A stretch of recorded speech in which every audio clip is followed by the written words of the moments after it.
Hey guys, you are watching your anime world. How are you all? Please support to subscribe this channel for watching new interesting stories. So in this video, we will see second part, what if Deku got the powers of a Digimon. Here is short summary. Izuku Midoriya is an average boy, the same as everyone else. The only difference is that he is quirkless. One day he is attacked by a villain. When he is on the verge of death, an ancient creature chooses him to wield a power greater than any quirk. With this he will become the greatest hero. Meanwhile, many secrets will be revealed. Even the secret of the origin of the quirks. But before we start, if you want more stuff like this, then be sure to subscribe and like this video. And if possible, share this video with your friends. Now let's start the story. Izuku contacted his friends to meet him. The only one who couldn't attend was Uraraka. "You wanted to see us, Midoriya?" Todoroki asked. "Yes, the Kamishiro company contacted me and invited me to the island." "Wow, how lucky you are. But that doesn't explain why you didn't call," Shinso said. "Kamishiro said I could invite someone. At first I wanted to bring my mom, but she told me I'd better invite a friend, but I couldn't decide between the four of you, although Uraraka-san couldn't come." "I see, it's a very kind gesture of you, Midoriya, but don't worry about me. My family was invited too, so I'll go too," Iida said. "Same here, my father was invited, but he's still not fully recovered from Hosu. That's why he asked me to go in his place to represent him," Todoroki said. "So, Iida-kun and Todoroki-kun will also go. That means that the one I will bring with me is Shinso-kun," Izuku said. "Are you sure, Midoriya?" Shinso asked. "Of course, like I said, my mom said it's better if I invite a friend." "In that case, I accept your invitation, thank you. I can't believe I'm about to get to Island," Shinso said. "Neither do I," Izuku said. After this conversation, the plane lands on the island, and after passing the security, the duo finally arrived at the Expo. "At last, the Expo," Izuku said. "If I'm not mistaken, there will also be a party for industry guests in a couple of days. Luckily, we are also invited," Shinso said. "We should go to the hotel to leave our things, then we can visit the rest of the Expo," Izuku said while looking at the map. Once at the hotel, Izuku approaches the reception. "Excuse me, I'm Izuku Midoriya. I have a reservation at this hotel from the Kamishiro company." After searching the computer, the receptionist responds with a smile. "Here it is, room for 2, deluxe. Here you go, your room is on the 4th floor. Welcome to the island. I hope you enjoy your stay," the receptionist said as she handed Izuku his room key. After arriving at their room, Izuku and Shinso are surprised to see the size and luxury of it. "Wow, it's as big as my apartment. I know they said it's a deluxe room, but I didn't think it was that big," Izuku said in awe. "And it's a room with 2 beds. Those of Kamishiro do know how to do things," Shinso said in awe. "Let's change into our hero outfits. Kamishiro's invitation mentions that we must be in our hero outfits during our stay, except for the party, which is informal wear," Izuku said. After changing, both left the hotel. "Where do you want to go?" "For my part, I want to visit the exhibition where they show several of the equipment of the heroes that were built here," Izuku said as he pointed at a building.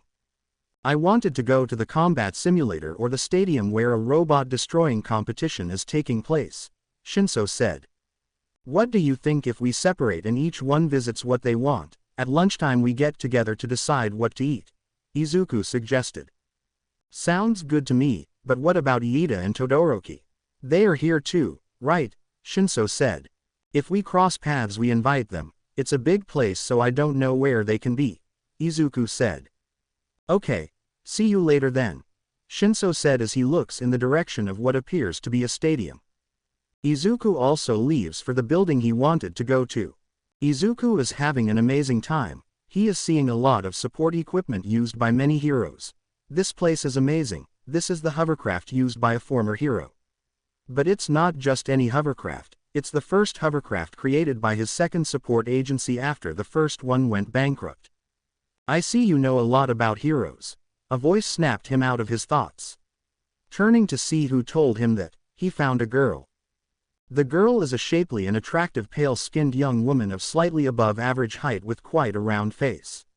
She has wavy blonde hair which reaches halfway down her back, 2 shorter pieces she leaves over her shoulders, side-swept bangs that frames her face, aqua blue eyes with notable upper eyelashes, some slightly longer ones extending on each side and pronounced lower eyelashes. She wears a white short-sleeved dress shirt with plaid cuffs, a large bow of the same design at her neck, and a dark raspberry pink waistcoat. Accompanying these are pale gray capri pants, under which are a pair of plaid pink socks as well as a pair of heeled brown boots. She also wears a wristwatch and pink, oval-framed glasses. I'm sorry, but I found all you know about this interesting. Very few people can identify things as accurately as you, the girl said. Izuku blushed looking at the girl. She is easily the prettiest girl he has ever seen in his entire life. Well. I always liked heroes. In fact, I'm studying to be one. I see, so you're a future hero. Why yeah, oh, I'm sorry, I haven't introduced myself. My name is Izuku Midoriya, but I go by the hero name Agni. Nice to meet you Agni. My name is Melissa Shield, but you can call me Melissa. The girl, now identified as Melissa, said. Nice to meet you Melissa. Wait, Shield, like Professor David Shield. That's right, in fact he is my father. You are David Shield's daughter. Daughter of Professor David Shield, an outstanding scientist in the investigation of quirks and who also won a Nobel Prize. All Might's former partner when he was in the United States. Who designed all of All Might's suits. Not just that, he also. Izuku began to talk non-stop, however Melissa's giggles stopped him. Oh sorry, it's a bad habit of mine, although I haven't done it for a long time. Don't worry, I'm just amused by how much you know about my father. By the way, you sound like you know Uncle Might himself. Uncle Might, yes, my father is a great friend of All Might, that's why I call him Uncle Might. Makes sense, and to answer your question, All Might is one of my teachers at UA. So, you study at the UA. Incredible, it must be great. In that case you should know that Uncle Might is here. All Might is on Island. Yes, in fact I invited him to celebrate my father's progress in one of his experiments. I see, in that case I'd better let him spend the day with his friend. Hey, I have an idea, it may seem sudden, but do you mind if I can spend the rest of the day with you? I have no one to spend the day with. Sure.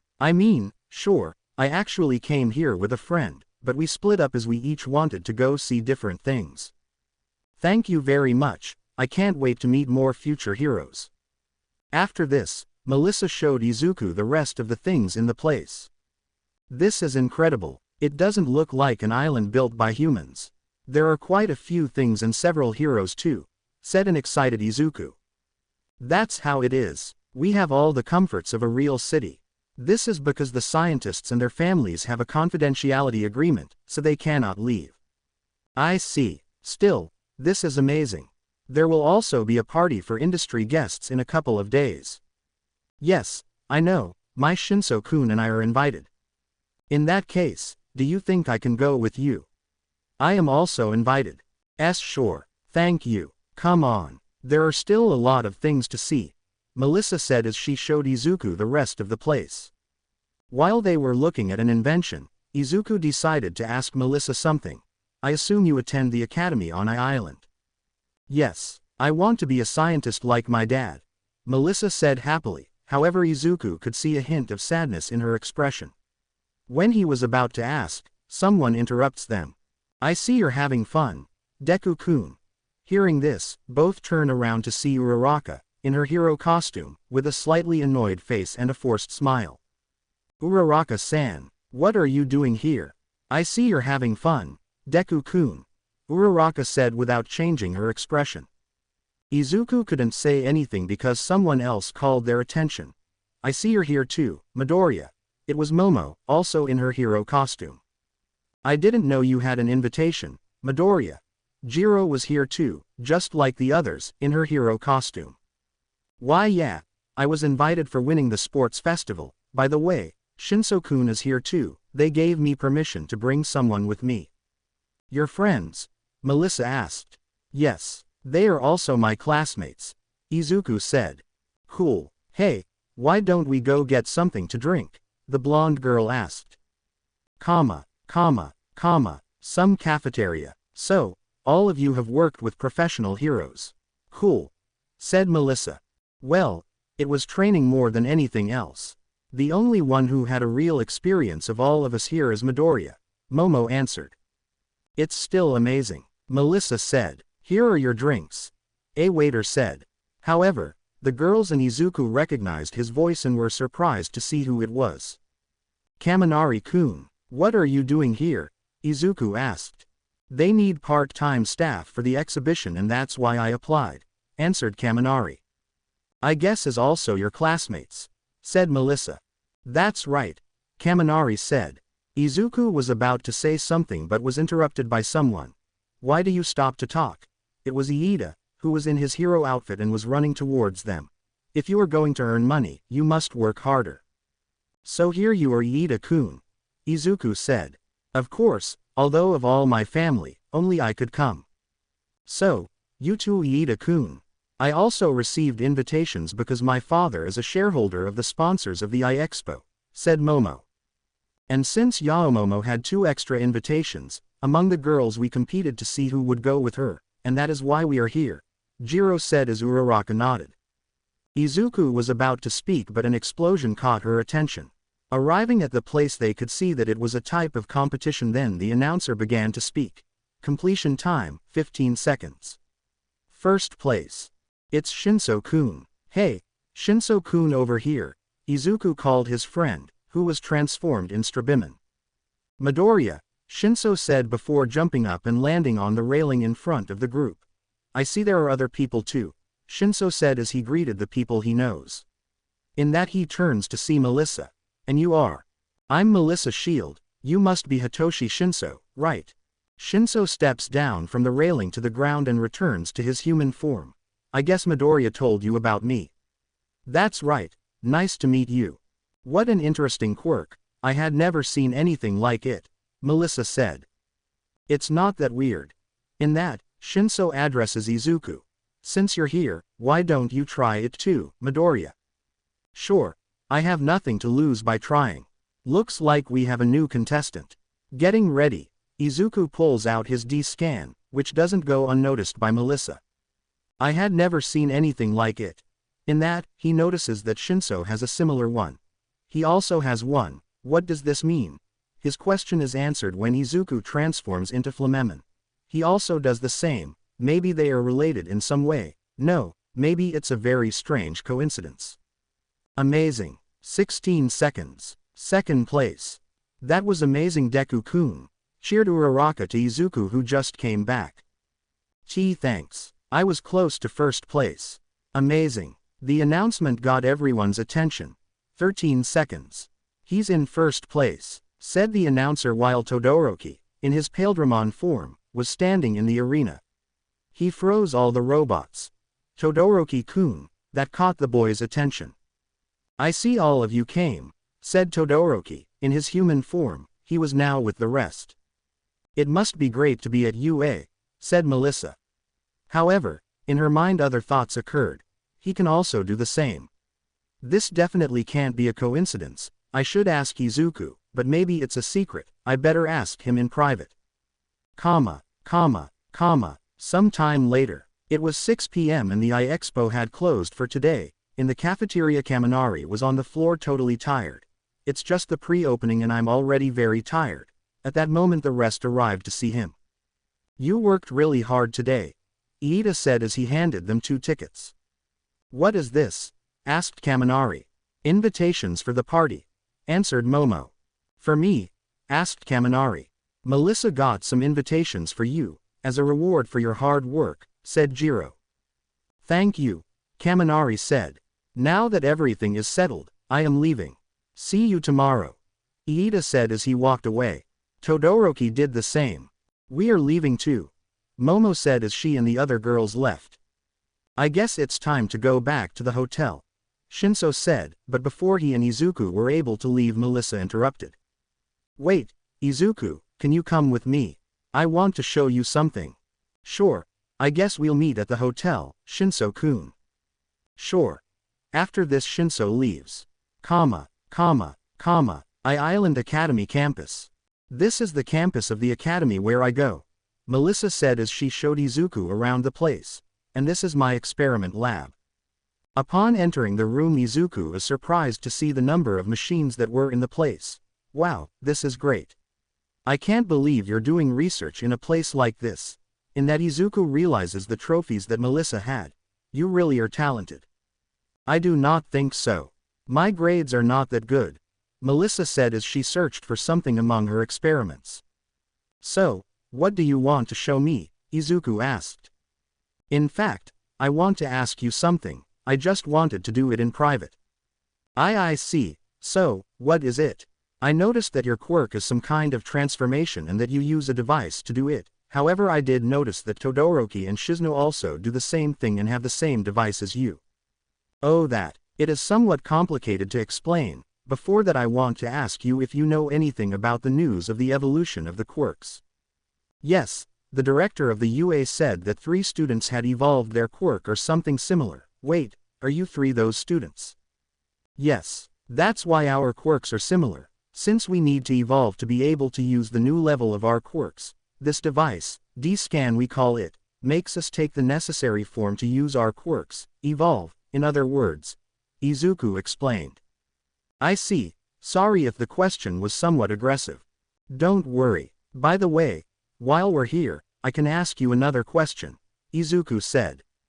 Sure. When you mentioned being the same as your father, I could notice a certain sadness in you. Perhaps, is there something else?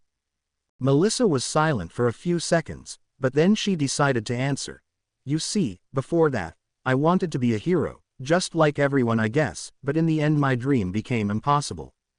Why? Because I was diagnosed quirkless. This answer shocked Izuku. My quirk never woke up, and when I was 4 years old my father took me to the doctor and there, he confirmed our fears. There I decided to be like my father. Don't get me wrong, I love what I'm doing, but deep inside me, I still want to be a hero. I see. You said you're 15 years old, right? Yes. You're the same age as me.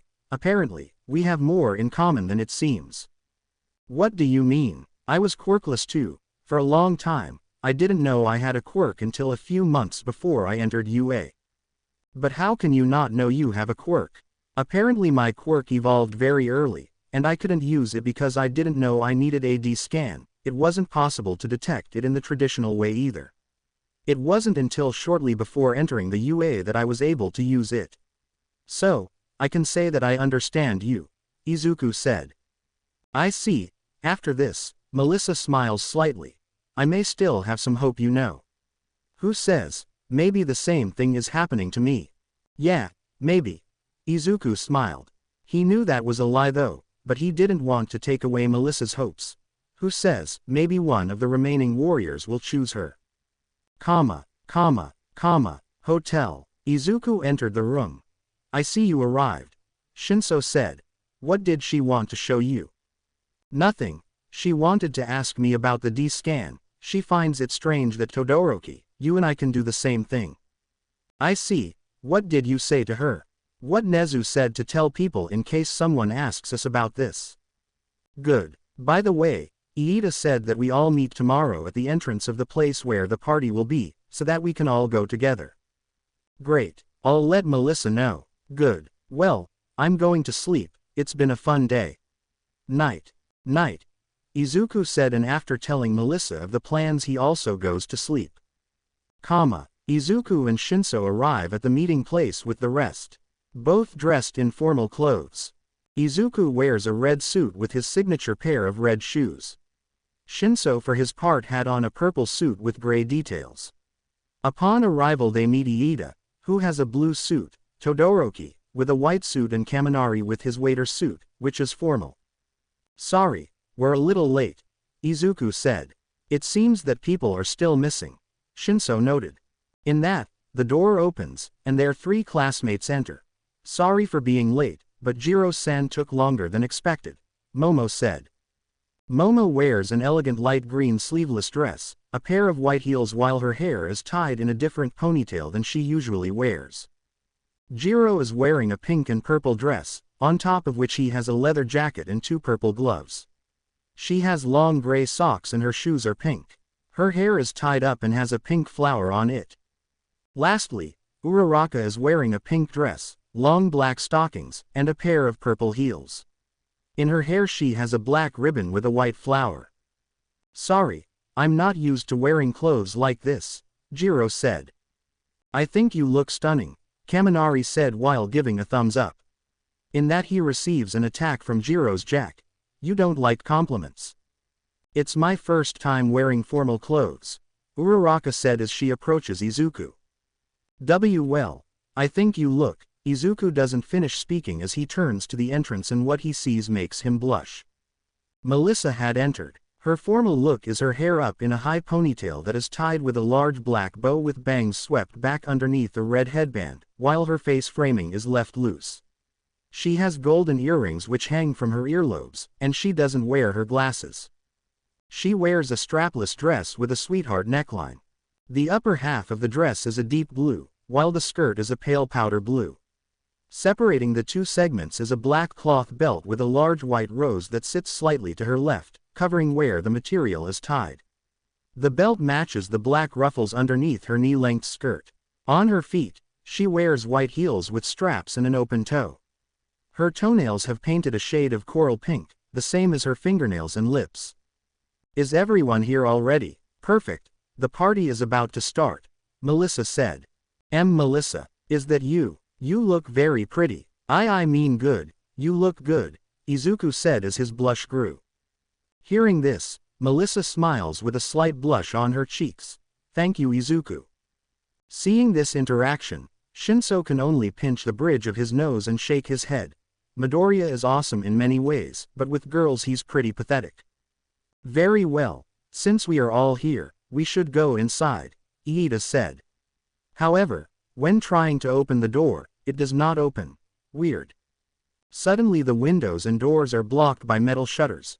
"What's going on?" Kaminari asked. "The lifts don't work either," Jiro said. "It's the security system. Something must have activated it," Melissa said. "We must get to the party's reception. All Might is there," Izuku said. "As All Might here, then there is nothing to worry about," Kaminari said. However, Izuku ignored him. "Melissa-san, is there any other way to enter the party?" Izuku asked. "If we use the emergency stairs, maybe we can get to the party," Melissa answered. "Please guide us," Izuku said so that after everyone follows Melissa through the emergency stairs. Leaving the stairs, the group could see that they were above the party. Seeing what was happening they were surprised. All the heroes, including All Might, were trapped while several thugs were pointing guns at the civilians. Izuku takes out his phone and with the flashlight he signals to All Might who manages to see him. "Jiro-san, can you hear him?" Izuku asked. "Yes." At that, Izuku beckons All Might saying they can hear him and asking what's going on. "The villains have taken over the tower. They have control of the security systems. The entire island has been taken hostage. It's too dangerous, you have to get out of here." After these words the boys hide in a safe place to decide what to do. "I say we listen to All Might and get out of here," Iida said. "I have the same opinion. We're still students, we can't fight villains without our licenses. We must escape," Momo said. This place was built with the same level of security as Tartarus, where they lock up the most dangerous villains. "It will be very difficult to escape," Melissa said. "Still, we can't stay here doing nothing. We are trying to become heroes. Does that mean that doing nothing is okay?" "Todoroki-kun," Momo tried to say. "I want to save them," Izuku interrupted. "We need to save All Might, that way he can work things out." "Are you sure? It can be dangerous," Kaminari said. "I don't care, I'll find a way to save everyone," Izuku said. Everyone is quiet after hearing Izuku's words. The security system is on the top floor of the tower. If we restart the system, the heroes will be freed, and they will be able to save the hostages, Melissa said. "If we can reset the security system there will be no need to confront the villains," Izuku said. "I'm in, let's do it," Shinso said, surprising everyone. "Me too," Todoroki said. Alright, I'm in too, Kaminari said. With you three we cannot fail. Me too. Jiro and Momo said. If you promise to run away if things get tough, then I'll go too, Iida said. Very well, Melissa-san, you wait here, you will be safe in this place, Izuku said. What are you saying? I'm going too, Melissa said. But nothing, I'm the only one who can restart the security systems. Besides, this is my only chance to be a hero, even if it's just for one time. Hearing these words, Izuku remembered when he still didn't have Ancient Raymon's powers. Very well, let's save everyone. After this and warn All Might of their plans, much to the hero's regret, the boys go to the security room. After climbing an infinity of stairs and reaching the 80th floor, the boys are very tired. It turns out that the security room is on the 200th floor.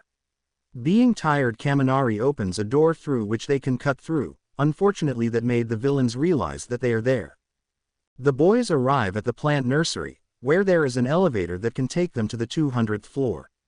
However, two villains came out of the elevator, who begin to patrol the place. The group hides. What do we do? Kaminari asked.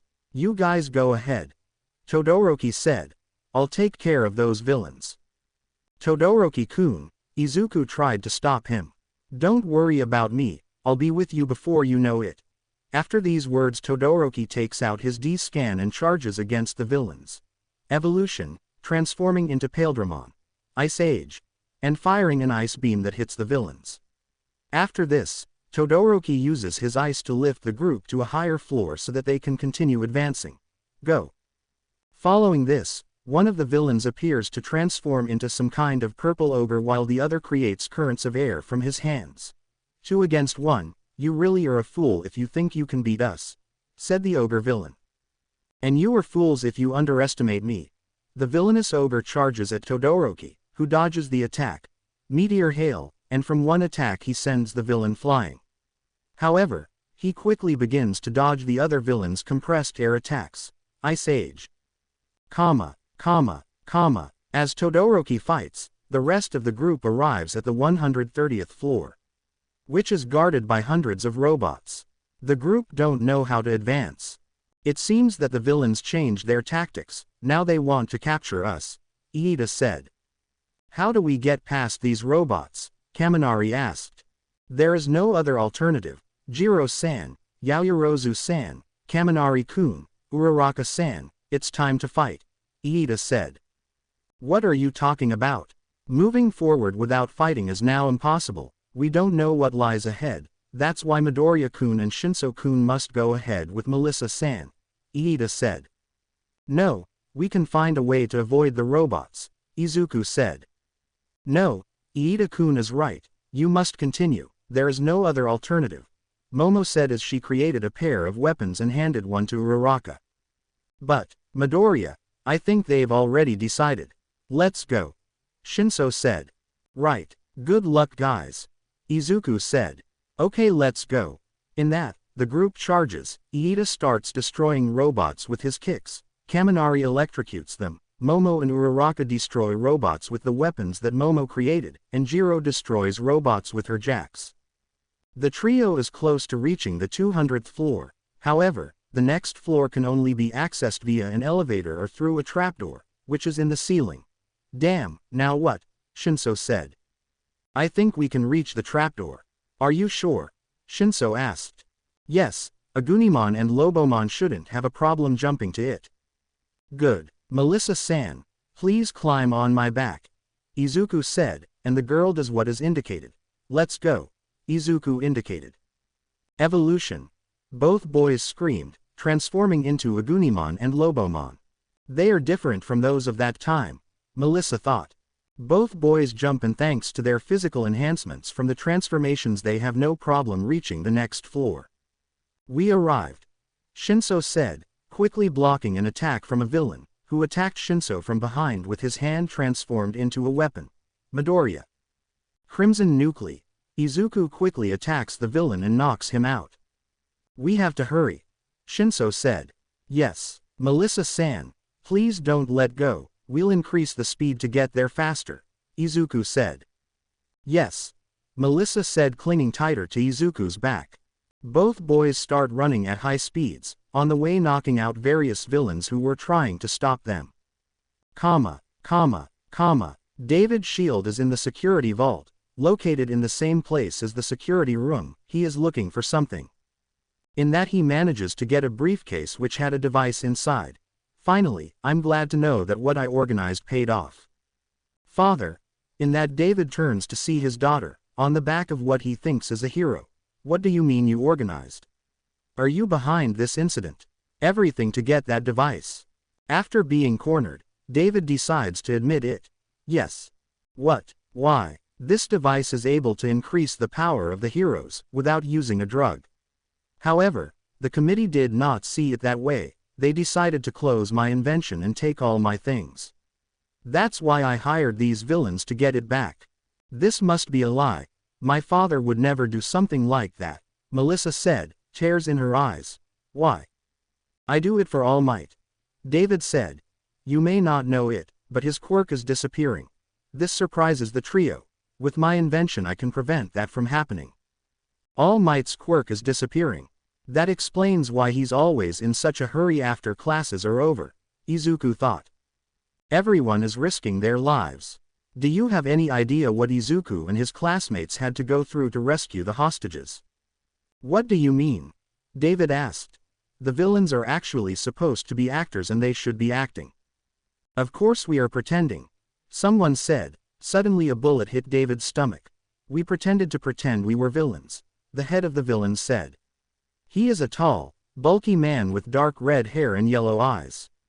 Dark patches of face paint cover his mouth, nose, and extend across his right eye, and there is also a scar on his left cheek. He wears a large, white coat with gray cuffs and trimmings. He also sports combat gear that his entire squad wears, including combat boots, dark pants, and a combat vest. He covers his hands with brown gloves and sports a metallic mask. Dad. Melissa got off Izuku's back and ran to give her father first aid, tearing off a piece of her dress and using it to cover the bleeding. Luckily the bullet didn't hit any organs. Damn you! Izuku yelled as he and Shinso charged at the villain. However, the villain touches the wall and a giant metal block comes out of the wall and collides with the duo, causing them to fall to the ground. After that another metal block, this time from the ceiling, crushes them and keeps them trapped. Melissa, quick, reset the security, I'll distract him, David said. Yes. Unbeknownst to the villain, Melissa sneaks into the security office. Who are you? David asks. My name is Wolfram, and I'm here to get this, Wolfram said as he took the briefcase and took out the device it contained. No! Izuku screamed as he and Shinso charged again. The villain smiles and uses his quirk again to attack with various metal blocks. Seeing this, Shinso pushes Izuku out of the way, however he receives the full attack which sends him flying and crashing into the wall. Taking advantage of the push, Izuku positions himself in front of Wolfram, however, metal emerges from the ground and hits him. Not only that, it also starts dragging him towards the ceiling, going through it and falling on the outside of the building, up to the top. Wolfram laughs and proceeds to put the device on his head. After activating the device, his appearance changed, his muscles grew, and the metal of the building began to fuse with him. Ha ha ha. Let's see how you do it now, heroes, he said while using the metal to go up to where Izuku is. At that time the system restarts. Melissa returns to her father and Shinso recovers from the attack. Where's Wolfram? Shinso asked. On the roof, the other hero is up there too, David said. Understood. Midoriya and I will keep you busy while All Might arrives. Shinso prepares to jump through the hole Izuku made by being dragged. Wait, I'm going too, Melissa said. No, it's very dangerous, Shinso said. Do you think I care? I'm going too, did you hear me? Melissa said. Fine, but once there, look for a safe place to hide, okay? Yes, Melissa. No, David tried to stop his daughter. Sorry but must go, Melissa said as she climbed on Shinso's back. Be careful, please, David said so that after Shinso jumped in the direction of the roof. With Izuku. Izuku recovers from the attack. When he gets up, he can notice that the building is still under construction, at least this part. It seems that they still plan to do more floors. There is even a crane here. In that, from the hole through which he came out, Wolfram appears. Izuku quickly begins to dodge various metal attacks from the villain. As Izuku dodges the attacks, Shinso and Melissa reach the roof. "We're here, now go hide," Shinso said as Melissa got off his back and went to hide. Seeing that Melissa is safe, Shinso draws his swords and tries to attack Wolfram from behind. Lobo Kendo, Licht Victor Upsilon. As he is about to land the attack, a metal block emerges from the ground and hits him in the stomach, causing him to fly off and fall to the floor of the ceiling. "Shinso-kun!" Izuku yells, however he drops his guard and Wolfram takes advantage of this to hit him with a metal-covered punch. Izuku flies out and it seems that he is going to fall from the building, however some metal prevents him from falling into the void, however that metal crashes him to the ground just after saving him from the deadly fall. "I will not let a simple fall kill you. You will die by my hands," Wolfram said as Izuku and Shinso got up and positioned themselves next to each other, ready to continue fighting. With Todoroki. Todoroki dodges another attack from the ogre villain and quickly counterattacks. Meteor Hail. Surrounding himself with ice, Todoroki tackles the villain and sends him flying and crashing into a wall. The other villain tries to attack with several balls of compressed air. Thanks to Todoroki being able to fly, he easily dodges them. "Damn it, stay still," the villain said. The villain is about to launch another air bullet, however, Ice Age. Todoroki freezes his hand with which he was going to shoot. Meteor Hail, and with a tackle he sends him flying and collides with his partner and they both crash into the wall. Ice Age. Todoroki ends the match by freezing both villains. That will keep them at bay while everything is resolved. Todoroki said. "Now I need to meet with the rest." After this Todoroki begins to fly and go to where the rest of his classmates were. Izuku and Shinso vs. Wolfram. Izuku and Shinso try to make their way towards Wolfram, however the villain's quirk is very annoying. Thanks to the fact that the building is mainly made of metal, the villain can control it and get in their way. Not only that, if they manage to get close, the villain seems to have a second quirk, which increases his physical strength, and what's worse, thanks to David's device, the villain has his quirks enhanced. In short, they cannot get close as the metal prevents them, and if they somehow manage to get close the villain can hit them very hard. "Damn it, the metal is very annoying. Don't let us get close. Without the metal it would be easier to face him," Shinso said as he dodged a metal block. "I know, if any of us could fly it would be easier to avoid metal. But only Todoroki-kun can and he's not here." Quickly both boys charge Wolfram, however the metal chases them and forces them back. Pyro Punch. Izuku tries to destroy a metal block, he succeeds but another appears and hits him. Izuku recovers and Shinso reaches his side. They can see how two gigantic metal blocks are heading towards them. Fire Darts. Light Ball. Both boys use their ranged attacks to try to destroy the metal, however they don't seem to succeed, they keep shooting. However, the ground below them begins to move and throws them off balance so that the blocks fall on top of both of them. Both boys are struggling against the metal, so it doesn't crush them. With all their might they try to avoid it, however, the metal is getting heavier. Melissa is watching all of this in a safe place, however, she can't bear to see the boys about to be defeated. "No, this can't be. They need help, but, what can I do?" In that Melissa turns to see the crane, which had several tubes on its hook. The crane, maybe it can give them a window to attack. Quickly Melissa goes to the crane. Izuku and Shinso couldn't take it anymore. Metal is too heavy, even for them. That's it. How path. Wolfram could not finish as some tubes hit him and made him crash to the ground. Not only that, but they also fell on top of him. Izuku and Shinso feel the metal lose strength and manage to get out of there. Seeing what happened, they saw Melissa operating the crane. The girl gives them a thumbs up. However, they are not the only ones who notice the girl on the crane. Wolfram saw her too. That girl is a pain in the ass, quickly using his quirk to hit and destroy the crane with the metal. Melissa flies out of the crane. "Melissa!" Izuku screams as he and Shinso try to save the girl. However, Wolfram with his metal, prevents it. Melissa begins to see the world in slow motion, falling to what is surely her death. So, this is how I die. At least I was able to do something heroic before I died.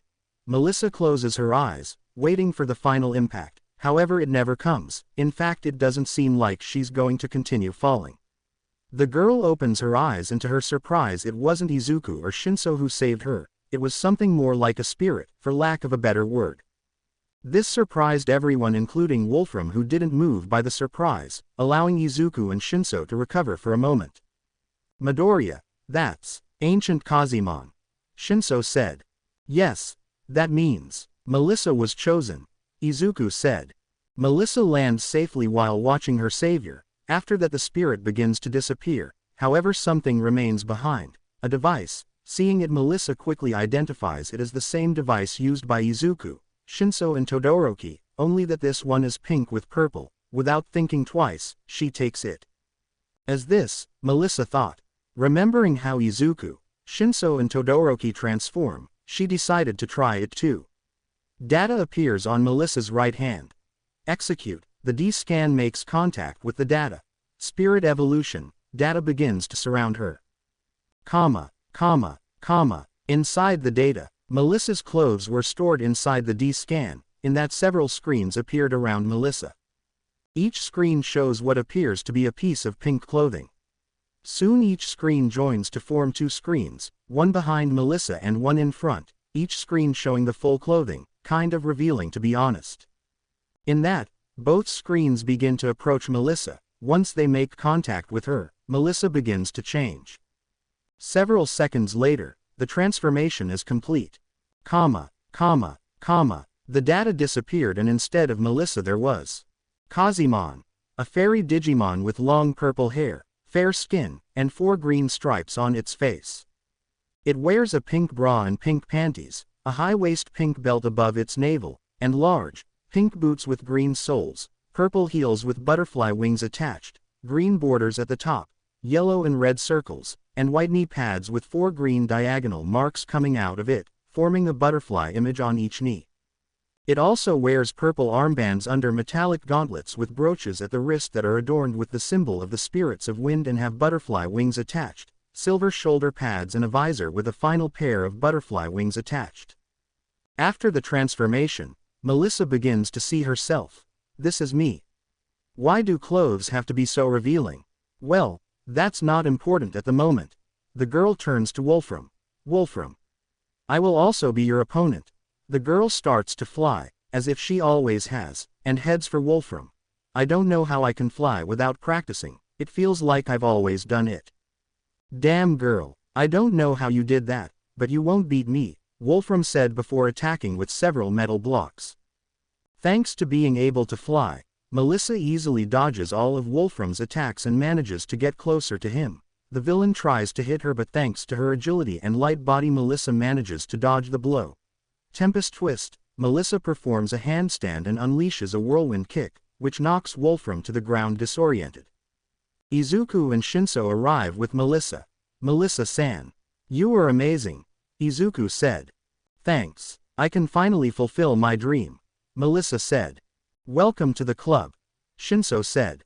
Wolfram starts to get up, although he is still somewhat disoriented. All right, it's time to take this guy down. Melissa-san, Shinso-kun, let's go, Izuku ordered.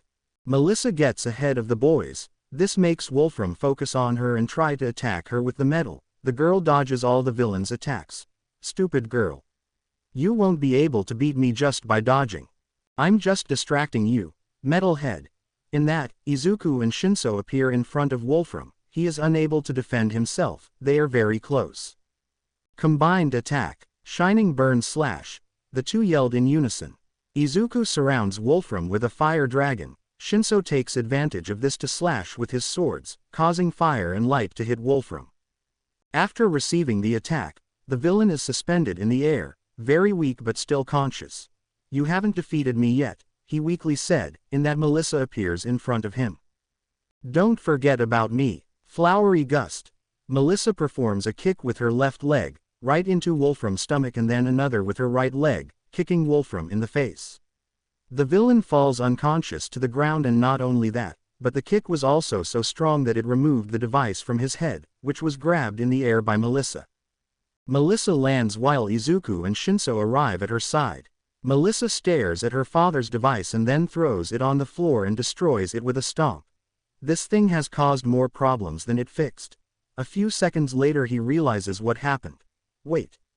Did I just do what I did? That's right. Congratulations Melissa-san, Izuku said. Melissa couldn't take it anymore and tears came to her eyes. I'm so happy. In that, Todoroki lands from the sky. Guys. Are you, okay? Who are you? It's me Melissa. Melissa. That means. Before Todoroki says anything else, All Might comes up from the ground with David. I'm here, All Might said. A little late All Might, we already took care of this guy, Shinso said. I see. Good job young Midoriya, young Shinso, young Todoroki and young, excuse me, who are you? Melissa giggles. It's me, Uncle Might. Uncle Might, wait, Melissa. Melissa, is that you? Davis asked. Yes, it's me, Dad. In that Melissa returns to her human form. So that's how it works. How is this possible? You were supposed to be quirkless. All Might turned to see the trio of boys, who returned to their human form as well. The trio nods to confirm the hero's suspicions. I see, David, your daughter was never quirkless. What happened is that her quirk evolved before the doctors detected it. Evolve? What are you talking about? All Might proceeds to tell Davis the hypothesis of the evolution of the quirks. I see. That explains a lot of things. Anyways, we better lock this thug up. You guys rest easy, you did an amazing job. Next day. After a difficult day everyone was ready to return to Japan. Melissa is saying goodbye to everyone. The last ones missing were Izuku and Shinso. Goodbye guys, it was very nice to meet you. Same here. Shinso said. Yes, it is a pity that we have to go, I would have liked to know you more, Izuku said. Yes, by the way, Izuku, a reward for helping me. Melissa approaches Izuku. That won't be nice. Izuku couldn't finish speaking as Melissa gave him a kiss on the cheek. I. Great, you broke him. Shinso said. Well, it's time to go. Our flight is about to leave, Shinso said while dragging a stunned Izuku. Goodbye. Melissa said goodbye with small tears falling from her eyes. A few days later, David is at home, still recovering from the bullet he received. In that, his cell phone rings. David answers. Hello, Principal Nezu. What's going on? Is there something you need? What? Are you serious? Melissa at UA, it makes sense. Everyone who presented the quirk evolution is in the same class at the UA and you also told me that there is a vacancy in that class. But, I don't know. In that, David turns to the window. There he can see his daughter, transformed into Kazimon, helping to rebuild what was damaged. You know what? I accept. I will fill out all the necessary paperwork. It's time for her to fulfill her true dream. At UA. I'm glad to hear that Mr. Shield. I'm sure Melissa-chan will be in good hands. Once you finish the paperwork I will send you your daughter's student ID. We can't wait to have her with us. After this, Nezu hangs up the call. One more with us, only one left. The 19 students of Class A were in their classroom. Camp was a couple of days away, however there seemed to be a few announcements Aizawa needed to give them. You are all here, good. As you know, since the beginning of the year this class has been with one less student. This has forced us to change activities and lessons a bit to accommodate this lack. Aizawa started. Fortunately, this will no longer be necessary. What do you mean, Sensei? Iida asked. Starting today, you will have a new classmate, Aizawa said. This news surprised everyone. A new classmate? Who? Is it someone from the General Studies Department? Why not ask her instead? Aizawa said. Her? Don't tell me it's her. Izuku thought. He already had an idea of who his new classmate could be. The door of the classroom opened, and a blonde girl entered, which several people recognized. Some of you may already know her, Still, let me introduce you to Melissa Shield. She will be your new classmate. I hope that even though she joined after you, you treat her as an equal," Aizawa said. "Hello. As Aizawa already said, my name is Melissa Shield. Nice to meet all of you. You can ask her any questions you want later. First, we need to finish the announcements. Shield, go to your seat. I understand that Nezu has already filled you in on everything," Aizawa said, emphasizing the word, everything. "Yes." After that, Melissa takes a seat. Moving on to other matters. "The place where we will go camping was changed at the last minute," Aizawa said. "What?" the Wild classroom yelled. "In this way we can prevent the place from being disclosed. This way we will make sure that the villains do not attack us," Aizawa explained. "That's all. You have the rest of the day off." Cafeteria. "I'm glad you were able to join the UA. It was a nice surprise," Izuku said to Melissa. "Yes, I'm glad to be here too. In fact, it caught me by surprise too." Melissa was sitting in the cafeteria. At first she sat with Izuku's group, but soon after all Class A was at the same table, since they wanted to meet their new classmate, or, in the case of those who were in the island, know her better. Flashback. A few days ago. "Melissa." David called his daughter. "I'm here," Melissa said as she approached her father. "Do you need some help?" "No, in fact, I have a present for you," David said as he handed something to his daughter. "A plane ticket?" Melissa asked. "That's right, you're going to Japan," David said. "Why? It's not that I don't appreciate it, but why?" Melissa asked. "Easy. The UA is in Japan, and since you are going to study there you need to be in Japan," David told his daughter as he handed her new UA student ID. Melissa didn't know what to say. I don't know what to say." In that, tears came out of her eyes. She quickly runs to hug her father. "Thank you." "You don't have to thank me, it was Principal Nezu who asked me to let you go to the UA. Your friends probably told him about what happened. Luckily there was a vacancy in Heroism Class A. You're sure? Aren't you disappointed that I don't want to be like you?" "Melissa, I would never be disappointed in you. In fact, I could never be prouder of what my daughter is going to become. You know, I also wanted to be a hero at your age, although unlike you, my quirk didn't allow it." "Thanks," Melissa said as her father wiped away her tears. "Wait. I'm not supposed to be allowed to leave the island. Let's just say that Nezu can be very persuasive. He convinced them to let you go to the UA." "I see, I guess I should thank him when I get to UA." "Well, what are we waiting for? It's time to prepare your things. A friend of All Might will receive you in Japan," David said. "And where will I be staying?" "Don't worry, I already have a rented apartment for you. All Might's friend will take you there, as well as show you how to get to the UA." "Thanks, Dad. I will miss you." "Me too, but don't worry, because every day I'll go to sleep knowing that my daughter will become a great hero."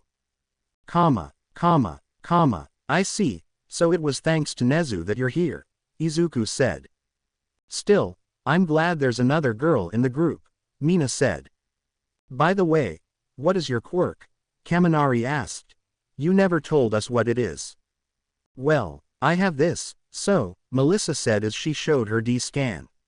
This surprised the entire class. "You also have one of those. Just like Midoriya, Shinso and Todoroki," Mina said. "Damn, I'm so jealous. I also want to evolve my quirk," Kaminari said. "Yeah, me too," Kirishima said. In what everyone said that they also want to evolve their quirks, Melissa approaches Izuku and whispers to him. "By the way, Nezu told me all about Digimon, legendary warriors, and that Shigaraki guy in the league. I will help too." Izuku nods at this with a smile, as well as nodding towards Todoroki and Shinso, who understood what he meant, smiling at Melissa. After this, the rest of the day passed normally, and so on until the day of the camp arrived.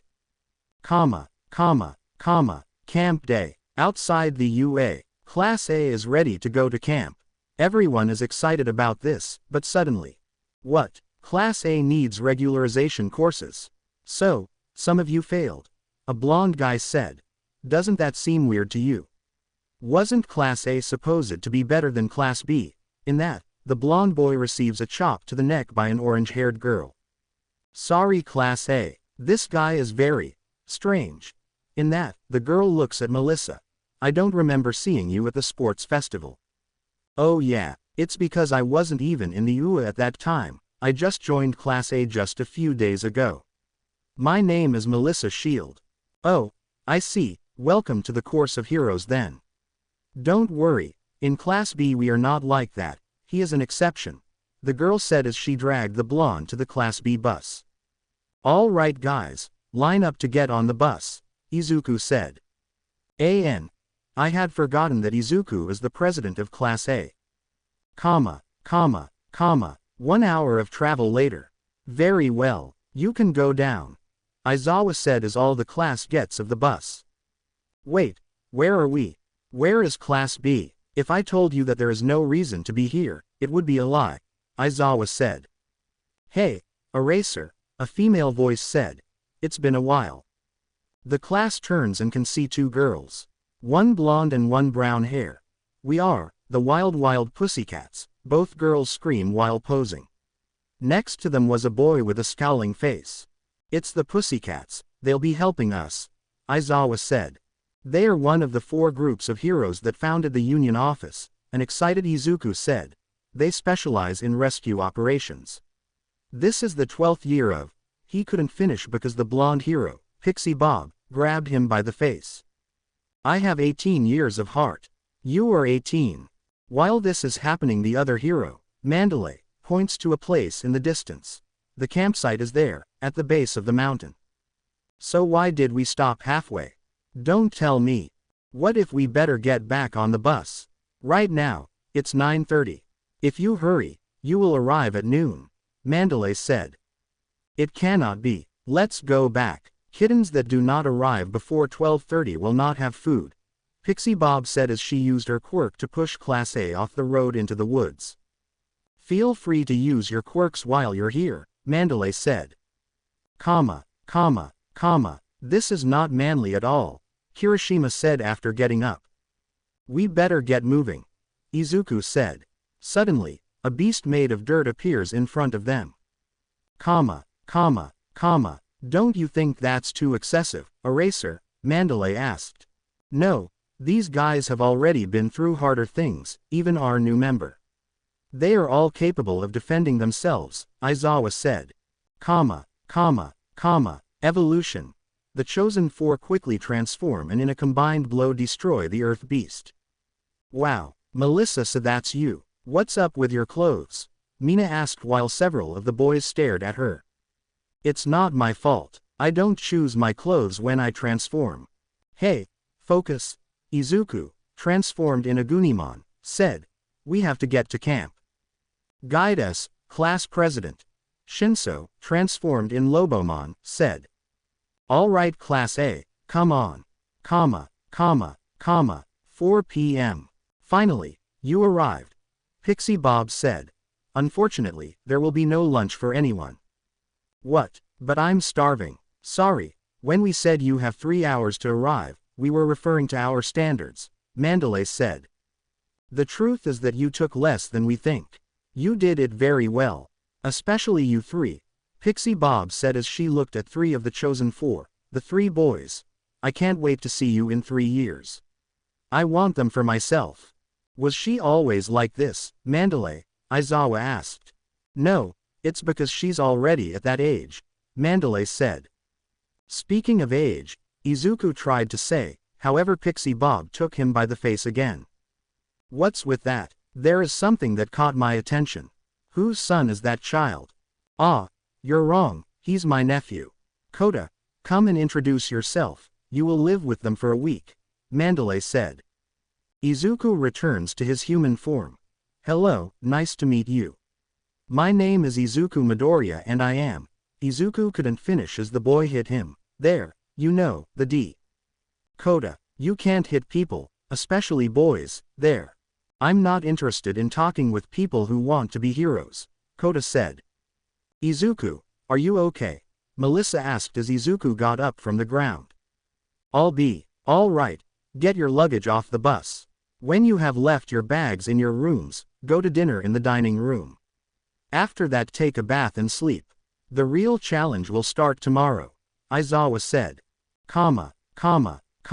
Nighttime. Izuku was out of bed. He went to the bathroom. While he returned to his room, he found Mandalay on his way. Midoriya, what are you doing awake at this hour? Mandalay asked. I went to the bathroom. Izuku said. I see, good night then. Wait, I want to ask you something. I'm hearing. Kota-kun hates heroes, right? Yes, my cousins, their parents were heroes, but they lost their lives at work. Mandalay said in a sad tone. 2 years ago, they died protecting some civilians from a villain. Kota still does not understand the situation, he is still a child. Stop the guilty of the death of their parents are the heroes. Next day, 5:30 a.m. Good morning. Aizawa said to the class, who were still waking up. They are all dressed in the gym suits. Today we start with strength training.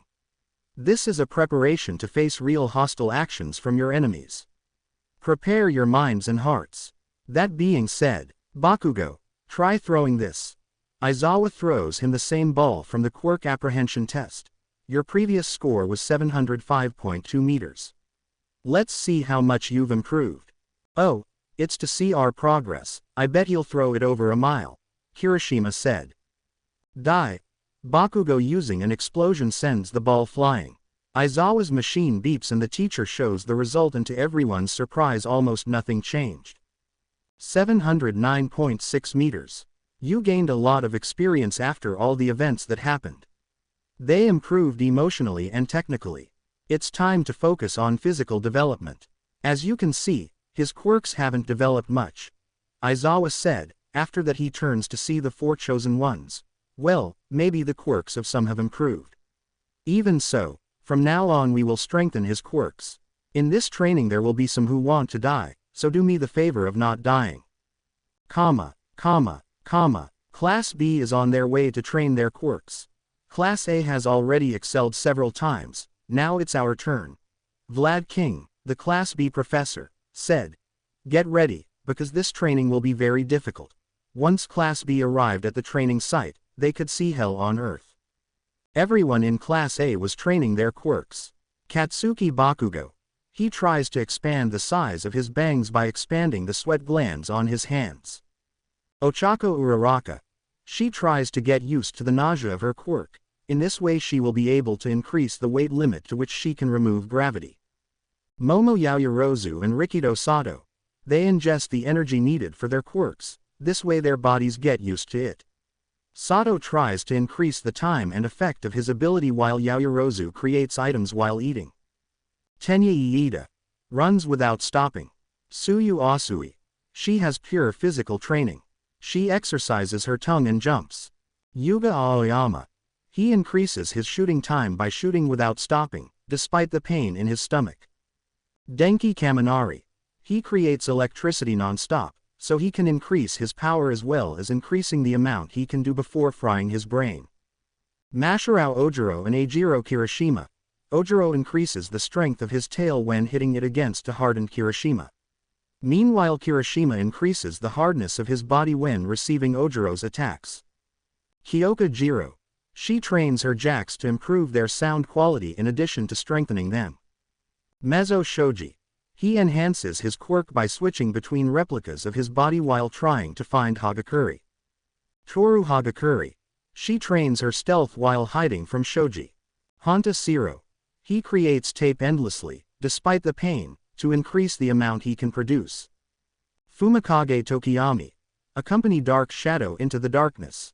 The screams that are heard are his when facing Dark Shadow. Mina Ishido. She creates acid non-stop, this way it will be easier to use and will increase the amount she can create. What is this hell? Those who have quirks with limits set must raise said limits. Mutants must train their respective organs or body parts, Vlad King said. If we join Class A, we will be 40 in total. How can you handle so many people at the same time? That is why we are here. We are the Wild Pussycats, a group of 4 said. In this group are Mandalay and Pixie Bob, as well as a girl with green hair, ragdoll and a muscular man, tiger. My quirk, search, allows me to monitor 100 people at the same time, Ragdoll said. My quirk, earth flow, will create a suitable training ground for each of you, Pixie Bob said. My quirk, telepath, allows me to give advice to many people at once, Mandalay said. I take care of giving the necessary motivation through punches and kicks, Tiger said. Wait, there are not supposed to be 20 students, I only count 16, said a boy from Class B, in that, Izuku, in his Agunimon form, crashes on the ground in front of them. With difficulty Izuku gets up, at that, Shinso, in his Lobomon form, lands in front of him. Fire darts, Izuku shoots fire from his wristbands while Shinso, Lobo Kendo, uses his swords to destroy the fireballs. Once both close, Pyro Punch, licked Victor Upsilon. They both clash their attacks. The Class B are about to ask but in that two people fly over them. It was Melissa, in her Kazimon form, who was being chased by Todoroki, in his Paildramon form, in the air. In that Melissa points her hands at Todoroki, Hurricane Wave, Melissa throws long, thin tornadoes erupting from her fingertips. Ice Age, Shoto fires an ice beam and both attacks collide. Eraser, Vlad King said. What are they doing? As the concept of quirk evolution is quite new, we are making them train and understand these new powers by facing each other, Aizawa said. Also, there is no quirk to train if they don't have any, besides I don't know how to train a digital spirit, Aizawa thought.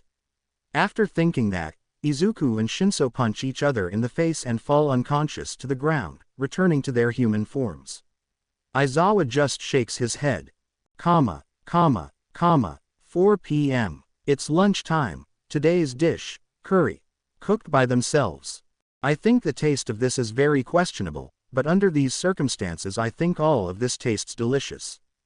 As Izuku helps himself to another plate, he can see Kota leaving the place. He decides to follow him. Kota finds himself sitting on a mountain cliff. In that, he hears some footsteps and when he turns to see Izuku with a plate of curry in his hands. What are you doing here? This is my secret hideout, Kota said. I saw you left without eating, so I brought you some curry, Izuku said. I'm not hungry, now go, Kota said, however his stomach made a hungry noise. Without turning to see Izuku, the boy extends his arm to receive the curry. Now that you've done what you want, go. Your parents, are they the heroes, Water Hose? Izuku asked. I'm rereading the manga to see more or less how things are going and I realized that in this part Water Hose is misspelled. It is written as Water Horse. XD. Did Mandalay tell you that? Kota asked. No, I had heard something about that. It was a terrible tragedy. I'm sorry for your loss. I don't need your apologies, you already gave me my food, now get out of here. I'm sorry. I'm leaving. After this, Izuku leaves. On a mountain, a bit far from the camp. 9 figures are watching the camp from afar. 2 of them are Dabi and Toga. Come on, quick, we can't wait any longer, a hooded figure said. It's still early, besides, didn't he tell us not to do anything flashy, said a boy with a mask, Mustard. Yes, shut up, I know what I'm doing, Dabi said. How rude. Mustard said. I wasn't talking to you. Dabi said. All right, it's time to act. Remember Tamura's orders, whoever doesn't obey them will be killed. This mask is not pretty. We do not like it, Toga said. If I didn't know what you have inside your head, I'd be afraid of you speaking in plural. A lizard-like man said, this is Spinner. Hush, I've got enough of that thing messing around in my head for you guys to start complaining, Dabi said. Anyway, it's time to act. Let's show those students that their days of peace are over. Unleash the beast. Group of failed students. Don't stop, Aizawa said to the group of 4 that failed the exam. In that we can see the 4 failed, Mina, Sato, Kaminari and Kirishima, totally tired, since they sleep later than the rest due to the remedial classes they have. I'm sorry, but I'm very tired. I told you this will be hard. The exam revealed your weaknesses. I want you to think why you are more tired than the rest, Aizawa said, in that he turns to see Uraraka and Aoyama. Uraraka, Aoyama. You were barely saved from failing. You got 35 of the 30 minimums to pass. Don't lose focus and don't slack off. Very good kittens. Let me tell you about tonight, Pixie Bob said. Tonight, we will have a test of courage class against class. After training you have to have fun. So, you'd better train with all your might. Yes ma'am,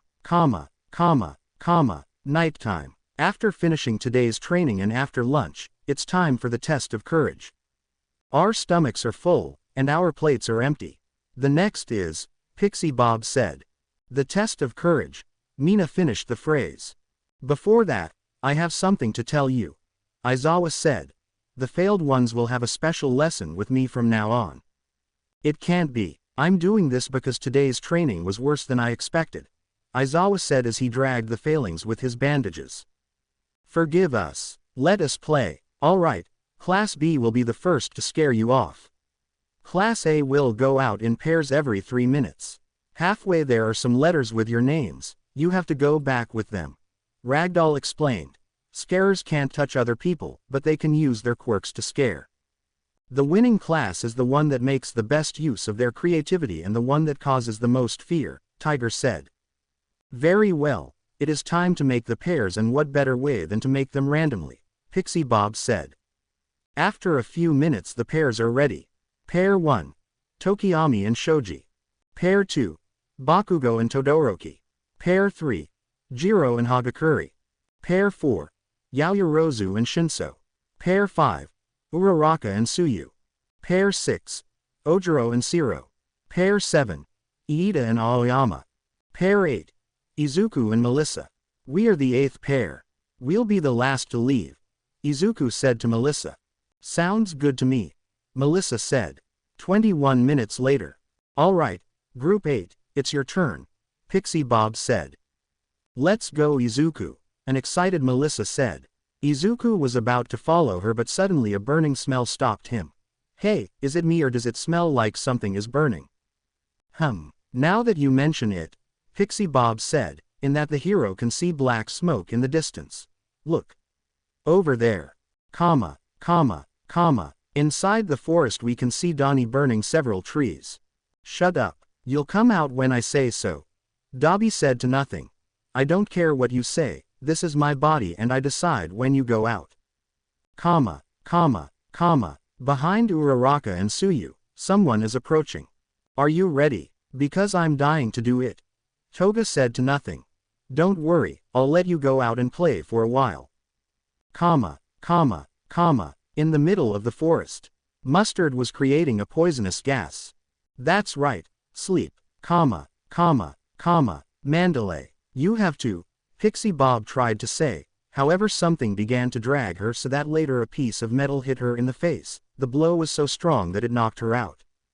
This kitten is a nuisance, said a villain. Magna, who was accompanied by Spinner. What are the villains doing here? Mandalay said.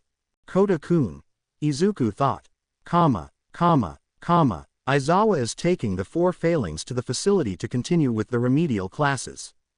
Once entering the room. Oh, this is really strange. The so-called top class, Class A, has 5 failing students. A blonde guy said. This is Monoma, from Class B. Class B only has 1. How weird. In addition to Monoma, Vlad King was also there.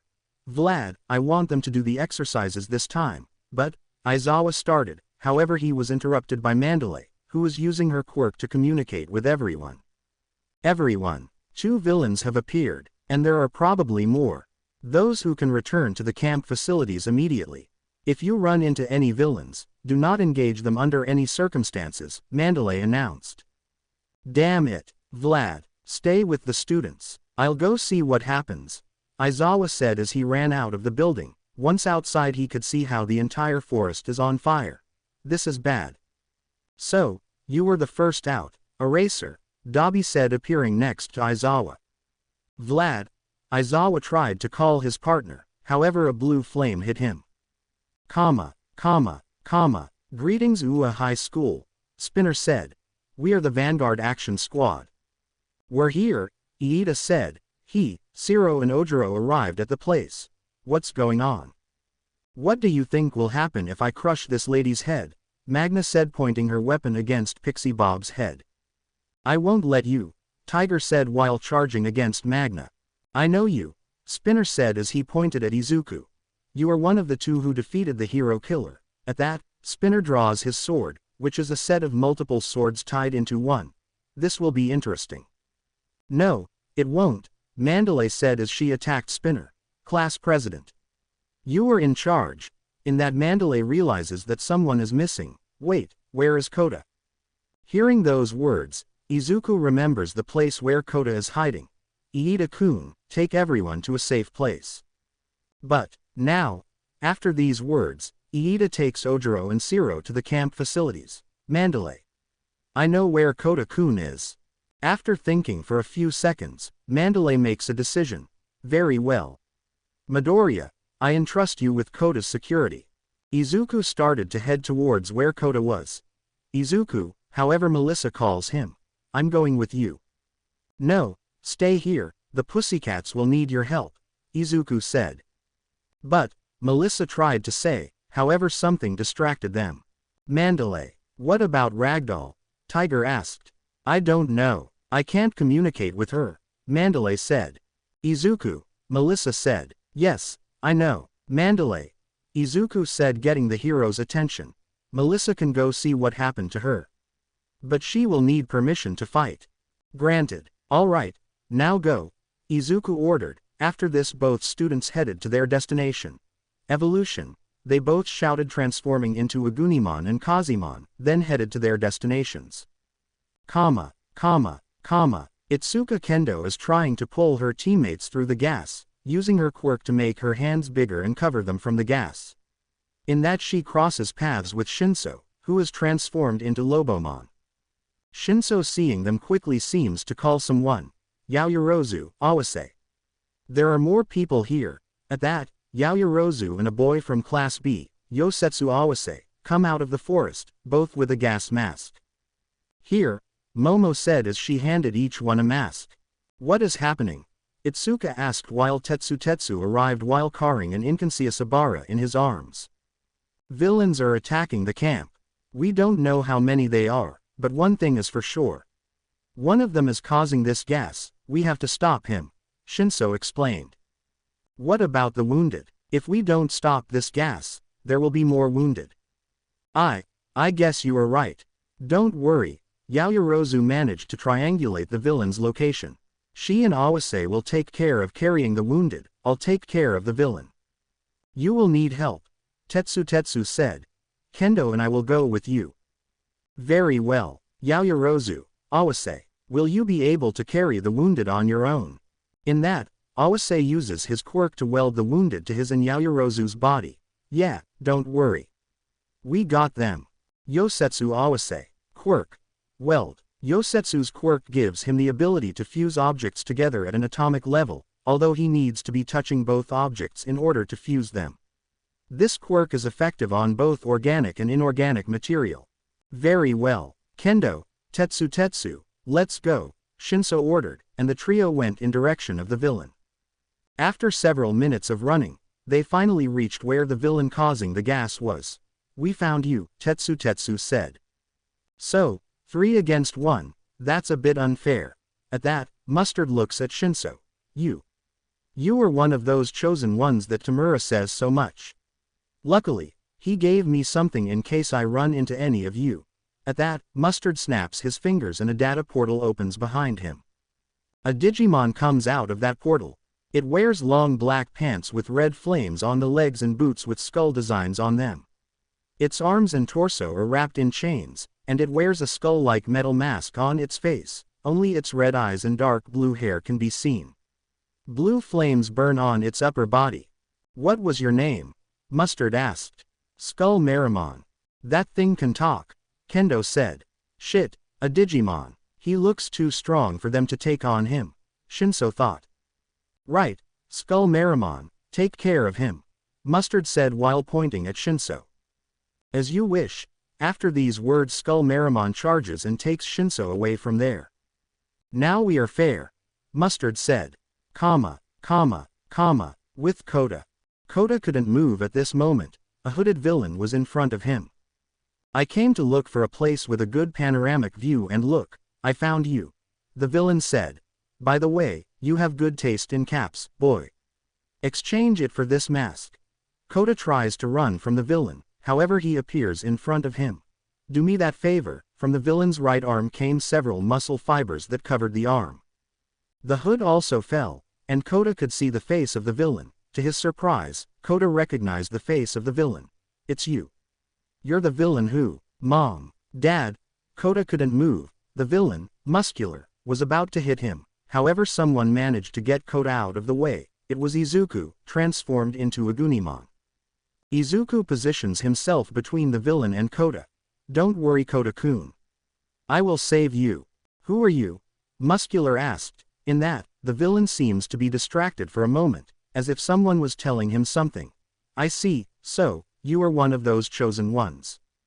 What? How do you know that? Izuku asked. A little friend told me. Muscular said while pointing to his head. This is going to be so much fun. In that, Muscular charges against Izuku. Izuku does the same. With Bakugo and Todoroki. Bakugo and Todoroki, transformed into Paildramon, are heading to the camp facilities.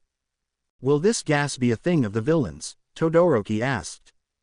Could it be? Damn it, how come it's not affecting you? Bakugo asked. I don't know. Todoroki said. It might be because I'm transformed into a Digimon. In that, both boys meet someone halfway. That person is a fairly tall man who wears a black straitjacket that only leaves his mouth exposed. The suit is held together by black restraints decorated with red spikes. Meat, give me meat. The villain, Moonfish, seems to detect the boy's presence. No, I have to do my job first.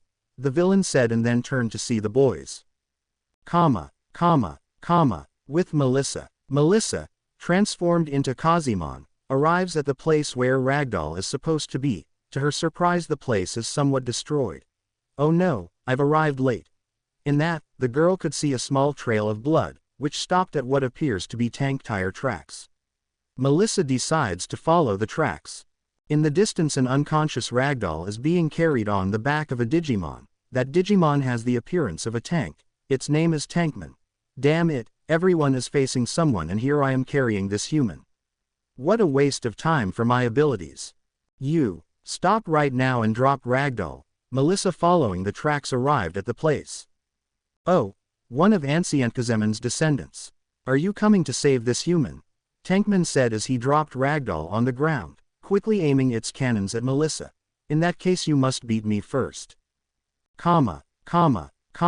Izuku versus Muscular. All four battles of the Chosen Ones occur at the same time.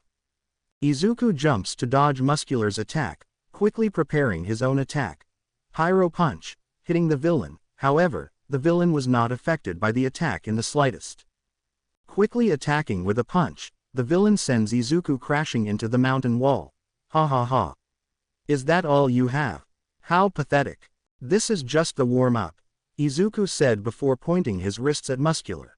Fire darts, quickly shooting multiple small fireballs at the villain. Muscular covers himself from the attack with his arms. Izuku takes advantage of that to advance while shooting. Once close, Voltic Strike. Izuku performs a flaming kick, which makes the villain go back a couple of steps. However, he still seems to be unaffected by the attacks. Yes, this is much better. This is the kind of fight I like. Muscular drawing to then cover his body with muscle fibers and charge at Izuku, this time at a speed that the boy could barely react, receiving a strong punch to the face. Mid-air, Izuku recovers. Salmon Rider kick. With the momentum of Muscular's blow, Izuku performs a flaming jump kick, which is blocked by the villain, who laughs maniacally as he begins to throw several punches at Izuku. Gatlin Burst. Izuku counterattacks are multiple fire punches, which hit Muscular's. Yes, entertain me, Muscular said. In one of the blows, Muscular catches Izuku's arm with his muscle fibers and punches him in the stomach, bringing Izuku to his knees from the blow. However, this does not defeat Izuku, who catches his breath and manages to dodge a kick from the villain. Pyro Tornado. Izuku quickly unleashes a whirlwind kick of flames. This attack is strong enough that it sends Muscular flying and crashing into the mountain. Kota, who was watching the match, was very surprised. You defeated him." Izuku gave Kota a smile, however he could hear Muscular getting up. "No, not yet." Once Muscular gets up, he sees Izuku, with a different expression than before. "Interesting. You managed to defeat this guy." What are you talking about?" Izuku asked. However, he already had a vague idea of what was going on. Stain is not the only one who received a gift from Tamura. Suddenly, Muscular's body began to be surrounded by black mud. For a few seconds later, a different figure appeared. Instead of Muscular, a wooden android Digimon built in the style of Karakuri puppets appeared. "Hello. Agunimon. He is one of the descendants of the rest of the legendary warriors." Izuku thought. "Who are you?" "Right, you guys are humans with the powers of legendary warriors. My name is Arborman and I will take care of defeating you." Tamura wants a human named Katsuki Bakugo. I don't know why, but if Tamura wants him, he will have him. Bakugo. Why? That doesn't matter at the moment. I have to defeat him and recover the spirit from Shigaraki's hands. Shinso vs. Skullmeramon. Shinso crashes into a tree after receiving Skullmeramon's attack. A Digimon should have expected it. I just hope Kendo and Tetsu manage to beat the gas villain. Shinso thought as Skullmeramon landed in front of him. Alright, it's time to fight. Howling Laser. Shinso gathers energy to the weapon on his wrist and releases it in a burst of light energy. Metal Fireball. Metal Meramon launches a destructive ball of melted metal from its mouth. Both attacks collide, however Shinso keeps attacking. Two victors. Shinso connects the two-licked Schwert and then attacks Skullmeramon. However, Shinso cannot get close as Metal Mememon uses his chains as whips, preventing Shinso from getting close. The chains are so strong that Shinso cannot cut them with his swords. Goddamn. Those chains are very annoying. In one of those, a chain took Shinso by the leg. Skullmeramon takes advantage of this to stamp Shinso against the ground repeatedly until the chain releases him. What's up, Lobomon? Is that all your power? Where is your animal spirit? Why don't you use it? I would use it if I could. Shinso spreads his swords before attacking. Lobo Kendo, Licked Victor Alpha. Licked Victor Beta, Licked Victor Upsilon. Shinso attacks the enemy with his combination of slashes with his swords. However, Skullmeramon manages to block the attacks with his chains. After several seconds like this, Shinso decides to distance himself from the enemy. It is quite strong. This fight will be difficult. Shoto and Bakugo vs. Moonfish. The villain uses his quirk, in that, his teeth transform into blades which are directed against the students. Shoto creates ice to defend himself from the villain's attack, however the blades are so sharp that they destroy the ice created.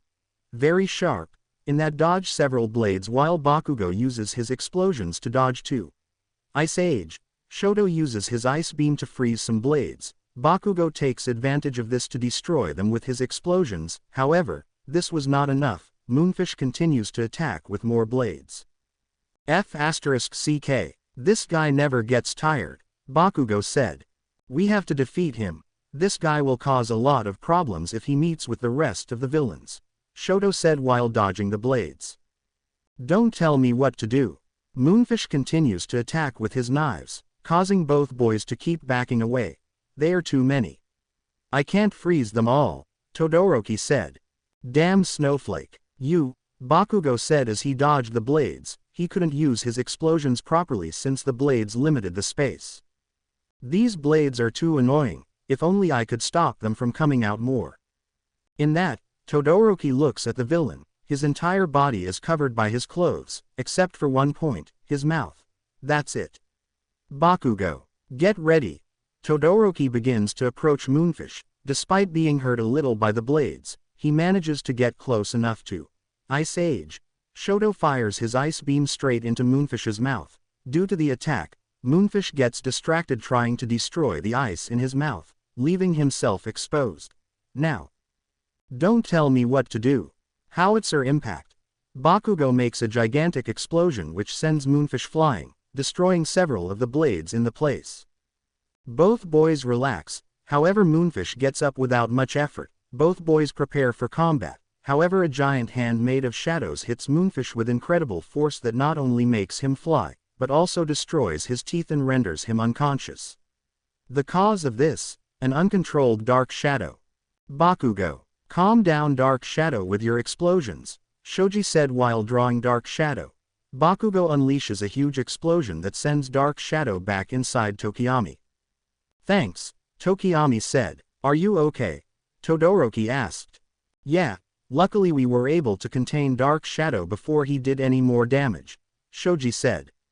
We'd better get back to camp, there are sure to be more villains there, the pussycats will need our help. And what about the order not to face any villain? Shoji asked. At this point I don't think it matters. I mean we don't know how many villains there are in total, so we have to defend ourselves. True, let's go, Shoji said. Bakugo, let's go, Todoroki said, but to his surprise no one answered him. Bakugo. I'm sorry, I saw that they were so distracted that I decided to take it, a villain standing on a tree branch said. That villain is a tall, slim man with pale skin and brown eyes that are semicircular and slightly slanted inwards, and he has a notably pointed nose. He wears a combination of a mask, balaclava, and hat. Underneath his mask reveals that he has short black eyebrows, and a head of curly brown hair of similar shade to his eyes.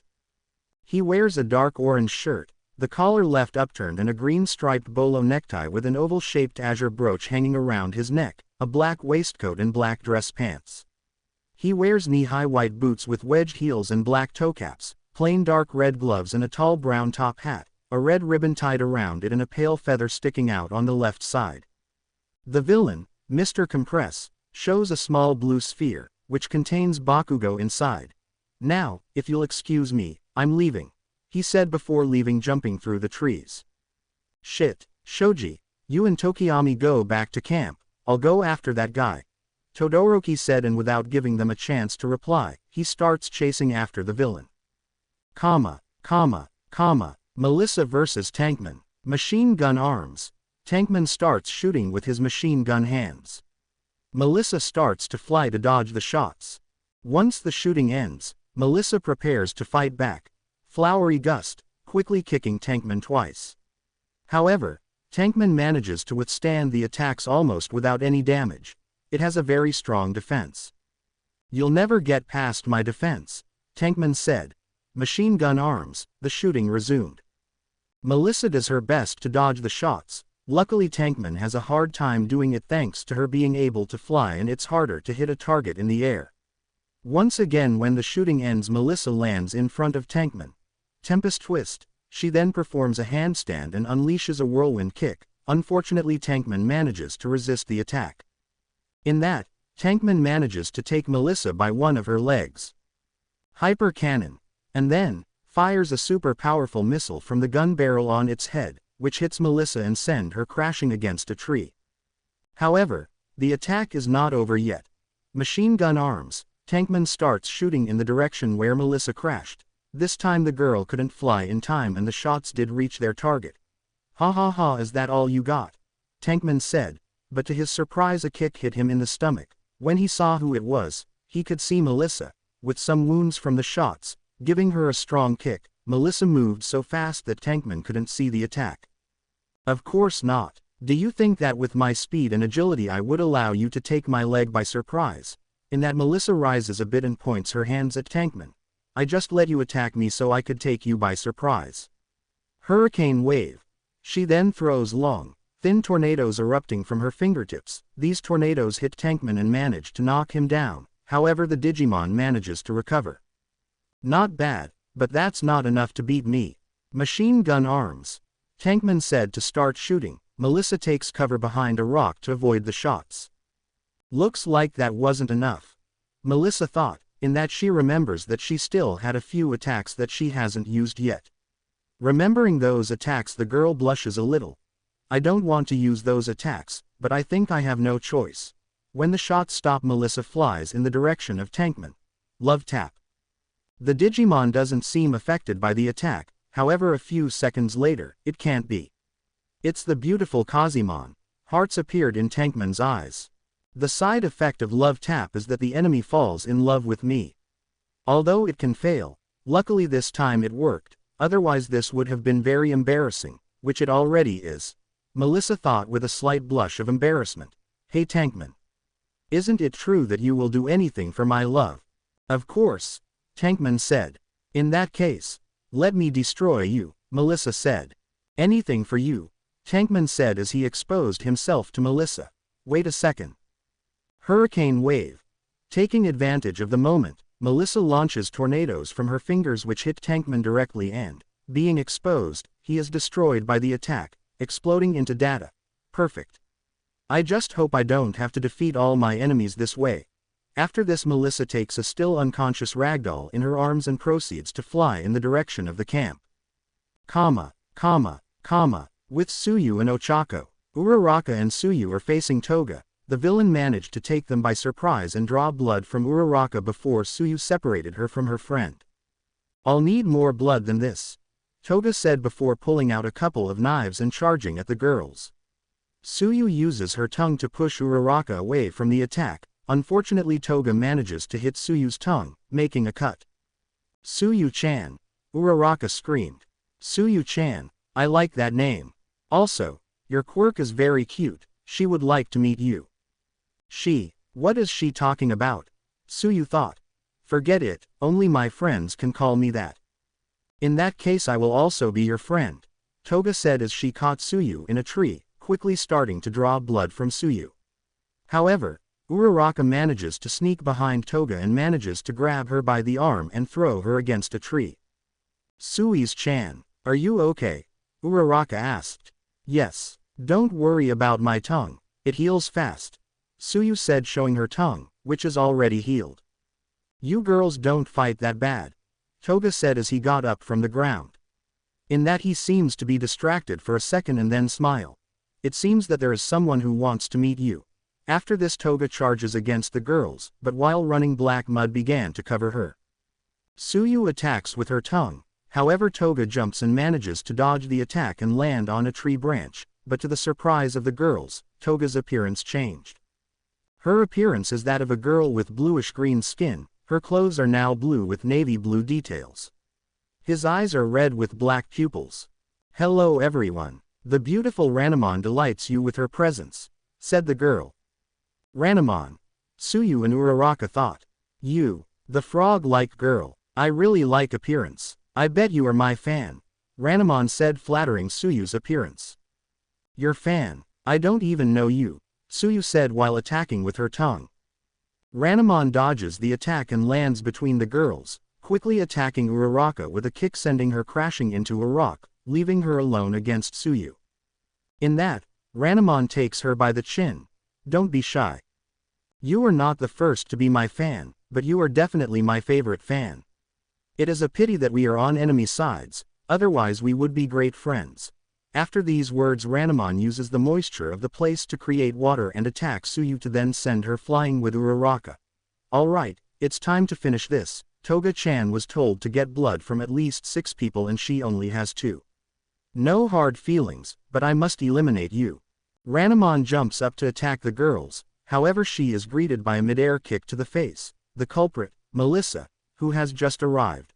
Ochako, Tsuyu. Are you okay? Melissa asked landing in front of them. The girls were surprised to see her, especially that she is carrying Ragdoll in her arms. Ranamon gets up from the ground. Seeing who the cause of the attack was, his blood began to boil. You, Ranamon screamed. What are you doing here? Tamura only mentioned the one of ice, light and fire. I bet you're here to take Agunimon away from me. What? Agunimon? Are you referring to Izuku? Izuku, Agunimon, whatever you want to call him. You won't take it from me. In that Ranamon seems to be distracted by something. So fast. Looks like you got lucky Kazimon. Next time you won't be so lucky. I won't let you take Agunimon from me. UB*TCH. After this, Ranamon leaves the place. Melissa remained motionless for a few seconds. After processing what happened her blood begins to boil. What did she call me? In that she proceeds to give Ragdoll to Tsuyu and Uraraka. Tsuyu, Ochako, Take Ragdoll to the camp. I won't let that bitch get away with it. Without letting the girls say anything, Melissa quickly flies after Ranamon. Is it me or does that seem to be something personal? Ochako said. We better not investigate the matter.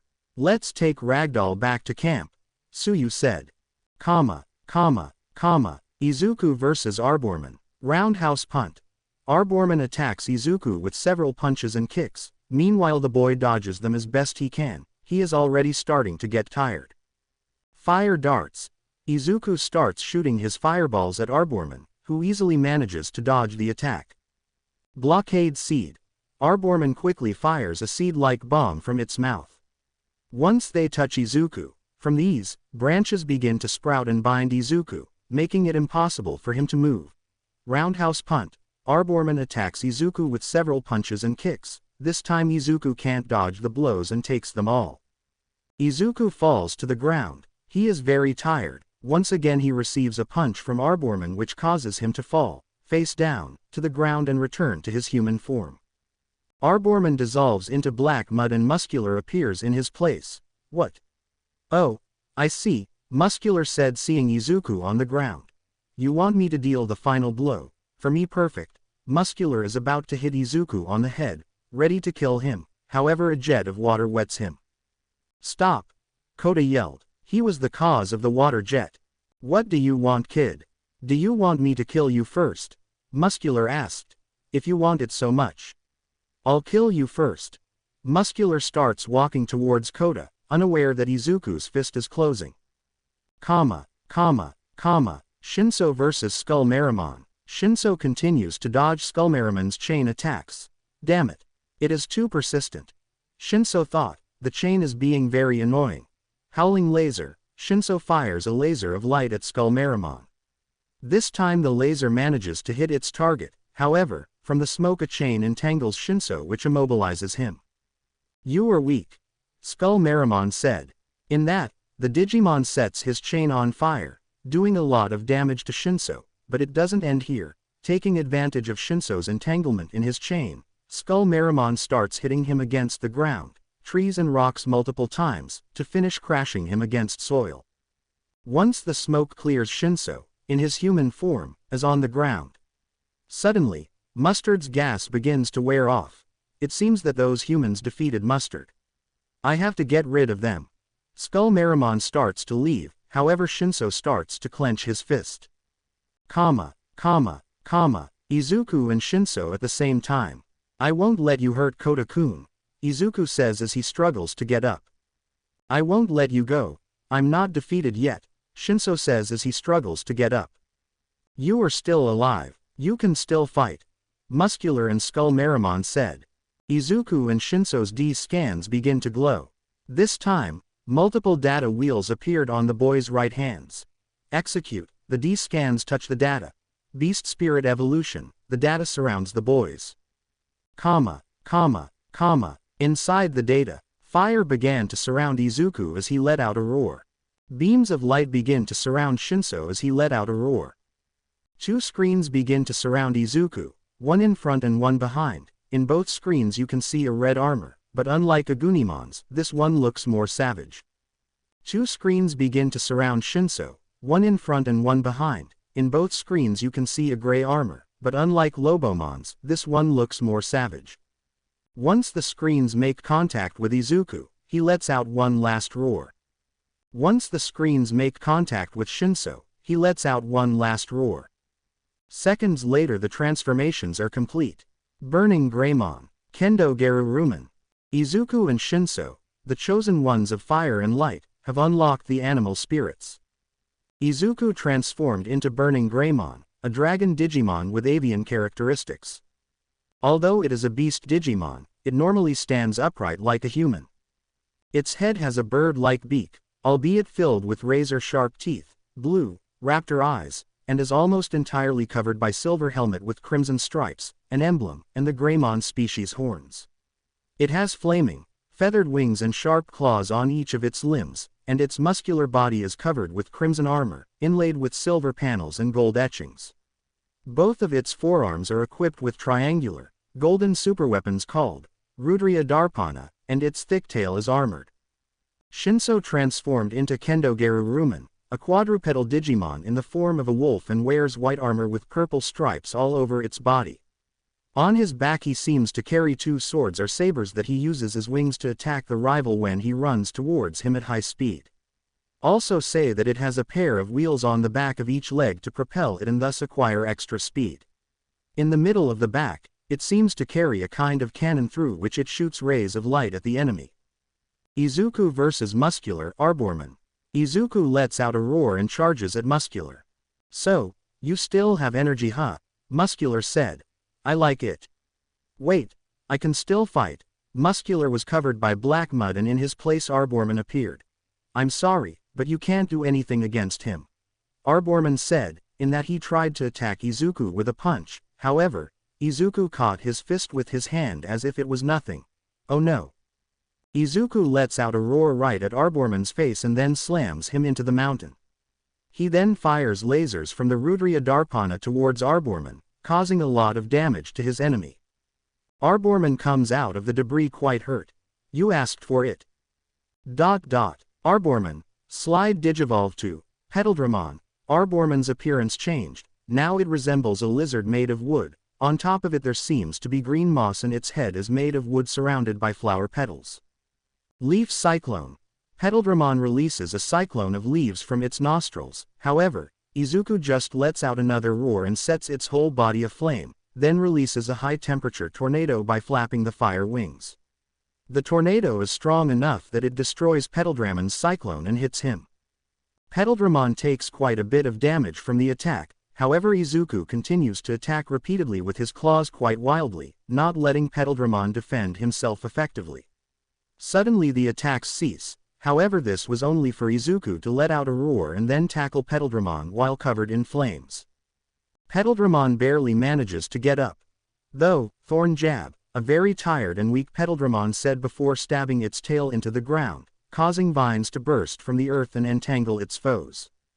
These vines take Izuku and begin to trap him. However, Izuku only roars, and another fire tornado destroys the vines and then fires lasers from his Rudria Darpana against Petaldragon. The attack hits Petaldragon, completely defeating him and causing him to disintegrate into black sludge, Muscular appearing instead. What happened?" It's the only thing he managed to say since Izuku sent him crashing into the mountain in one blow, leaving him unconscious. Kota, who watched the entire match, couldn't do anything but look at Izuku. In that, he remembered Mandalay's words. "Someday, you will find someone who will risk their life to save you." Apparently that someone turned out to be Izuku, my hero. Just at that moment Aizawa arrived at the place. Seeing the panorama, Aizawa approached Kota but was surprised to see Izuku. Although he is different, Aizawa recognized him, especially because of the fire. Midoriya. However, what happened surprised the hero. Izuku, instead of saying anything to him, turned sharply to see him, giving off an aura of a wild animal and ready to attack. Slowly approaching the hero, as if hunting him, Aizawa takes Kota in his arms and prepares to escape if for some reason something bad happens. Izuku is in front of Aizawa. He watches him for several seconds. Suddenly a roar in the distance catches his attention. Izuku turns in the direction of the noise and lets out a roar of his own, after which he flies off in the direction of the roar. That's an animal spirit. It's the only thing Aizawa could think of, after which he decides to take Kota to a safe place. However, he fails to realize that from Muscular's body 2 digital spirits emerged, the human spirit and the animal spirit of wood, which fly off in an unknown direction. Shinso vs. Skull Meramon. Shinso lets out a roar and charges at Skull Meramon. Metal Fireball. Skull Meramon said as he launches a destructive ball of melted metal from his mouth. Shinso let out a roar and then fired a beam of light from his mouth, which hit the enemy attack. However, this does not end here. Shinso begins to run quickly and uses his blade wings, Claymore wings, to cut his enemy multiple times. Finally, he finishes the assault with a lunge that knocks Skull Meramon down. Skull Meramon struggles to get up, then starts attacking with his chains. At the same time he set them on fire. Die. The chain was about to hit Shinso. However, Shinso manages to break the chain with one bite. he then leaps into the air while spinning with blades extended. The blades start cutting Skullmeramon many times. Once Skullmeramon falls to the ground, Shinso lets out a roar and runs at high speed to cut his rival into pieces. "I am impossible." Those were Skullmeramon's last words as Shinso fired one last beam of light from his mouth, defeating him completely and causing all of Skullmeramon's pieces to explode into data. After this, Shizno looks at the moon and lets out a gigantic roar. After a few seconds another roar is heard from afar. Shinso goes in the direction of that roar. Melissa is flying at full speed. She lost sight of her target, however it seemed that her target was straight ahead. As she flew, she met Todoroki, who was also flying in the same direction. "Todoroki," Melissa said. "Melissa, what are you doing here?" Todoroki asked. "I'm following a villain. Apparently she went this way." Melissa said. "What about you?" "A villain captured Bakugo. I followed him here. Apparently, they are meeting up further down this way," Todoroki explained. "In that case, let's hurry up. We have to rescue Bakugo," Melissa said so that after both of them fly in the direction that Todoroki indicated. Villain's meeting point. Dabi is waiting for his allies. Next to him is another villain, who is dressed in a black full-body suit with gray details. This villain is Twice. "Damn it, where are they?" an impatient Dabi asked. "Do not be impatient. I'm already bored," Twice said in a strange way, as if he had a split personality. Dabi was about to answer, but in the distance, he could see the animal and human spirits of the wood approaching. So, Muscular was beaten. "What a pity. I don't care," Twice said. Dabi takes the spirits, in that Ranamon arrives. Finally. How much blood did Toga manage to get? Let's see. I think she got 2 samples from 2 people. 2. Hadn't she said she'd at least get 3? Dabi asked. "Don't look at me. I just wanted to say hello to my fans. In fact, I found a girl who is my #1 fan." In that, Spinner and Magna arrive. "Good, I'll give you 1 more minute. If no one else shows up, we'll leave." Mr. Compress arrives at that moment. "We will not leave without fulfilling our mission, right?" he asked and then showed the small sphere in which he has Bakugo trapped. "Well done, Compress," Dabi said. "No need to sing victory yet, we have unexpected guests," Mr. Compress said so that Melissa and Shinso landed behind him. "Damn it," Dabi said before being covered by black mud and in his place a Digimon appeared.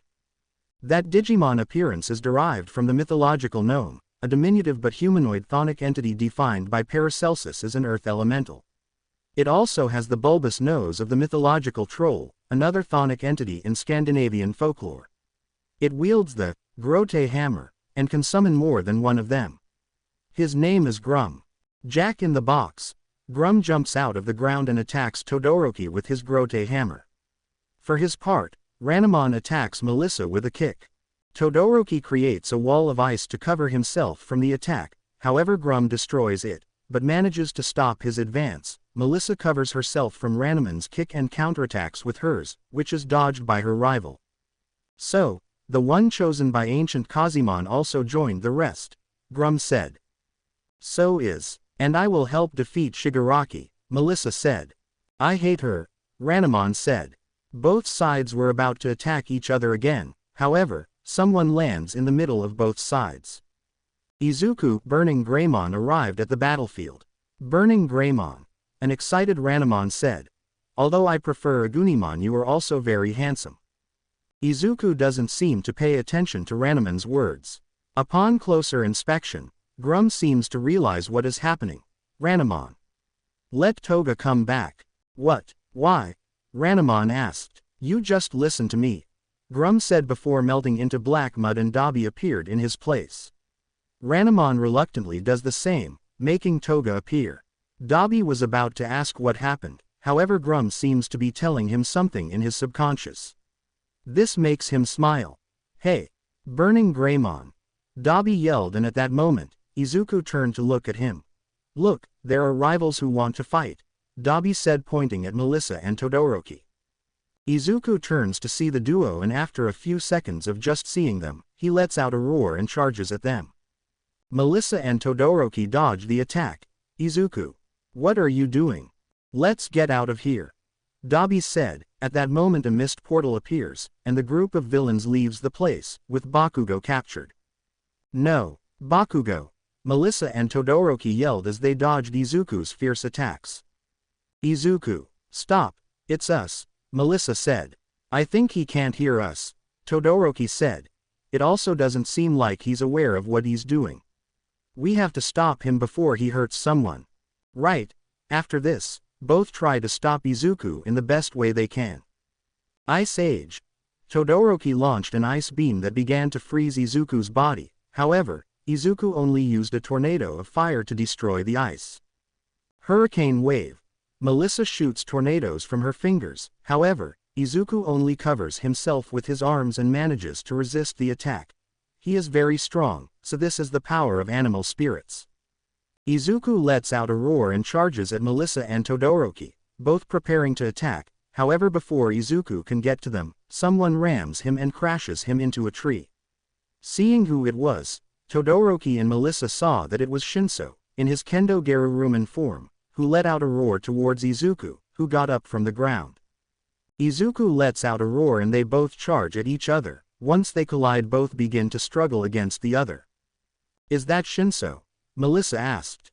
It seems to be. Apparently, he also unlocked the animal spirit. Todoroki said. We have to calm them down. We can't leave them like this. Who knows what they might do while they're out of control. You try to calm down Midoriya, I'll calm Shinso down. Okay. Melissa said before shooting tornadoes at Izuku. Todoroki fires an ice beam at Shinso, both of them managing to make their target focus on them. I'm sorry Izuku, but I need you to calm down please, Melissa said as she dodged Izuku's savage attacks. In one of those attacks, Melissa manages to knock Melissa down. The girl falls to the ground and Izuku jumps and lands on top of her. With his right hand he grabs her by the neck and begins to crush her on the ground. Melissa can feel how short of breath she is. Izuku, please stop, it's me. I can't breathe, the girl began to speak with difficulty. Out of desperation she could only say one thing. Someone, help me, however those words seem to repeat themselves in Izuku's mind. Help me, Izuku starts to remember. Flashback. Many years ago, Inko Midoriya, when she was still skinny, is sitting on the floor with a blanket covering her. Help me, Inko said in a playful tone. In that, the door opens and an Izuku between 3 and 4 years old appears. The boy is dressed in an All Might onesie. I'm here, little Izuku yelled. Inko quickly hugs her son. Thank you very much All Might. At that Inko lets out a giggle. So, all this time, All Might was you, Izuku. Flashback end. This memory made Izuku finally regain control of his transformation, that he can finally control himself. What happened? Izuku said something disoriented. He doesn't remember what happened. The last thing he remembers is fighting Muscular and transforming, but after that he only remembers black. In that he realizes that he is hurting Melissa, he quickly releases her and backs away. Melissa. I'm sorry. I don't know happened. I don't remember anything. Catching her breath, Melissa hugs Izuku. Izuku. You're back. I'm glad you're back. Izuku, blushing, returns the hug. I'm sorry to interrupt your romantic moment, but I need help, Todoroki said as he dodged Shizno's wild attacks. Blushing, Izuku and Melissa break the hug. Alright, Todoroki. Step aside, Izuku said. In that Todoroki moves away and Izuku manages to immobilize Shinso thanks to the fact that they both have a similar power. Melissa and Todoroki support Izuku and manage to immobilize Shinso's legs, who was trying to free himself from the hold. Shinso-kun, calm down please. We are not your enemies. We are your friends. Your friends. These words repeated in Shinso's head. Flashback. Hey, watch out for Shinso. He might use his quirk to make you do his homework for him. A student, Shinso's classmate from high school, said quietly to another. However, Shinso could hear them. His quirk is perfect for that of a villain, brainwashing. Spooky. Another student said. I don't think he can be a hero with a quirk like that. After school. Damn it. Shinso screamed as he hit the ground. I'm going to show everyone. I'm going to become a great hero. Not matter how. At that, a spirit appeared in front of him, ancient Geruruman. In that case, let me help you. Ua entrance exam. Shinso destroyed another robot that was about to hit another participant, who was distracted. Upon landing he can feel something familiar about the participant he saved. Apparently, the other participant feels the same. After saving Uraraka, after discovering that he is not the only chosen one, Shinso can feel that this is his chance to finally have some friend, someone who appreciates him for who he is and doesn't judge him. Shinso extends his arm. See you at Ua, my friend. The other boy, Izuku Midoriya, smiles and returns his handshake. Yes. Flashback end. Shinso finally stops struggling. The rest release him. What happened? It seems that you unlocked the animal spirit, but lost control of the transformation, Todoroki said. I see. Wait, what happened to the villains? Izuku asked. Melissa and Todoroki hesitated to tell them what happened, however sooner or later they will find out. Well. An explanation later. What? Shinso said. Bakugo. It's my fault, Izuku said. It is not. You weren't in control of your transformation, Melissa said. If I hadn't lost control, Izuku said. Melissa is right, it's not your fault, you changed for a reason, you couldn't know that this would happen, Todoroki said. But, Midoriya, if it hadn't been you, it would have been me, remember I was out of control too. You'll see that they will manage to save Bakugo, Shinso said. His friend's words managed to calm Izuku. Yes, you are right, thank you guys. After this, the boys decided to return to the camp. Tonight, the good guys were defeated. The ambulances and firemen arrived 15 minutes after the departure of the villains. Of the 40 students, 15 lost consciousness and became critically ill due to the gas. 9 students were seriously injured and 15 were uninjured. 1 student disappeared. Of the 6 professional heroes, 1 suffered a head injury, she is in critical condition. The other lost a lot of blood, but she would survive. If it hadn't been for Melissa, who explained what happened, she would have been kidnapped by the villains. On the side of the villains, 3 were caught and immediately arrested. One of the 3, Muscular, seems to have lost all notion of consciousness. His body is alive, but his mind is absent. The rest of the villains disappeared without a trace. Training camp came to an end with the worst possible result. Hospital. Izuku was discharged the same day he arrived. His injuries are only minor, as his transformations are the ones that take the most hits. Very well, Midoriya-san, you are free to go. Luckily you don't have serious injuries, just try to rest and everything will be fine, the doctor said. Thanks. By the way, a boy came and wanted us to deliver this to you, the doctor said as he hands Izuku a letter. Midoriya-san, I'm sorry I hit you there. Thank you for saving me without knowing anything about me. Get well soon so I can thank you in person. Kota. Izuku smiled at the letter. After that, Izuku prepares to leave the hospital. Midoriya, a voice stops him. It was Kirishima, accompanied by the rest of Class A, at least those who were not unconscious, and Bakugo, of course. Guys, what's going on? While we're here, Todoroki and I heard All Might and a policeman talking to Yaoyorozu. Kirishima said. Apparently, she and Awase from Class B managed to put a tracker on a villain, the one that looks like a reptile I think, while he was going back to the rest of the villains. We think maybe Yaoyorozu can make us another device. No, we have to let the professionals take over, Iida said. This is not something we can do. We know that, but, Todoroki said. Bakugo was captured in front of me, and I couldn't do anything to avoid it. If I don't do anything, I can't call myself a hero, Kirishima said. Midoriya. We can still save him, right? Kirishima said while extending his arm to Izuku. Do you plan to go out and rescue him by yourselves? Iida asked. Even though we were targeted by the villains, they took Bakugo without killing him. They may need him alive. Todoroki said. I will go with Kirishima. No, I understand that you are frustrated, but this is not the time to be carried away by feelings, Shoji said. We have to let All Might and the heroes handle this, plus they revoked our authorization to fight, Tokiyami said. We are all shocked by Bakugo-chan's kidnapping. However, let's be reasonable, no matter how you feel, if you guys get involved in the battle, Tsuyu started.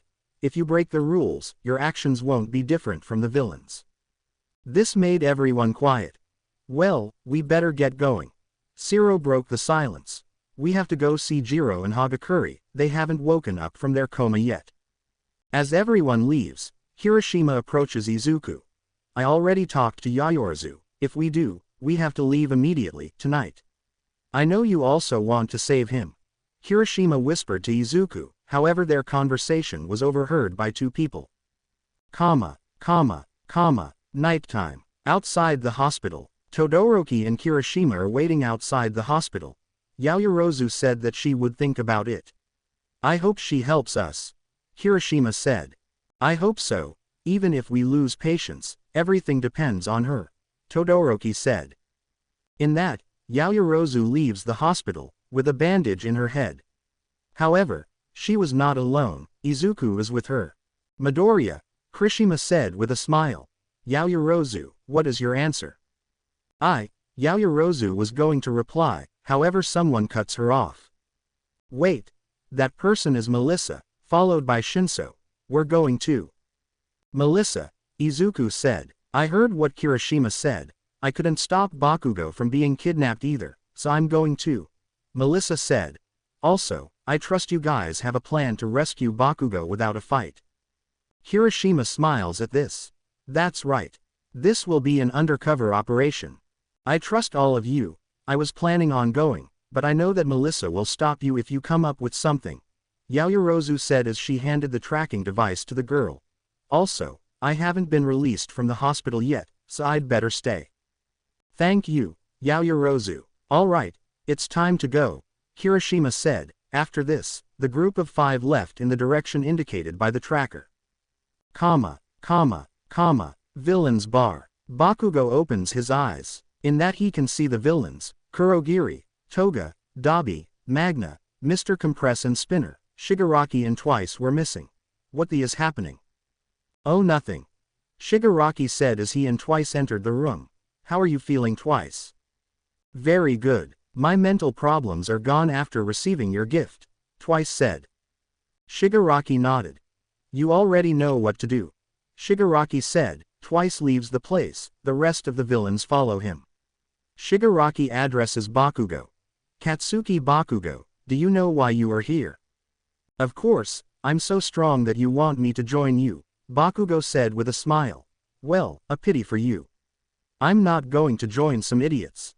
Shigaraki laughs at these words. Who do you think I am? An idiot. You are just a bait to attract All Might. This surprises Bakugo. What the are you talking about? Now that All Might has passed the torch to someone else, he has become unnecessary to my plans. Shigaraki said. Then the rest of the villains enter the room. All Might's hero days end tonight. The 5 students who decided to save Bakugo are on their way to the location indicated by the tracker. At the moment they are going by train until they reach Kamino. Did the others say anything about this plan? Izuku asked. Yes, they tried to stop us, Todoroki said. Uraraka said some harsh words to us, Kirishima said. Small flashback. I'm sure Bakugo will feel very ungrateful if you save him. Flashback end. In any case, listen up, Todoroki said. No matter how you look at it, we are doing this driven by our egos and feelings of guilt. It's not too late if you decide to retire. If I wasn't sure, I wouldn't have suggested this in the first place, Kirishima said. It was partially my fault that Bakugo was captured. My power went out of control and prevented you from avoiding his capture. I must do this, Izuku said. Izuku, that wasn't your fault. Melissa tried to say. You don't have to keep beating yourself up about it. I know, still I can't help but feel guilty, Izuku said. A few minutes later. Here we are, Kamino Ward, Kirishima said. The villains are hiding somewhere in this city, Izuku said. Very good, Melissa, You have the tracker. Where do we have to go? Kirishima asked. Keep calm please. If we're not careful, the villains will realize we're here. We have to proceed with great caution, Melissa said. True. This is a stealth mission, Izuku said as he puts on his sweater cap. If you allow me, I think I have a solution, Melissa said while pointing to a clothing store. A few minutes later, Izuku walks out of the changing room. However, he is not dressed as usual. He was wearing blue pants, a red shirt under a blue jacket and wearing a chain around his neck along with sunglasses covering his eyes, and his hair was thrown up in the air. Oh yeah, he said with a fake aggressive tone. Next up was Todoroki, who wore purple pants along with a white shirt with a purple vest over it and wore a black wig. I see, disguises. Kirishima wore brown pants with a matching brown jacket and a white tank top underneath. His hair that was usually always on end was now flat and spiky, and he had what appeared to be horns on his head. Nice. Shinso's hair was slicked back and completely straight. He was wearing a black sleeveless vest and a white long-sleeved shirt underneath. He was wearing black jeans and white tennis shoes, in addition to having a fake mustache. I already hate this. Lastly, Melissa, who wore an elegant blue dress with a necklace, sunglasses, and her hair in a ponytail. This way they won't recognize us. After this, the group leaves the store to go where the tracker indicates. However, look, they are from the O. This made the group shocked and tense. However, seeing what the matter was, they could see that in reality the UA was on the big screen in the city. Now live, we have a public apology from the UA school. On the screen you can see Nezu, Aizawa and Sekijiro-kan, Vlad King, bowing as an apology for what happened. On this occasion, our incompetence resulted in 25 of our freshmen being injured. We were lax in our defense against the villains, and we paid dearly for it. Aizawa said. We sincerely and humbly apologize for our failures. Reporting with NHA, this is the third time their students have had an encounter with villains, only this time multiple students were injured. Please tell us specifically what action you will take on this matter. Nezu decides to answer. We have strengthened security around the school and have re-examined the campus crime prevention system. We are taking strong measures to ensure the protection of our students. They are not protecting them from anything. What are they saying? The atmosphere around the group of students was getting very tense. All for One hideout. All for One is watching the report while smiling evilly. In that, interrupts him. My lord, are you sure about this? AFO turns to see the doctor. That's right, now that All Might is no longer necessary for my plans, it's better to get rid of him. But you still haven't regained your full power, the doctor said. AFO begins to pass an object between the fingers of his hand. It is the tracker that had been placed in Spinner. Apparently, he has it now. I know, and I am aware that I will not be able to kill him with the power that I now possess. But all I need is to get him to spend the last of the one for all he has. But you will be locked in Tartarus. We need you for the plan, Garaki said. No, what we need is for Tamura to be ready for the transfer. If it wasn't for my conscience, this body would already be dead. That's why I'm even more limited than I should be. This body is not able to withstand all of my current power, even though it lacks a large part of all my true power. That's why I need a better body, and Tamura's is the perfect one. AFO, or rather, Luciman said.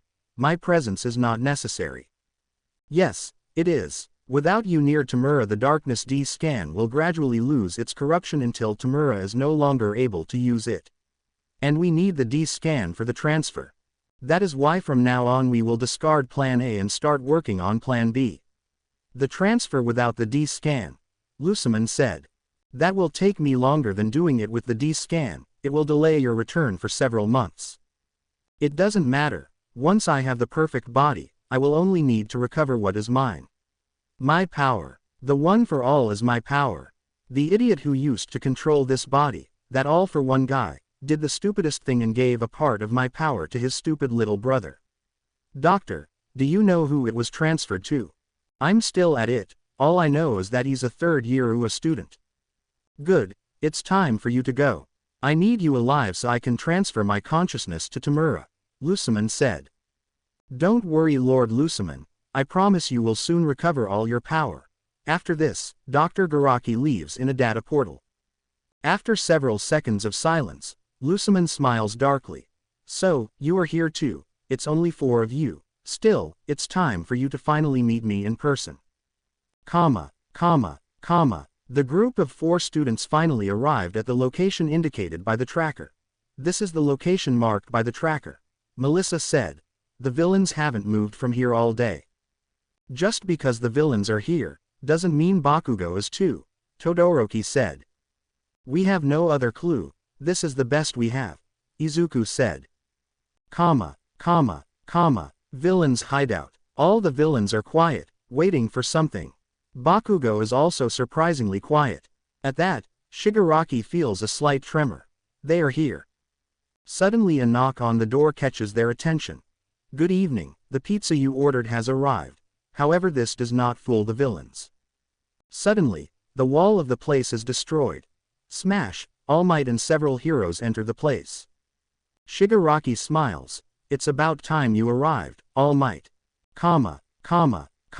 With the rescue students. Inside an alley, Melissa and Kirishima climb on the shoulders of Izuku and Todoroki, respectively. They're trying to see what's inside the place. Don't look up. Don't look up. Those were Izuku's thoughts, since if he looked up, he could see under Melissa's dress. I don't see anything. What about you, Kirishima? Melissa asked.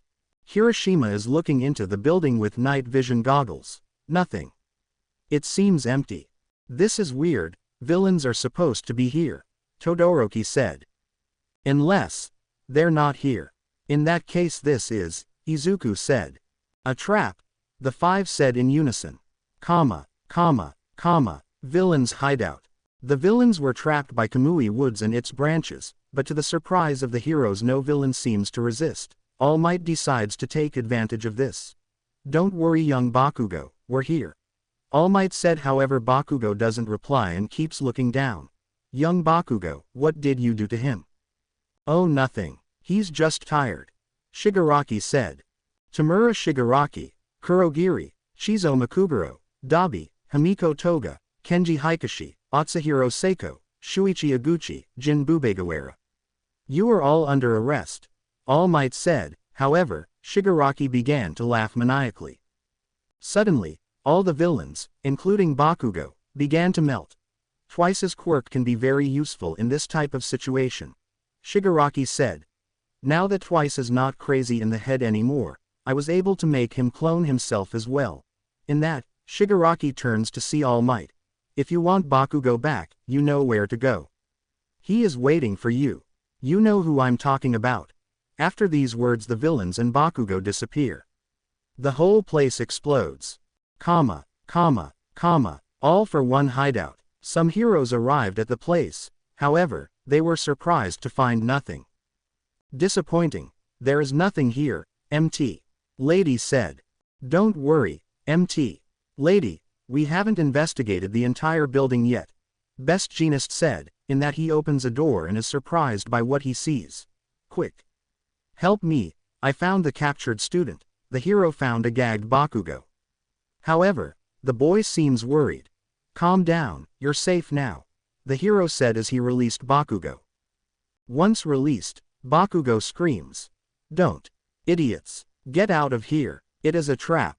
Suddenly, a gigantic gust of air destroys the entire place, sending everyone, except Bakugo, flying.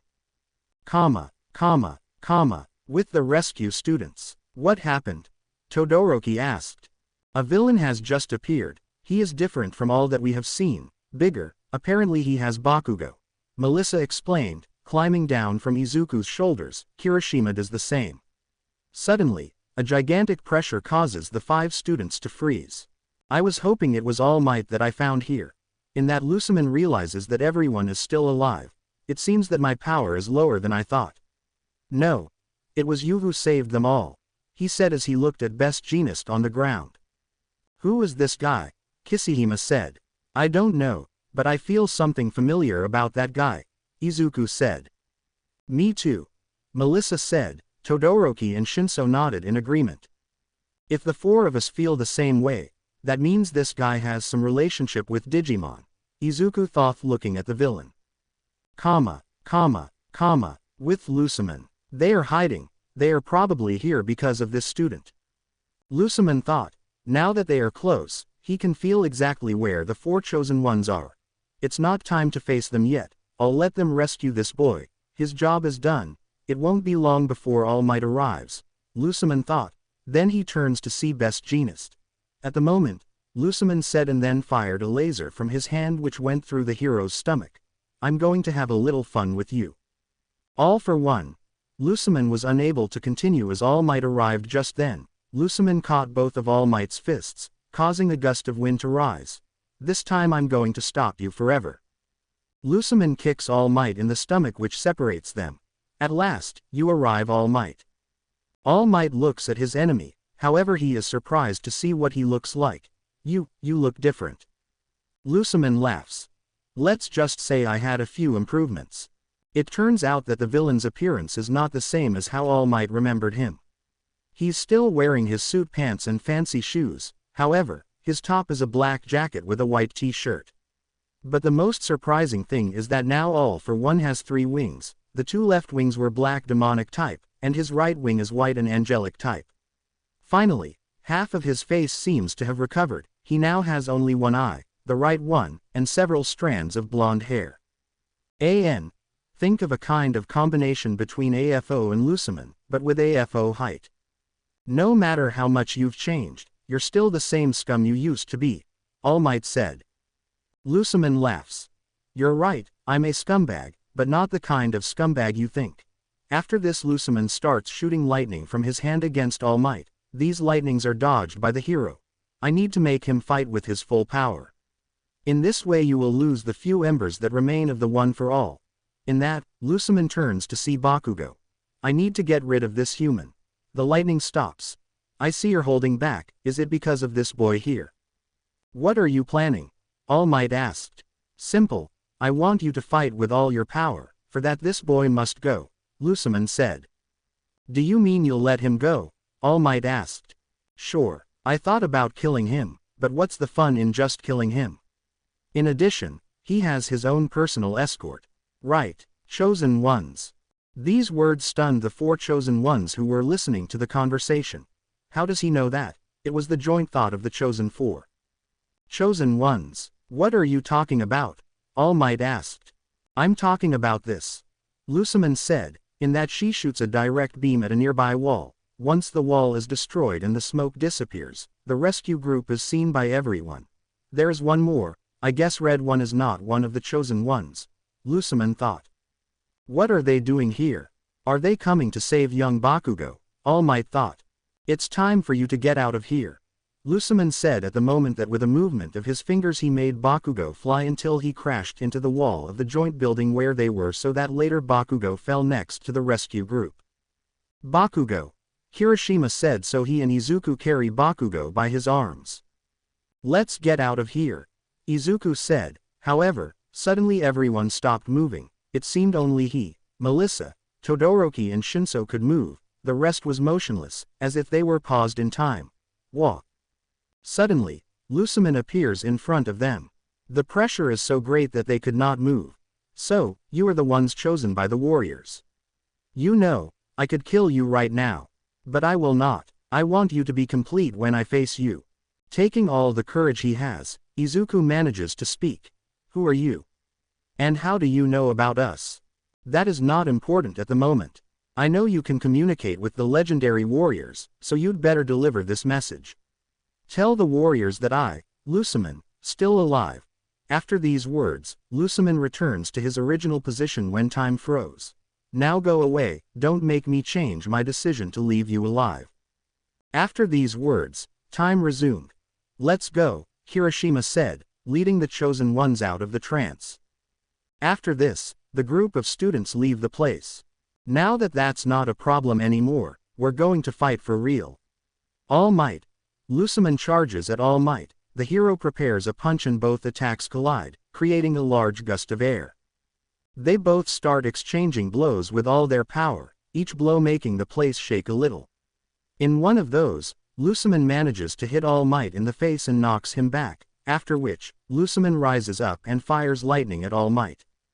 All Might receives the lightning, enduring the pain. All Might jumps until he reaches Luciman, after which he decides to attack him with multiple consecutive punches and then finish off with smash, a blow to Luciman's face, which is quite strong and manages to crash him to the ground, his fist still in the face of his enemy. It seems that you have almost no power left. These words make All Might widen his eyes in surprise. The attack doesn't seem to have affected his enemy. In that, Luciman touches All Might's shoulder. It's time for the world to see your true appearance. Luciman sends All Might flying with a lightning bolt. All Might crashes some distance away, and when he stands up, his true form is seen by everyone, without exception, since the fight has been broadcast on the news. The group of students has reached the main street of Camino, far from danger. Look, on the screen, a civilian said. The group looks at the screen and they are shocked by what they witness. As that, Todoroki said, All Might, Kirishima finished. No, that is impossible, Bakugo said. Izuku was going to say something, however at that moment he remembered a certain conversation that happened on Ai Island. Melissa, what your father told us on Ai Island, do you remember?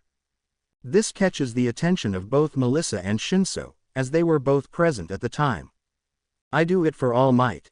You may not know it, but his quirk is disappearing. The memory hits them in the head. So, this is what he meant, Shinso said. Uncle Might, it was the only thing Melissa could say. The girl is about to cry. Izuku notices this and takes her by the hand. Melissa turns to see him and Izuku shows her a smile. Don't worry about All Might, I assure you that he could beat him. Without knowing why, Izuku's words managed to comfort Melissa, making her smile slightly.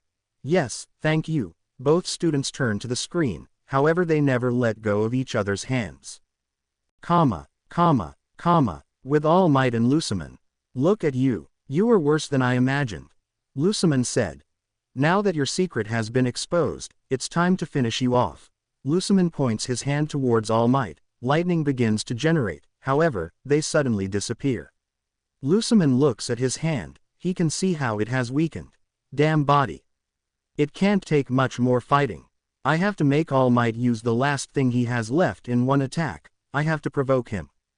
It's true, my body is in this condition, but my heart is still the symbol of peace, All Might said.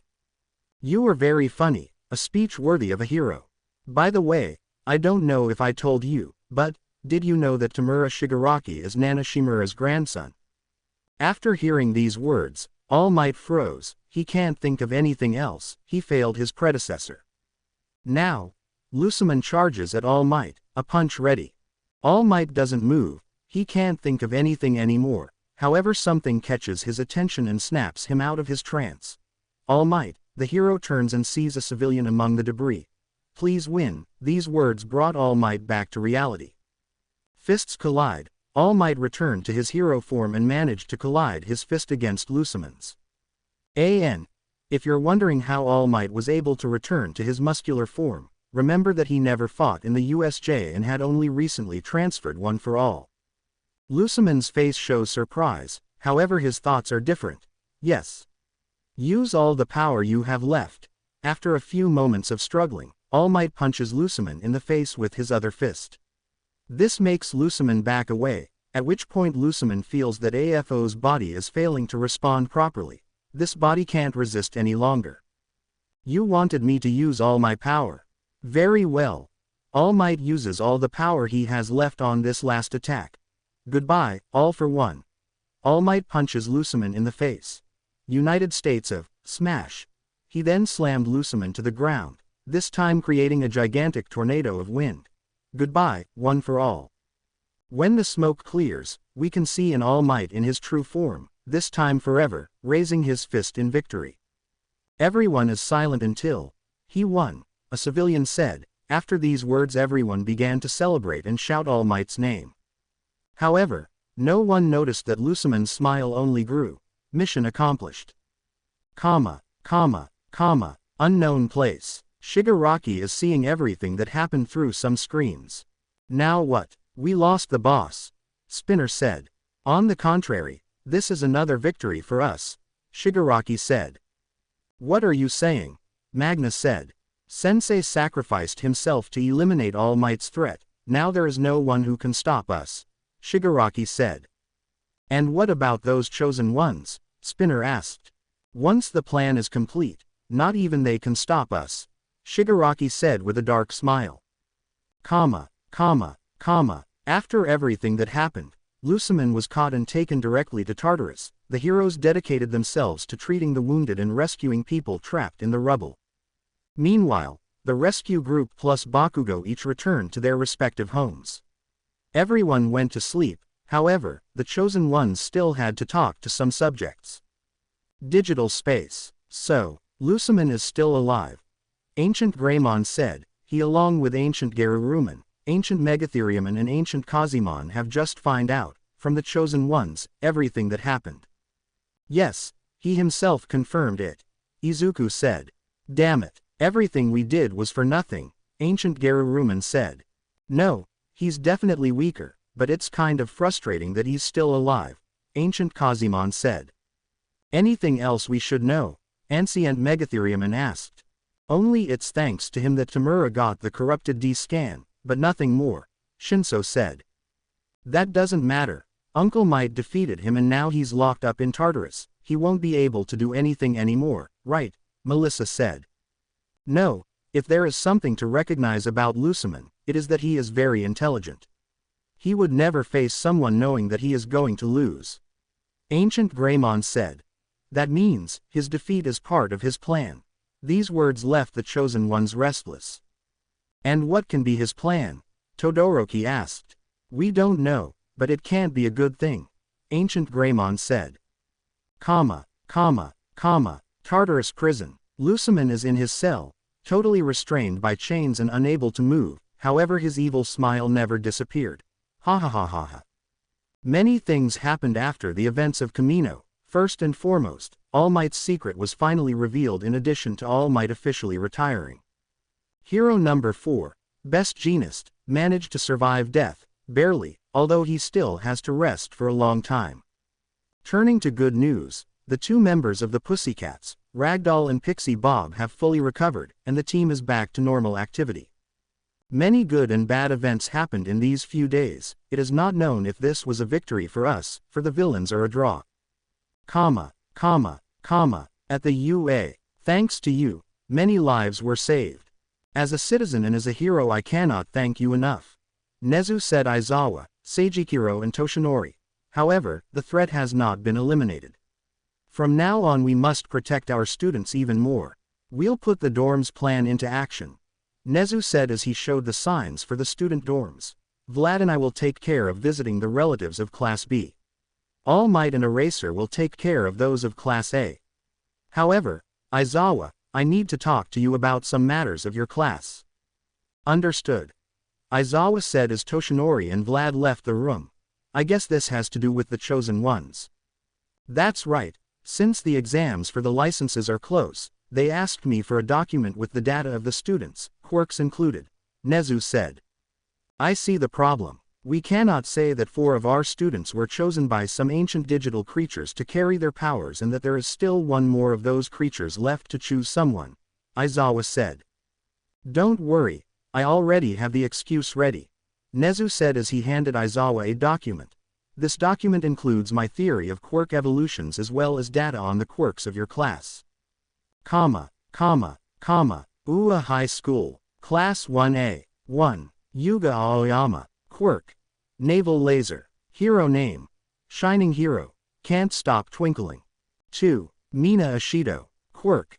Acid. Hero name. Pinky. 3. Suyu Asui. Quirk. Frog. Hero name. Rainy Season Hero. Froppy. 4. Tenya Iida. Quirk. Engine. Hero name. Ingenium. 5. Ochako Uraraka. Quirk. Zero Gravity. Hero name. Uravity. 6. Masharao Ojiro. Quirk. Tail Hero name. Martial Arts Hero. Tailman. 7. Denki Kaminari Quirk. Electrification Hero name. Stun Gun Hero. Chargebolt. 8. Eijiro Kirishima. Quirk. Hardening Hero name. Sturdy Hero. Red Riot. 9. Hitoshi Shinso. Quirk. Evolved. Quirk before evolution. Unknown due to student's personal reasons. Hero name. The Light Hero. Wolf. 10. Rikido Sato. Quirk. Sugar Rush hero name. Sweets hero. Sugarman. 11. Mezzo Shoji. Quirk. Dupli Arms hero name. Tentacle hero. Tentacle. 12. Kyoka Jiro. Quirk. Earphone Jack hero name. Hearing hero. Earphone Jack. 13. Honta Siro. Quirk. Tape hero name. Taping hero. Cellophane. 14. Fumikage Tokiyami. Quirk. Dark Shadow hero name. Jet Black hero. Tsukuyomi. 15. Shoto Todoroki. Quirk. Evolved. Quirk before evolution. Absolute Zero. Hero name. The Winter hero. Frost. 16. Toru Hagakure. Quirk. Invisibility hero name. Stealth hero. Invisible girl. 17. Katsuki Bakugo. Quirk. Explosion. Hero name. Not decided. 18. Izuku Midoriya. Quirk. Evolved. Quirk before evolution. Unknown due to evolving it before detecting it. Hero name. The digital hero. Agni. 19. Melissa Shield. Quirk. Evolved. Quirk before evolution. Unknown due to evolving it before detecting it. Hero name. Not decided. 20. Momo Yaoyorozu. Quirk. Creation hero name. Everything hero. Kriti. Principal's note. Attached document with our theory of quirk evolution. Comma. After reading the document, Aizawa was surprised. I see you already have it under control. That's right, though, that's not why I want to talk to you. I know that if it were up to you, you would expel the 5 who went to rescue Bakugo, but for this time, I can't allow it. Nezu said. Aizawa made an annoyed face. I know, nothing to expel the chosen ones, those 4 have their digital magic protection. And unfortunately, I can't expel Kirishima alone. Damn Digimon, sometimes I wish I hadn't found out about all this. Aizawa said. Alright then, you better go with all might. Nezu said. After this, Aizawa leaves. Nezu was also about to leave, however, a data portal opens next to him. From this portal a bipedal lion-like Digimon emerges.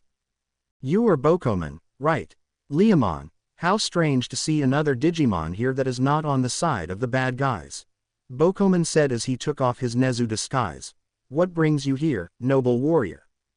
I heard that the legendary warriors chose successors and that they are in this world. I know it's not a good time, but the digital world needs their help. Leomon said. Bokomon doesn't say anything, in that from his phone he dials someone. Vlad, go ahead, I have a last-minute matter to attend to, I'll catch up with you later. Understood. Vlad hangs up. Alright Leomon, I'm listening. Bokomon said. Bakugo household, I don't think it's that easy, but it's okay. I leave my son in your care. A woman quite similar to Bakugo said, that's his mother, Mitsuki Bakugo, but the most important thing is that all this was said while slapping her son on the head. Stop hitting me, old hag. I'll kill you, Bakugo said. Mitsuki slaps Bakugo again. Shut up. You were very weak and that's why they kidnapped you. Shut up. Meanwhile, Aizawa and Toshinori watched this with sweat rolling down their foreheads. Outside the house. This has been the strangest visit. Aizawa said. We only have 2 more left, right? Yes. Oh wait. Toshinori looks at his phone. David has just confirmed, now only young Midoriya is left.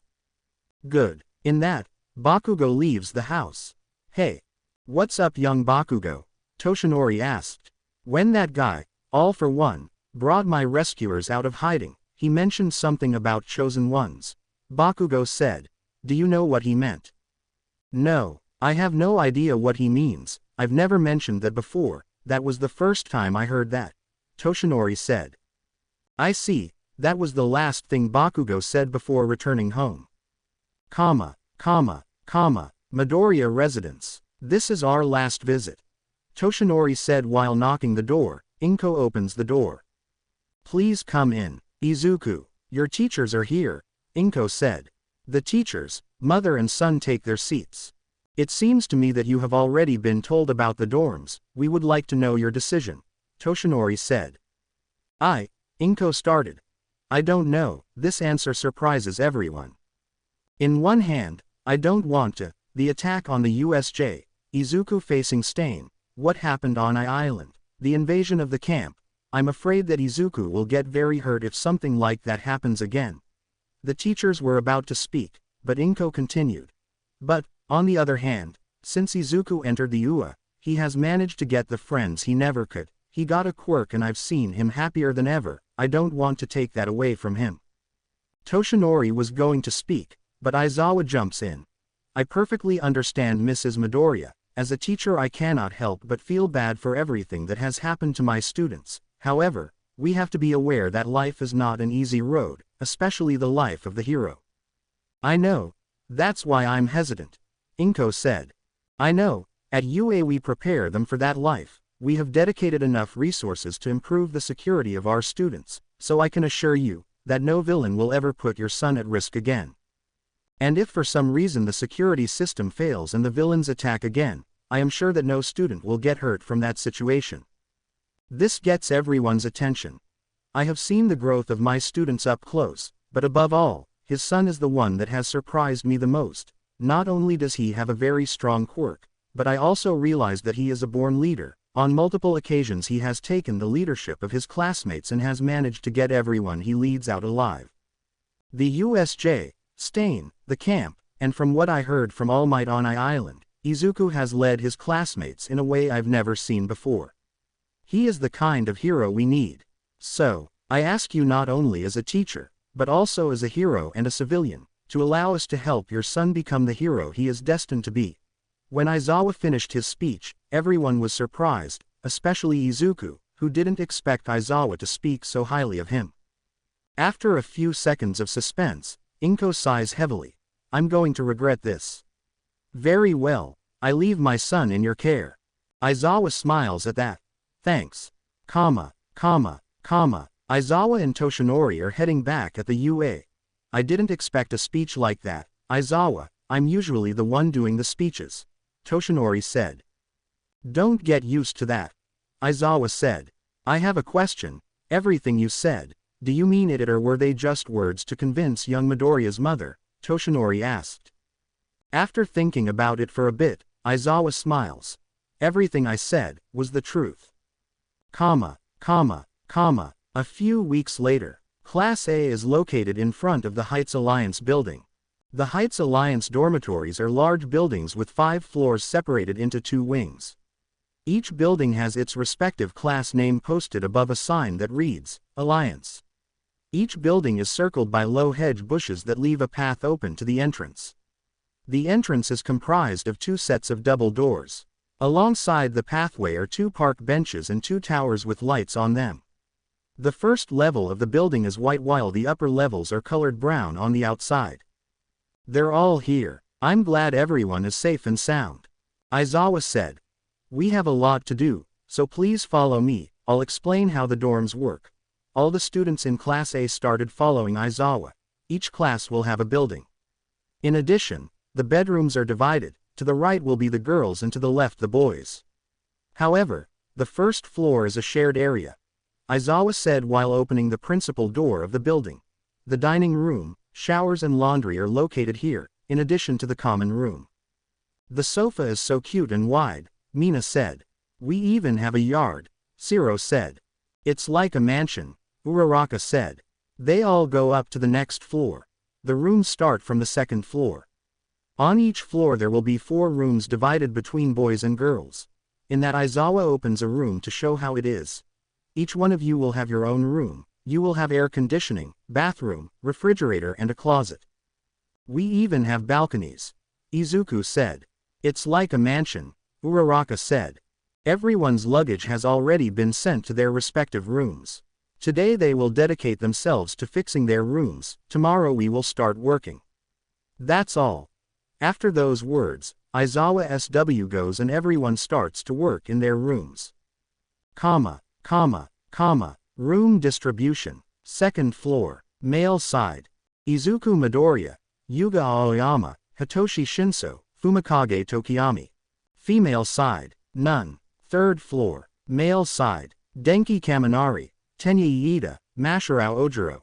Female side, Hyoka Jiro, Toru Hagakuri, Melissa Shield. Fourth floor, male side, Mezzo Shoji, Eijiro Kirishima, Katsuki Bakugo. Female side, Ochako Uraraka, Mina Ishido. Fifth floor, male side, Rikido Sato, Shoto Todoroki, Honta Siro. Female side, Momo Yaoyorozu, Suyu Asui. Nighttime. All the guys sit on the couches, they just finished organizing their rooms. Wow, we didn't come here under the best of circumstances, but it's exciting to know that this is what our life together will be like now, Kaminari said. I'm tired, Kirishima said. Have you finished tidying up your rooms yet? Mina asked. The other girls, except Suyu, came with her. Yes, we are resting now, Kaminari said. Hey, we have been talking and we have a proposal for you. Mina said. The other girls nodded. How about we have a room tournament? This proposal especially made 3 boys nervous. No, wait, Izuku said, trying to stop them from entering his room. But it was too late because the door was opened. Oh, you have All Might stuff, Mina said when she saw that the room had some figures, a poster, and a banner. But not only that, but he also had some normal things like pictures of him and his mother and some of his friends. Not bad. I thought you would have more things of Uncle Might. Since you talk so much about him, Melissa said. Right, Izuku said nervously. Good thing I didn't bring my entire collection, what a shame. Sorry but no, Tokiyami said as he stood in front of his door to prevent the girls from entering. Unfortunately, it didn't work for him as the girls just pushed him out of the way. Tokiyami's room was quite dark, not only because of the lack of light, but also because of the way it looked and the things in it. How dark? The girls said. Get out, Tokiyami said. Now Aoyama. His room was full of mirrors, blankets, rugs, curtains, covers, and lots of shiny things, including armor and a disco ball. How brilliant. No, it's not bright, it's dazzling, the French guy said. Anyway, let's see the next one, the girls said. No, Shinso said as he stood in front of his door. He was even transformed into Lobomon. But that didn't work for him. The girls, in some unknown way, managed to move him out of the way and enter his room. At first glance the room is quite normal, nothing to highlight.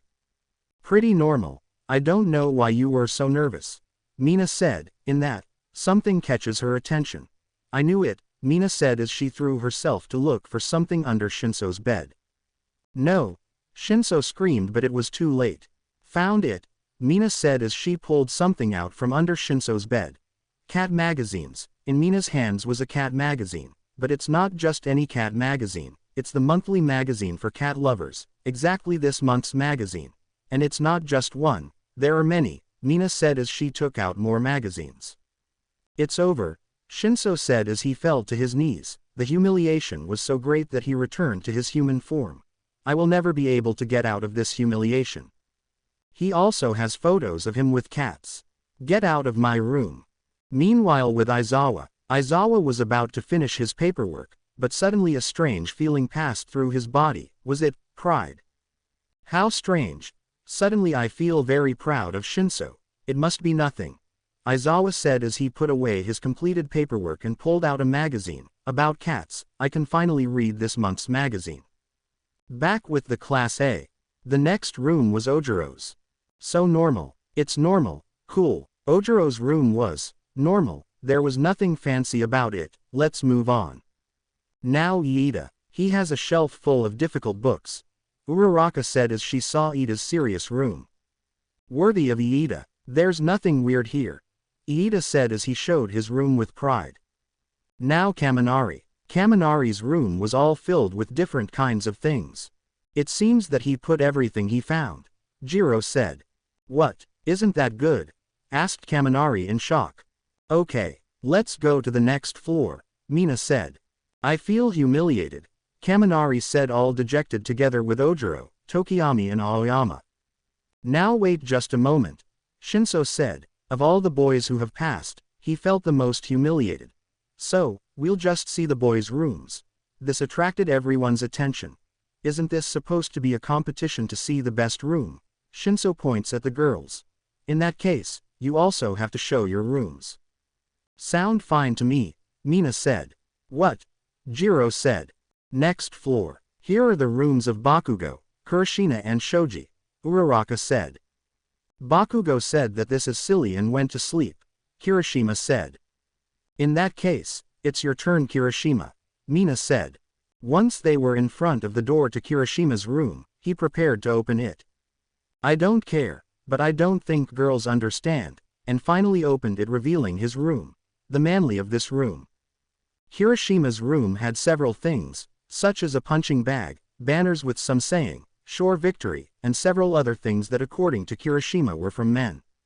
It is the second place in the room that you least want your boyfriend to have, Hagakure said. The girls nodded in agreement. Shoji's turn. There is nothing interesting to see, the boy said as he opened the door.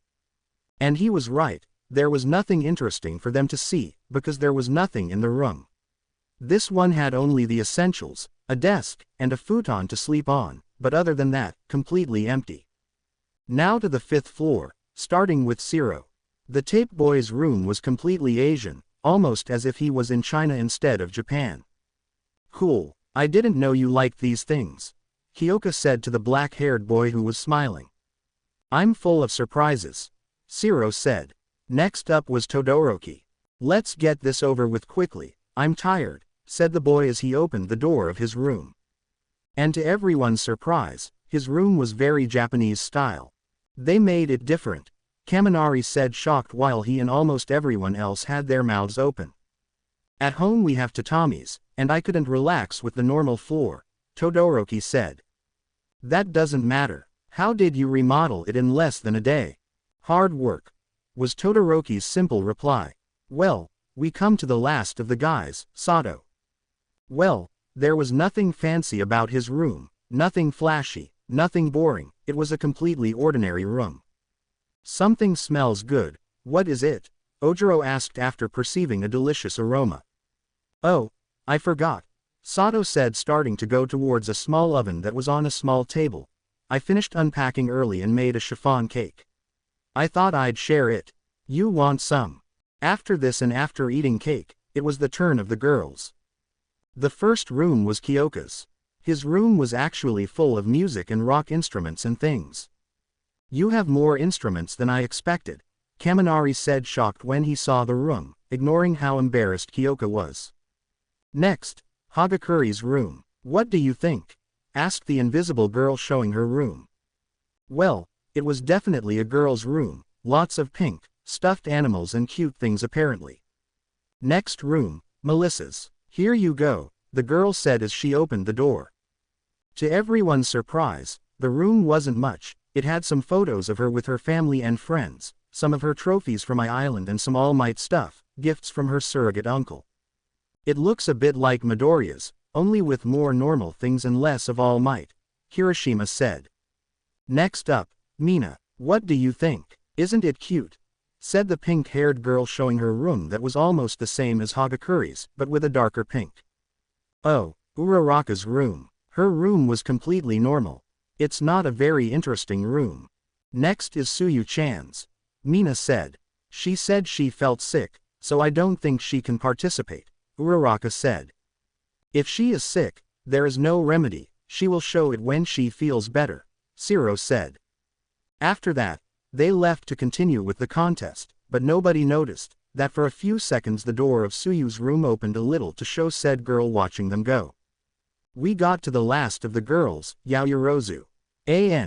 I'm finally done with this torture. You don't know how bored I was writing this part. I think I did it wrong, unlike your original rooms, Momo said, a little embarrassed, slowly opening the door of her room. Mine ended up a bit tight.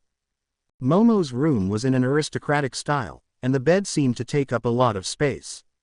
It's too big. She was a rich girl after all, almost everyone thought. Time later. Okay, has everyone voted? You can't vote for yourselves, asked Mina while holding a box full of votes. Now everyone was gathered in the common room waiting for the result. The winner is, the girl said, leaving a few seconds of suspense. Shinso-kun. The result surprised everyone, especially the purple-haired boy. There were 6 votes for his room, courtesy of the girls. Mina said. The power of the cats was too much for us, it even surpassed Sato's cake. Suddenly, Shinso's confused face changed to one of pride. So, this is the true power of cats, amazing. Finally, it's over, Izuku said. Can I go to sleep now? Todoroki asked. Deku-kun. Todoroki-kun, can you join me for a second? Uraraka said. Kirishima-kun, Shinso-kun, Melissa-san, you too. Outside. Suyu-chan has something to tell you. Uraraka said. I always say what I think, but there are also times when I don't know what to say. Remember what I told you in the hospital, Suyu said. If you guys get involved in the battle, if you break the rules, your actions won't be different from the villains. Suyu continues. I said horrible things to you, however, when I heard what you did that night. I was very shocked. I felt sorry for trying to stop you, and many unpleasant feelings accumulated in me. Suyu starts crying. I didn't know what to say, I couldn't have fun and chat with you as if nothing had happened. That is the reason why I wanted to talk to you personally. I want to talk to you again and have fun. Suyu-chan. Kirishima said. We didn't know you felt this way.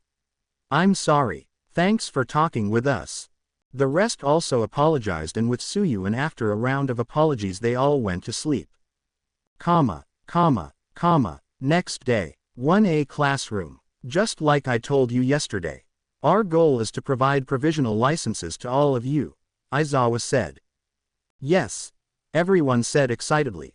A hero license will allow you to act directly when people's lives are at risk. It is a great responsibility, Aizawa said. Obviously the exam is very strict. It's tentative, but still less than 5% of applicants pass each year. I knew it was severe, but not so much, Melissa said.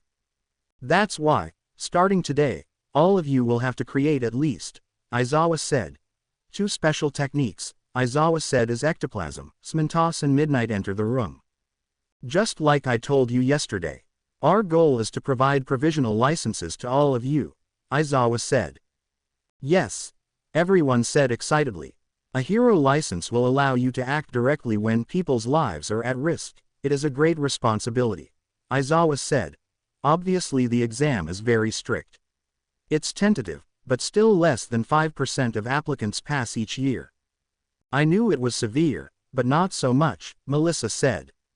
That's why, starting today, all of you will have to create at least, Aizawa said. 2 special techniques, Aizawa said as ectoplasm, Smintos and Midnight enter the room. Special techniques. Everyone yelled. Exactly. Ectoplasm said. But they are not just any kind of techniques. These will be techniques to ensure victory. They must be suitable for you. If they do not meet this requirement, they will not be approved, Smintos said. To fight you need your own techniques. These will be your personal brand. Midnight said. Heroes without special techniques are rare. We are going to do exercises to explain this in more detail, Aizawa said. Put on your suits, then head to the Gamma Gym to train. Gamma Gym. Welcome to the Gamma Gym. I built this myself, so I can manipulate it so that everyone can work out in a desired environment, Smintos said. I have a question. Iida raised his hand. Why do we need special techniques to obtain our provisional license? The duty of a hero is to save people, regardless of the situation. The provisional license and its exams will allow us to know your aptitudes, Aizawa said. Gathering information, self-judgment, mobility, communication skills, leadership, and most importantly, fighting skills, are all considered vitally important for heroes. Midnight said. Preparation is very important. Having special techniques greatly increases your chances.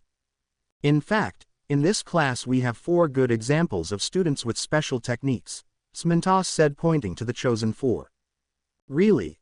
Izuku asked. That's right, your Pyro Punch is a good special technique. Shinso's, Lobo Kendo, Todoroki's, Ice Age, and Melissa's, Tempest Twist, are also good examples of special techniques. Smintos asked.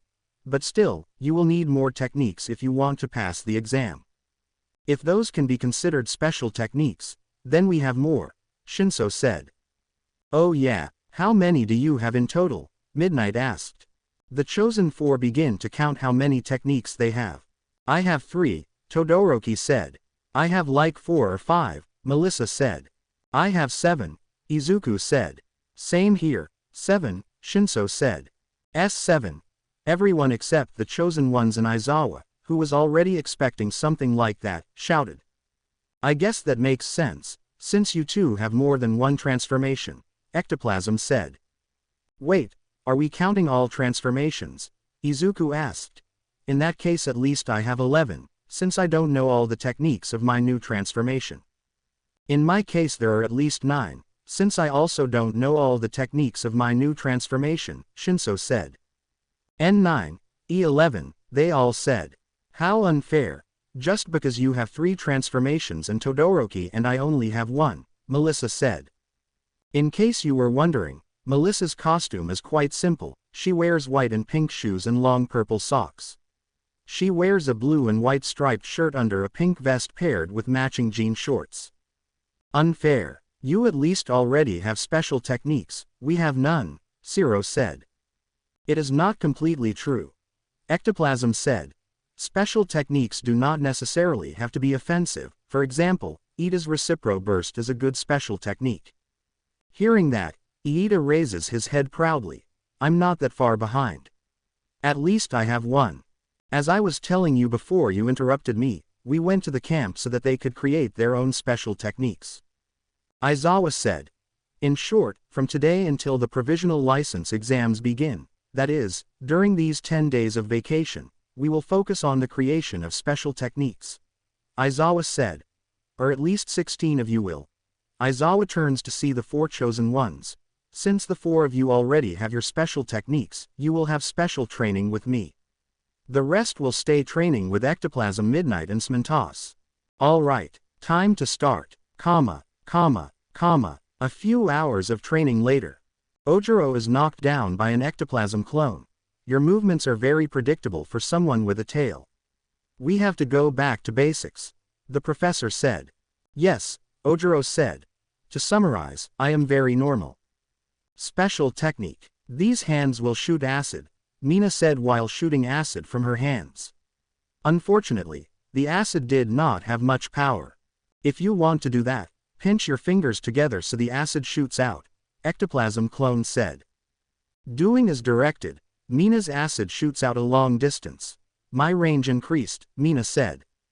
And so, all Class A, or at least the majority, is training to create their special techniques. Midnight is in charge of monitoring the progress of the class, since Aizawa is in the special training of the other 4 students. Ah, I see that everyone is trying very hard. Toshinori arrived. All Might, what are you doing here? Midnight asked. I had nothing to do, besides, I think it is no longer necessary for you to call me by that name, Toshinori said. Sorry, Midnight said. Don't worry, by the way, I noticed that there are only 16 students, where are the other 4? And where is Aizawa? Toshinori asked. Oh that, in fact both things are related, you see, Midnight couldn't say anything because a roar interrupted her. That roar was so loud that it was heard throughout the gym, all the students stop what they are doing, they recognize that roar. That roar, it is the same one that was heard on the day of the invasion of the camp. Don't tell me they're invading us again. The teachers became alert after hearing this, however an explosion caught their attention, an unknown creature came out of smoke, at least for them, that creature is burning Greymon which lets out another roar. What is that thing? Melissa, in his Kazimon form, Shoto, in his Paledramon form, and Shinso, in his Lobomon form, also come out of the smoke. Izuku, take it easy, you already had it, how did you lose control? Melissa said as she tried to calm Izuku down. Yes, calm down, Shoto said. Is that Midoriya? Midnight asked. Yes. Aizawa said coming to the side of the teachers.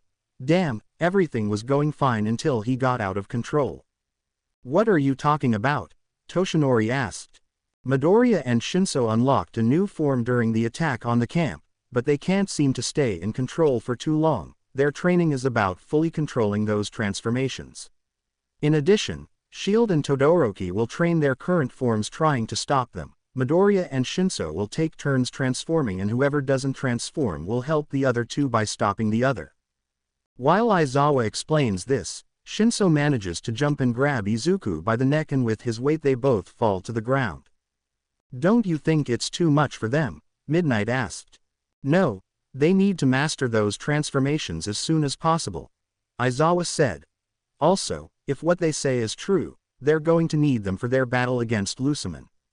From the place where Shinso and Izuku fell, Shinso comes out, and when the little smoke that was generated disappears, Izuku gets up making an imitation of a roar and with his hands imitating claws. Roar. Oh, I'm back. Midoriya, what happened? Aizawa asked. I don't know. Everything was fine, but suddenly not anymore. Anyway, take a 5-minute break. Shinso, you're next. Yes. Suddenly the whole class approaches them. Midoriya. What the hell was that? Kirishima asked. It's a new transformation, but I still can't control it well, Izuku said. Cool. Yes, great, but that's not important. Midnight said. The important thing is, why can she wear those clothes and I can't? Midnight asked, pointing at Melissa Kazimon. I can't choose my clothes when I transform.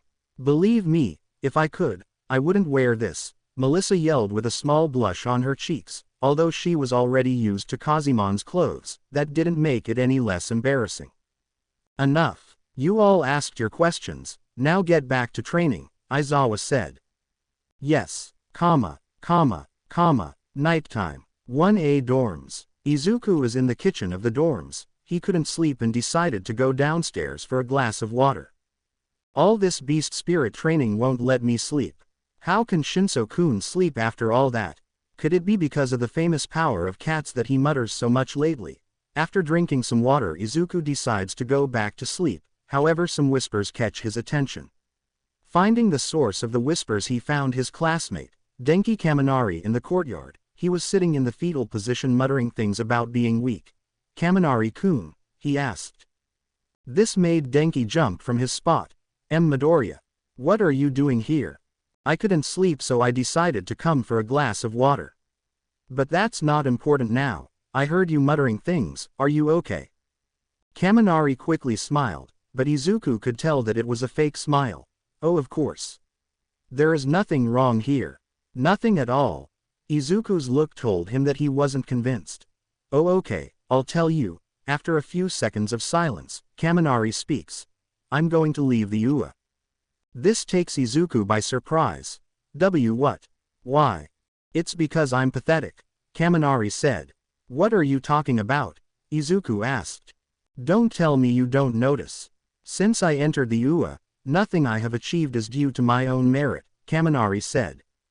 What are you talking about? You survived USJ, Izuku said. In case you didn't know, I only survived because Yaoyorozu and Jiro knew what to do. If it had been up to me, I would have died, Kaminari said slightly sadly. What about the sports festival? You made it to the 3rd round. The whole class passed the 1st round, and it was thanks to Todoroki that I passed the 2nd. In the 3rd you defeated me effortlessly. What's more, I defeated myself. And the internships? Nothing we haven't seen at UA. The camp? I didn't do anything. I stayed in the building doing nothing. Island. You faced several robots so that Melissa, Shinso-kun and I could advance. Kaminari looked away. I'm going to tell you the truth. Actually, I pretended to be in my stupid mode, so I don't fight, and for everyone to defend me, I was scared. I see. Well, there's that time when, or the other time when, Izuku couldn't find any other example. You see, I'm pathetic, a coward and useless. I don't deserve to be here. Tears welled up in Kaminari's eyes. Izuku was silent for a few seconds, but then he decided to speak sincerely. I don't think you're any of those things, Kaminari. Kaminari looks at Izuku. I think you just need the moment to show who you really are. Like me. What are you talking about? If you were one of the coolest people I know, Kaminari said. It wasn't always like this. You see, I didn't know about my quirk until I was 14 years old. What? My quirk evolved before it was detected and I was diagnosed as quirkless. During that stage of my life I was never able to defend myself and many called me pathetic. Izuku pulls out his D-scan. Until I got this and got to know the true nature of my quirk and was able to show everyone the real me. I genuinely believe that you are capable of being a great hero, otherwise you wouldn't be here. Aizawa-sensei is very strict in this kind of things and if he hadn't seen potential in you, he would have kicked you out a long time ago. You just need the opportunity to show who you really are. These words made Kaminari cry, but not with sadness, but with joy. Thank you. Midoriya. Last day of training. Dark shadow. Cover me. Tokiyami screamed. When I cover myself with dark shadow, I can protect my weak points. I call this technique, Tenebrous Abyss Body. Its pronunciation is difficult, try to make it easier. Midnight said. Yes, it seems that many already have their techniques. Toshinori said. I must concentrate the explosion in a single point. Bakugo said as he pointed his hand at a rock wall. AP shot. The boy screamed before releasing a single explosion, which created a hole in the wall. Young Bakugo sticks out a lot. Toshinori said while not realizing that a piece of rock was falling on top of him. Watch out. Midnight said. She was about to push Toshinori out of the way but suddenly. Tail whip. Izuku, in his burning Greymon form breaks the rock into several pieces. One of those pieces was about to fall on top of Midnight when suddenly, Lupine Laser.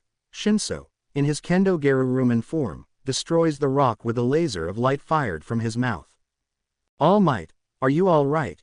Izuku asked as he lands. Shinso positions himself next to him. Young Midoriya, young Shinso, I see you managed to master your new transformations. Toshinori said. I'm okay by the way, thank you. Yes, all of Aizawa-sensei's training paid off, Izuku said. It won't have done any good if they don't get their provisional licenses. Aizawa said as he, Melissa, Kazemon and Todoroki Paildramon arrive at the scene. We won't let you down, sensei, Shinso said.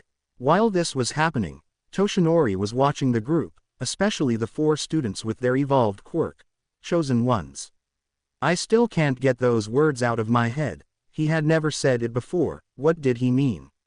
And what do the 4 of them have to do with it? I need to talk to Nezu about this.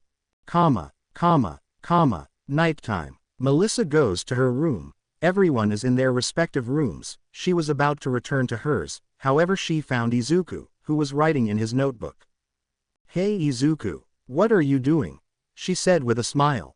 Oh Melissa, nothing interesting, I'm just writing some stuff about burning Greymon, Izuku said.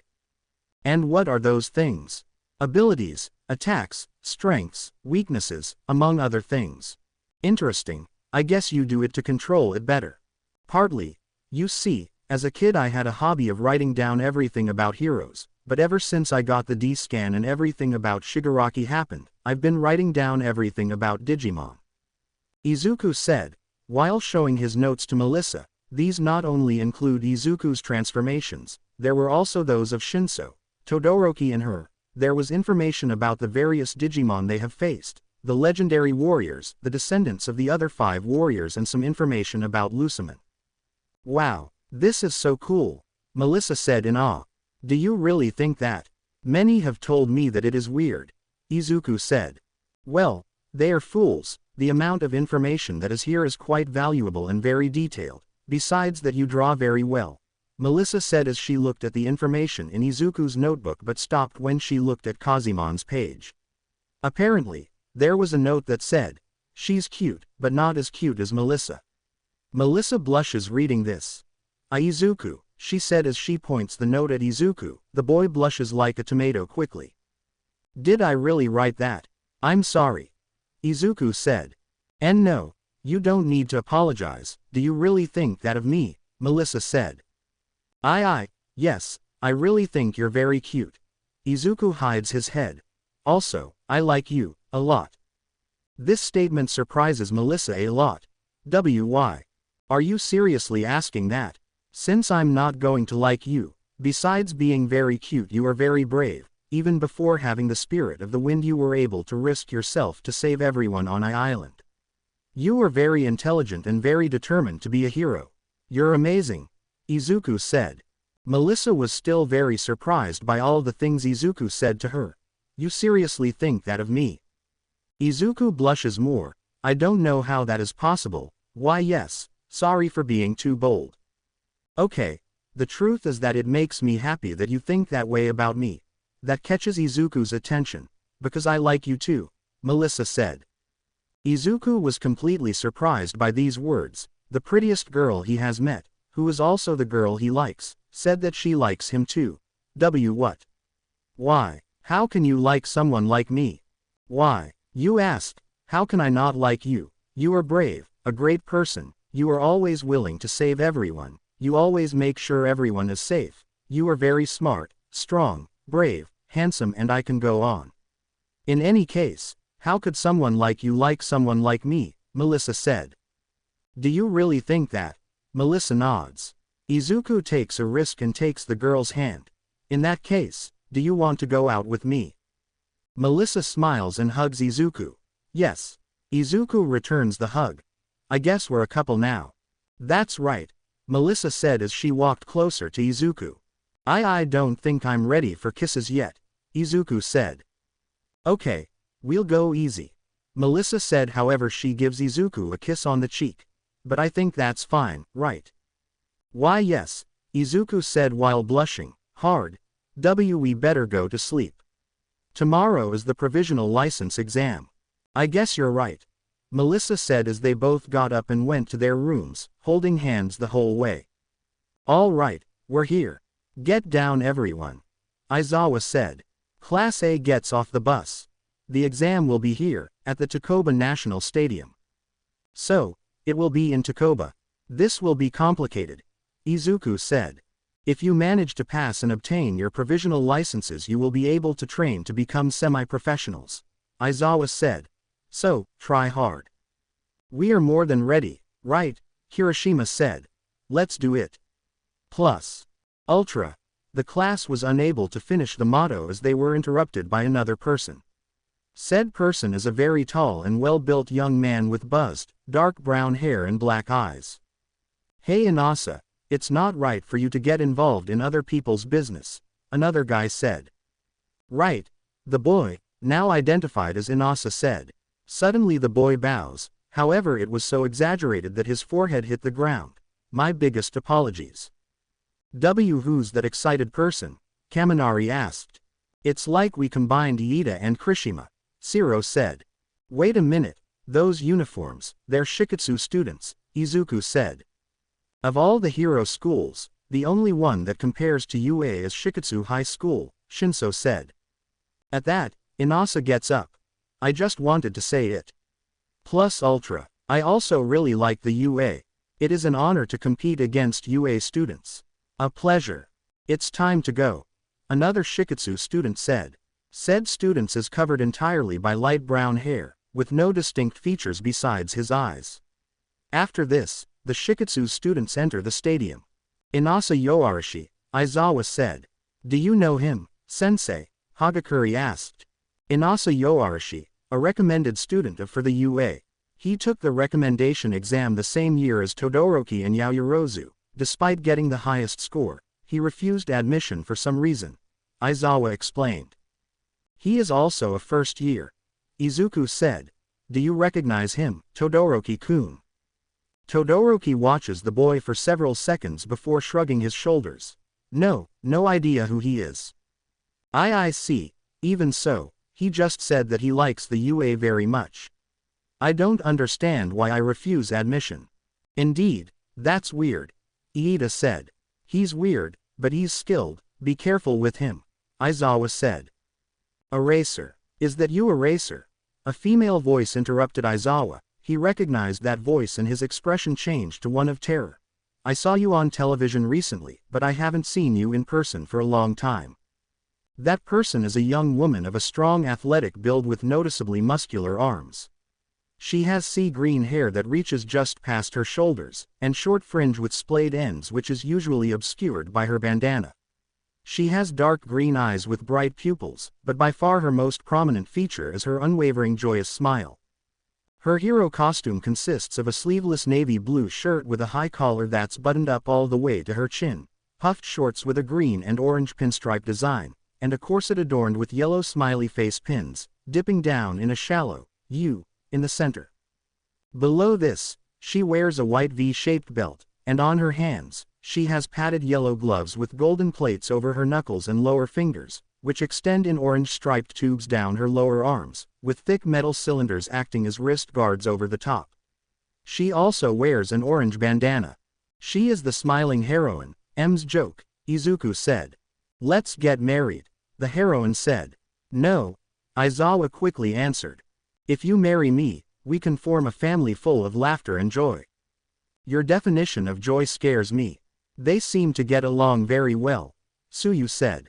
Our offices were close, we helped each other, and we were dating, Ms. Joke said. That's not true, Aizawa quickly answered.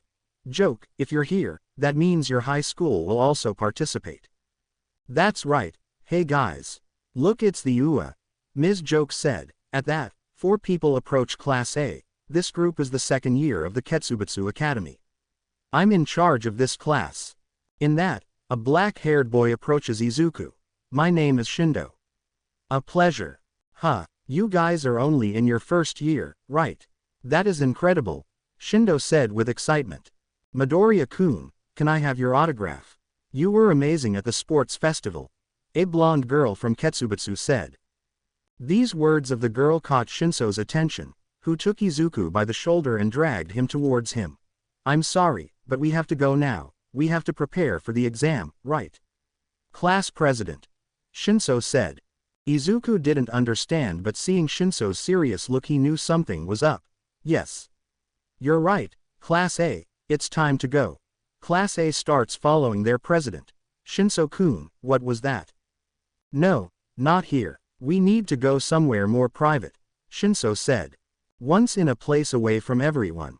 Very well, now will you explain to us what happened? Izuku asked. That girl, what she said, that lets me know that she saw the sports festival, and I can bet that all the participants in this exam saw it, Shinso said. So what? The sports festival is quite famous, it is obvious that they would have seen it, Shiro said. You don't get it, do you? That everyone here has seen the sports festival puts us at a disadvantage.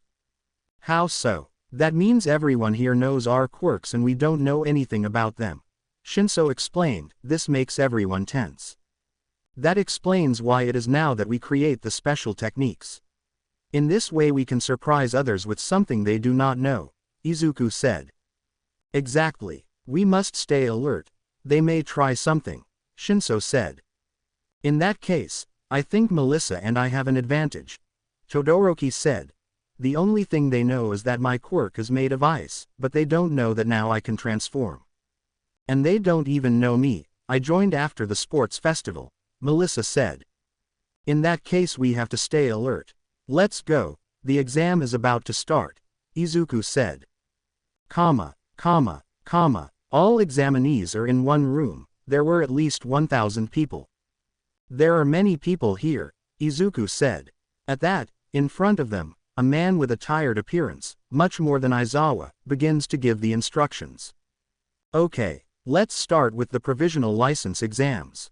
My name is Mara and I belong to the Heroes Public Safety Commission, the man said in a very tired tone. I have been very busy at work and have not been able to rest. So, I'll explain this as quickly as possible. We will conduct an exercise to reduce the number of applicants who will take the exam. The man yawns. Only the first 100 participants who complete the exercise will pass. What? We are 1540 people. It's not even 50%. Consider it bad luck. Mara said. The requirements to pass are the following. Participants will take 3 of these targets and stick them on. They can stick them anywhere on the body as long as they are visible. We will also give you 6 of these spheres. When a sphere hits a target, it will glow. If all 3 of your targets glow, you will be eliminated. The person who lights up a participant's third objective will be the one to eliminate them. To pass they need to eliminate 2 participants. Like I said, only the first 100 will get through. It's like the UA entrance exam, only this time we will face other people instead of robots, Izuku thought. Once the expansion is finished, we will deliver your objectives and spheres, Mara said. The exam will start 1 minute later. Expansion.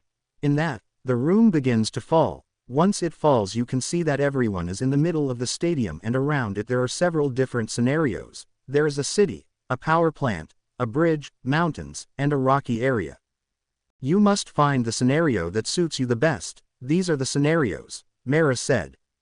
Meanwhile, Aizawa is sitting on the bleachers. Next to him is Ms. Joke. I just realized something, Eraser. Aren't there supposed to be 19 in your class? Now it turns out there are 20. Ms. Joke said. Did they lie to us at the UA, and you never actually expelled anyone? You're wrong. I did expel someone. The position was only filled by someone sometime later. The blonde girl you see there, her name is Melissa Shield. She joined sometime after the sports festival, Aizawa said. This surprises Ms. Joke. Back with the students. Only the first 100 will pass, Izuku said. We don't have to attack each other. It will be better to think of a strategy to defeat our rivals together. We have to fight together. Bullshit. We are not here to play, Bakugo said as he walked away from the group.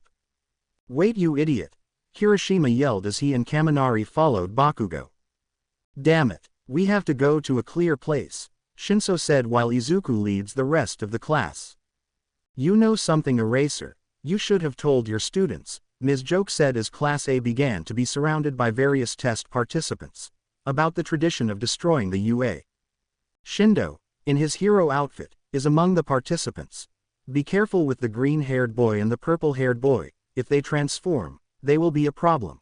All the participants launch the spheres against Class A. There was no reason to tell them about the destruction of the UA. Nothing would have changed, Aizawa said while at the stadium. The chosen four transform. They can overcome any obstacles that are in their way. As Aizawa says that, all of Class A, using their abilities, managed to protect themselves and prevent the spheres from hitting the targets. Looks like they dodged us, a Ketsubutsu student said. Not only that, but it also seems that there are more students with the ability to transform, Shindo said. We'll have to separate them. In that he puts his hands on the ground. Maximum power. Quaking earth. In that, the entire ground begins to destroy. The entire Class A is scattered throughout the place. In another place of the stadium, several participants are distracted by the tremor that happened. What was that? An earthquake, or a quirk? Suddenly all the spheres begin to be carried by the wind. You all are fighting well. You are on fire. I like when things are in fire. Turns out it's Inasa. His quirk allows him to manipulate the wind. Inasa Yoarashi. Quirk. Whirlwind. Inasa's quirk grants him the ability to freely manipulate the air around him over a very wide area. Let me participate in this fiery fight. Hastily Inasa throws all the spheres against the participants in that place, eliminating them all. Finally, we have the first approved, Mara said as he reviewed the results. What he saw surprised him. What? A single person eliminated 120 participants. Izuku, in his Agunimon form, emerges from the rubble that was triggered by Shindo's quirk. 120. It must be someone with an impressive quirk. Thanks to his enhanced reflexes, Izuku manages to dodge several spheres that were aimed at him. In that he can see several participants going after him. Fire darts. Izuku shoots the ground to raise a smokescreen and hide in a nearby cave. That cave was created after the field had been destroyed. Everyone seems to be against us, Izuku thought, in that someone touches his back. Surprised, Izuku quickly turned around and pointed his fists at whoever was behind him. To his surprise it turned out to be Melissa Kazimon. Wait, it's me, Izuku, Melissa said. Melissa, are you okay? Izuku asked. Yeah, don't worry, it looks like they managed to separate us all, Melissa said. It's okay, I firmly believe that everyone will make it through. The important thing now is to focus on us. At that, Izuku manages to think of a strategy. I got it. Melissa, come with me. I have a plan. Melissa and Izuku come out of the cave where they were. Izuku begins to tell Melissa about the plan. not realizing that a contestant was stalking them and was about to eliminate them both. Suddenly said participant is caught by tapes and falls to the ground. I knew it. Thank you, Zero. In that Zero lands next to them. No problem, bro. In that Zero looks at the participant. Can I? Sure. Izuku says and Zero proceeds to eliminate the participant he caught. Perfect, with you here I also have the perfect plan for the three of us to pass. Izuku said and starts to explain the plan to Zero and Melissa. Meanwhile, on another side of the stadium, 4 participants throw their spheres into the sky, the reason being that they are trying to hit Todoroki, who is in his Paildramon form in the air, easily dodging the thrown spheres. Damn it, aren't they supposed to be just 2 UA students who could transform? Now it turns out there are 4, in that he tries to take another sphere. However, I ran out of spheres. Apparently the 4 who were trying to eliminate Todoroki ran out of spheres. Just in time. Ice Age. Todoroki takes advantage of this to freeze the participants' bottoms. However, one of them lights his arm on fire. I do not think so. It's time to melt. He couldn't finish because someone hit him in the stomach, leaving him unconscious. That someone was Shinso. Need a hand? Shinso asked. Thanks, but I already had it under control, Todoroki said as he landed, but you're in luck. I only need 2 to get through and there are 4 here, so, you're welcome. Sure, thanks. After this conversation both eliminate 2 participants respectively and their targets light up green. Cool. Let's go. I think there's a waiting room while this is over. Both boys return to their human form and head to the waiting room. 5 participants, probably from the same school, are looking for other participants to eliminate. Suddenly, Izuku, Agunimon and Melissa Kazimon appear behind them. Combining their attacks, they create a tornado of fire that surrounds the 5 participants. What's going on? One of the participants caught in the tornado wonders. Without anyone realizing it, a small window opens in the tornado, from which Zero enters and catches them with his tape. Sorry guys, but we also need to approve. The tornado disappears and Izuku and Melissa land. Very well, with them it will be enough to pass. We have to eliminate them quickly before more people arrive, Melissa said. Wait, you are freshmen, right? Please, let us go, we need those licenses at all costs, one of the contestants said. However, these words fell on deaf ears as the trio began to eliminate them. I'm sorry, but so are we, Izuku said. Izuku, Melissa and Zero arrive at the entrance of the waiting room, where they meet Shinso and Todoroki. Guys, you also passed, Zero said. Yeah, we just got here, Shinso said. Cool, let's go inside, I heard there's food and I'm starving, Zero said as everyone enters the room. Upon entering they realize that there are already several participants who have passed by. While looking for a place to eat, Todoroki sees that Inasa is there too. In that Shikatsu's boy, when seeing Todoroki his expression changes to one of hatred, which confuses the boy. Bridge area. Damn it, Kaminari said. I should have gone with Midoriya and the others. Then go, Bakugo said. I can't leave, unless if he turned Kirishima into that thing, Kaminari said while Shikatsu's student Seiji Shishikura holds in his hand a lump of meat in the likeness of Kirishima. Seiji Shishikura. Quirk. Meatball. Seiji's quirk gives him the ability to manipulate raw flesh. He can knead other people's bodies into disfigured balls of flesh, leaving them incapacitated. His own flesh is more versatile. It can be detached, expanded, and remotely controlled for offensive and defensive purposes. Now you can see the difference in power between us, Seiji said. Don't be so arrogant, Bakugo yells as he charges at Seiji. Shikatsu's student uses his flesh to try to catch Bakugo, however Bakugo uses his AP shot to avoid it. With those simple tactics you won't catch me, Bakugo yelled. Seiji smiles. I know. Suddenly, some flesh catches Bakugo from behind. That was just a distraction. After a few seconds Bakugo is turned into a disfigured piece of meat, just like Kirishima and other people who already suffered the same fate. However, before being turned into that, Bakugo throws something at Kaminari, who is terrified. Only you are left, Seiji screamed at Kaminari. the frightened boy throws the object that Bakugo gave him, which turned out to be a small grenade, which disorients Seiji. When Shikatsu's boy regains his orientation, he can see that Kaminari has escaped. He escaped, how pathetic. Kaminari is running away from the place. However, a memory makes him stop. I genuinely believe that you are capable of being a great hero. You just need the moment to show who you really are. These words echo in Kaminari's head. Damn it, Kaminari turns around and heads back to where he is needed. Seiji was thinking about who to eliminate to pass. I will eliminate those from the UA, they are already too arrogant for my liking.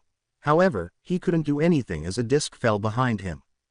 Sorry for what happened before, but I'm back, Kaminari said, pointing his finger at Seiji. Quickly shooting an electric beam at Seiji, but the Shikatsu boy managed to cover himself with his flesh from the attack. When the attack ends, a bit of flesh manages to capture Kaminari. Shit, Kaminari quickly releases electricity to avoid being turned into a piece of meat. At the moment it was working, but it will need more power. Shit. 3 million volts. Following this, Kaminari manages to release enough electricity to break free of Seiji's flesh.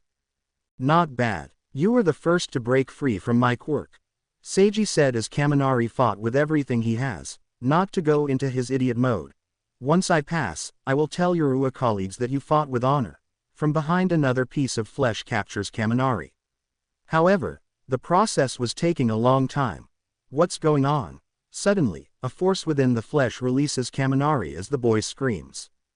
Kaminari opens his eyes, he feels fine, and his brain seems to have recovered. What just happened? The boy wondered. Suddenly a light appears in front of him. In that light there is a device. Kaminari recognizes it instantly. That is, in front of Kaminari is a D-scan, only this one is dark blue with yellow. Kaminari smiles and takes the D-scan. Seiji, right? Kaminari asks. Don't worry about telling my friends how I fought with honor.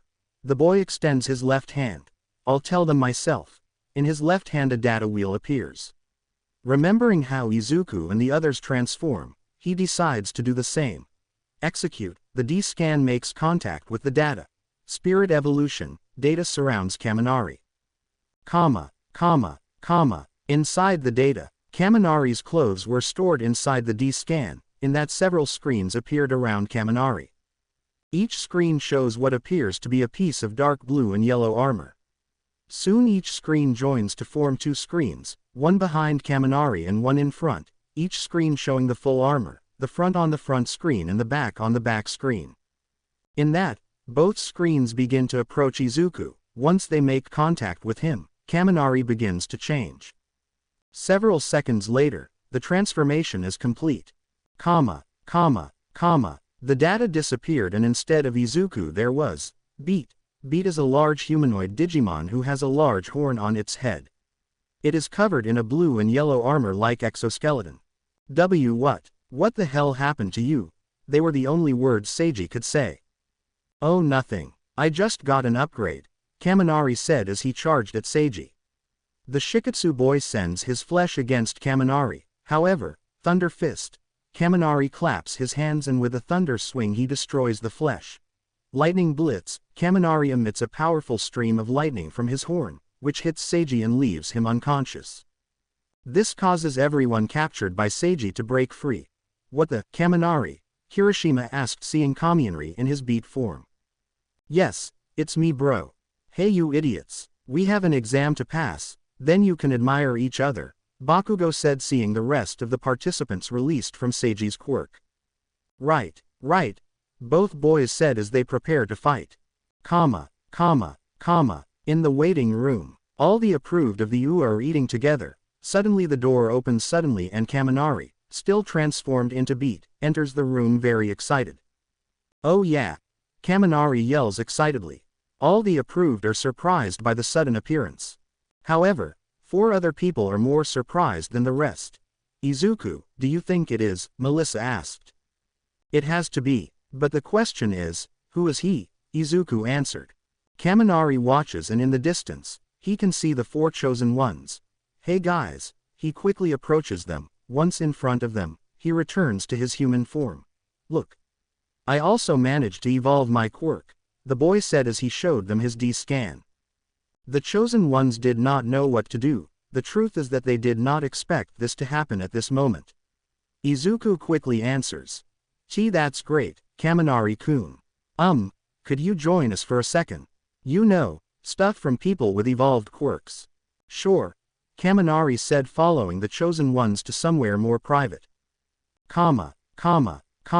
Without a doubt, Kaminari's spirits lowered greatly after hearing the truth of his new power. You are telling me that this new power is actually the power of an ancient creature called a Digimon, and that it chose me to bear its power. The chosen ones nod, and that behind the League of Villains, who have Digimon under their power, there is an evil Digimon named Luciman who wants to destroy our world. The chosen ones nod. In addition, the other 5 heirs of these legendary warriors are under the orders of Luciman and Shigaraki. The chosen ones nod. Aizawa knows this and that Nezu is actually a Digimon in disguise. The chosen ones nod. Finally, we must face this Luciman in the future, and we have to defeat him to save our world from destruction. The chosen ones nod. Please tell me there is some way to return this power, Kaminari said. Kaminari-kun, Izuku yelled. I know, I'm sorry. I guess if that ancient beat thing chose me, it's for something, right? Kaminari said. Yes, I know this is difficult to assimilate, but we will need your help to face this future threat, Izuku said. Kaminari sighs heavily. All right, let's do it, he said. Remember, you can't tell anyone about Digimon. The only ones who know are Aizawa and Nezu, Shinso said. I know, if anyone asks, my quirk evolved. Luckily, we can still use that excuse. Your quirk was related to electricity and your power is now the power of thunder. Looks like we got lucky, Todoroki said. We'd better get back. The others must be worried about us, Melissa said. Right, let's go, Izuku said. After this, the Chosen 5 returned to the waiting room. The Chosen 5 returned to the waiting room. To their surprise, their entire class is there. Seeing them, the class approaches them. Kaminari. We already found out. You also evolved your quirk, Mina said. Somewhat nervous, Kaminari answers. Why yeah. I'm great. I see all Class A is here. That means we all passed, Izuku said. Yes, we all tried our best and made it through, Iida said. Very well, we already have the 100 approved, Mara said through the speaker. Now please look at the screen. All those approved do as indicated and can see how the battlefield begins to completely collapse. What's going on? This will be the next and final stage of your exam. In this place where a catastrophe has happened, you will have to carry out the rescue maneuvers. Rescue maneuvers. Look, there are people trapped in the rubbish. Children and elderly too. These guys have been through all kinds of training and are now in high demand. They are all part of the HUC Help Us Company. Disguised as wounded victims, HUC members are scattered throughout the battlefield.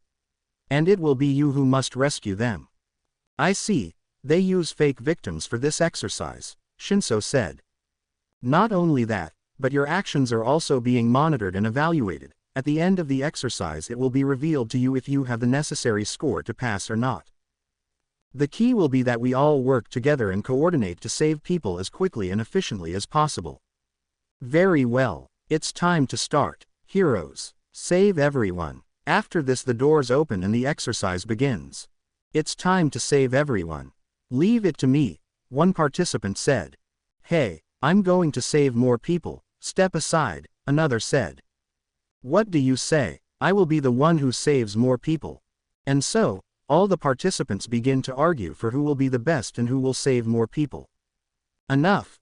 A scream shuts everyone down and makes everyone, including nearby evaluators and victims, turn to look at the screamer. That's Izuku.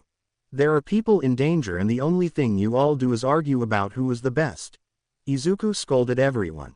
The time to fight between us is over. There are people in danger, and it is our duty to save them. It's time to get organized. Everyone who has a quirk suitable for exploration, follow Iida-kun. Explore the place and find all the people in danger. It is understood. You heard Midoriya. Everyone who has exploration quirks with me, Iida said. After this several people begin to explore the entire site. Everyone without combat or rescue-oriented quirks secure an area to treat the wounded, Izuku ordered. You already heard it. We must secure this area to treat the wounded, one participant said. The rest, go to the area that is most suitable for your abilities. It does not matter if there are more or less wounded. Act in a scenario that is more suitable for you, so we will be more efficient and faster in the rescues, Izuku ordered. After these indications, the participants do what is indicated and the rescue maneuvers begin. Izuku, already transformed to a Gunimon, is looking for injured. There is someone here, a participant yells and Izuku approaches. Apparently someone is trapped in some rubble. You arrived. All right, I need you to lift the rubble so I can get the wounded out. Wait, we can't rush. See there, if I lift the rubble the structure will give way, the rest will fall on top of the wounded man, Izuku said as he pointed to the rubble. Don't worry, I'll take care of it. Ice Age, Todoroki said as he froze part of the rubble, securing it. Now you can lift it without problems. Thank you Todoroki-kun, Izuku said while lifting the rubbles. We'll take care of it. Go see if anyone else needs help, Izuku said before Todoroki flies towards another direction. Injured secured. I searched and there is no one else. I'll take them to the area to treat the wounded, the other participant said. All right, I'll keep looking for wounded, Izuku said and then continued looking for the wounded. On the other hand, a couple of participants are looking for injured people, but the place is very dark. I can't see anything, one participant said. Suddenly the place lights up. Need any help? It was Kaminari, who created some electricity to light up the place. Oh yes, thank you. Very well, let's go look for injured, other participants said. In another side, Lobo Kendo, Shinso with his swords destroys several pieces of debris which do not fall to the ground as they are lifted by air tornadoes, courtesy of Melissa. Keep them that way while I get the people out of here, Shinso says as he leads the people out of the place. In another side, please, help us, we are hurt, two victims told Bakugo and Kirishima, who were passing through. Bakugo stares at them. Calm down, we're going there in a moment. To Kirishima's surprise Bakugo goes to help the victims.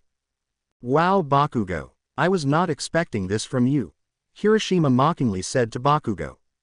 Shut up idiot and help. These guys need help, Bakugo said to Kirishima. That damn Deku, he won't beat me in saving more people. What is the situation? Someone asked Mera, who is checking the punctuation of the participants. All good, there have been almost no point reductions. Only at the beginning, when everyone was disorganized. But, after the green-haired boy started directing them, there has been almost no reduction in points. Mera said, I think now is the time. Understood. Suddenly, in the stadium, a huge explosion occurred. What was that? Another villain attack? No, it's something else. From the hole created by the explosion, several people dressed in black suits come out and in front of them is the professional hero gang Orca. Looks like things have gotten complicated. A villain attack midway through the rescue. Now you must face the villains while rescuing the wounded. Are you ready, heroes? Gang Orca said in an intimidating tone. Anyone with a combat quirk, with me right now, Izuku said. Several participants, including the rest of the chosen ones, join him. We have to keep the enemies distracted while the rest finish rescuing the wounded. Let's do it, Todoroki said. Not right now Todoroki, Izuku said. What? Todoroki asked. Gang Orca is able to withstand low temperatures. You better support the rescue, Izuku said. Melissa, Kaminari-kun, you guys support Todoroki. Are you sure? Melissa asked. Yes, the sooner we finish rescuing everyone, the sooner this exam will end, Izuku said. Okay, let's go guys, Kaminari said. Melissa, Todoroki and him return to save the people that are needed. Are you ready, Shinso-kun? Izuku asked. Oh yeah, Shinso said, both charge against Gang Orca. I don't think so heroes, Gang Orca said before attacking both boys with a sonic attack. This attack pushed both boys back. That attack is pretty strong, Izuku said. Then, we have to become stronger, Shinso said. Izuku smiles and both boys charge again. Agunimon, Lobomon, Slide Digivolve 2. Both of them are surrounded by data, and when it disappears, instead of Agunimon and Lobomon they are Burning Greymon. Kendo Geruruman. This transformation surprises everyone present, but Gang Orca manages to compose himself and attack. Both Gang Orca's sonic attack and Izuku and Shinso's attacks collide. Meanwhile, with the rest of the chosen ones. Looks like there are some people trapped in here, Melissa said. Apparently, there are some people trapped inside the rubble of a building. The bad thing is that the structure is very weak. We need 2 people to hold it while Kaminari and I enter. Me? Kaminari asked. Yes, the place is dark. I need you to light my way, Melissa said. But we need someone else to keep the place from collapsing. In that, Inasa arrives at the place. Inasa, right. We need your help. Of course. What do you need from me? Inasa said. We need you and Todoroki to hold the building from collapsing while Kaminari and I get the people out. Todoroki? Inasa asked as he turned to Todoroki Paledramon. Yes, can you help us? Melissa asked. Yes. Inasa said, however his good attitude was gone. After this, he and Todoroki raise a part of the building, in that Melissa and Kaminari enter. Don't let go, we'll get back as fast as we can. Melissa said. Pia later, along with Kaminari, go into the ruined building. Several seconds of awkward silence passed, Todoroki and Inasa holding up the building. At that moment, Todoroki decided to clarify his doubts. Hey. I noticed that you're always in a good mood. Todoroki said. This got Inasa's attention. But, whenever you turn to look at me, your face changes to one of hatred. What the hell do you have against me? Inasa's expression changes to one of hatred. What do I have against you? Well, just so you know, everything, Inasa said as he dropped the part of the building, and in a fit of rage he hits Todoroki, who also drops the part of the building. This action causes the building to begin to collapse. *T. Step aside, Ice Age. Luckily, Todoroki manages to freeze the collapsing parts and manages to stop the collapse. Both boys return to hold the building. What the hell was that? Inasa doesn't respond. She was in shock at what he almost caused.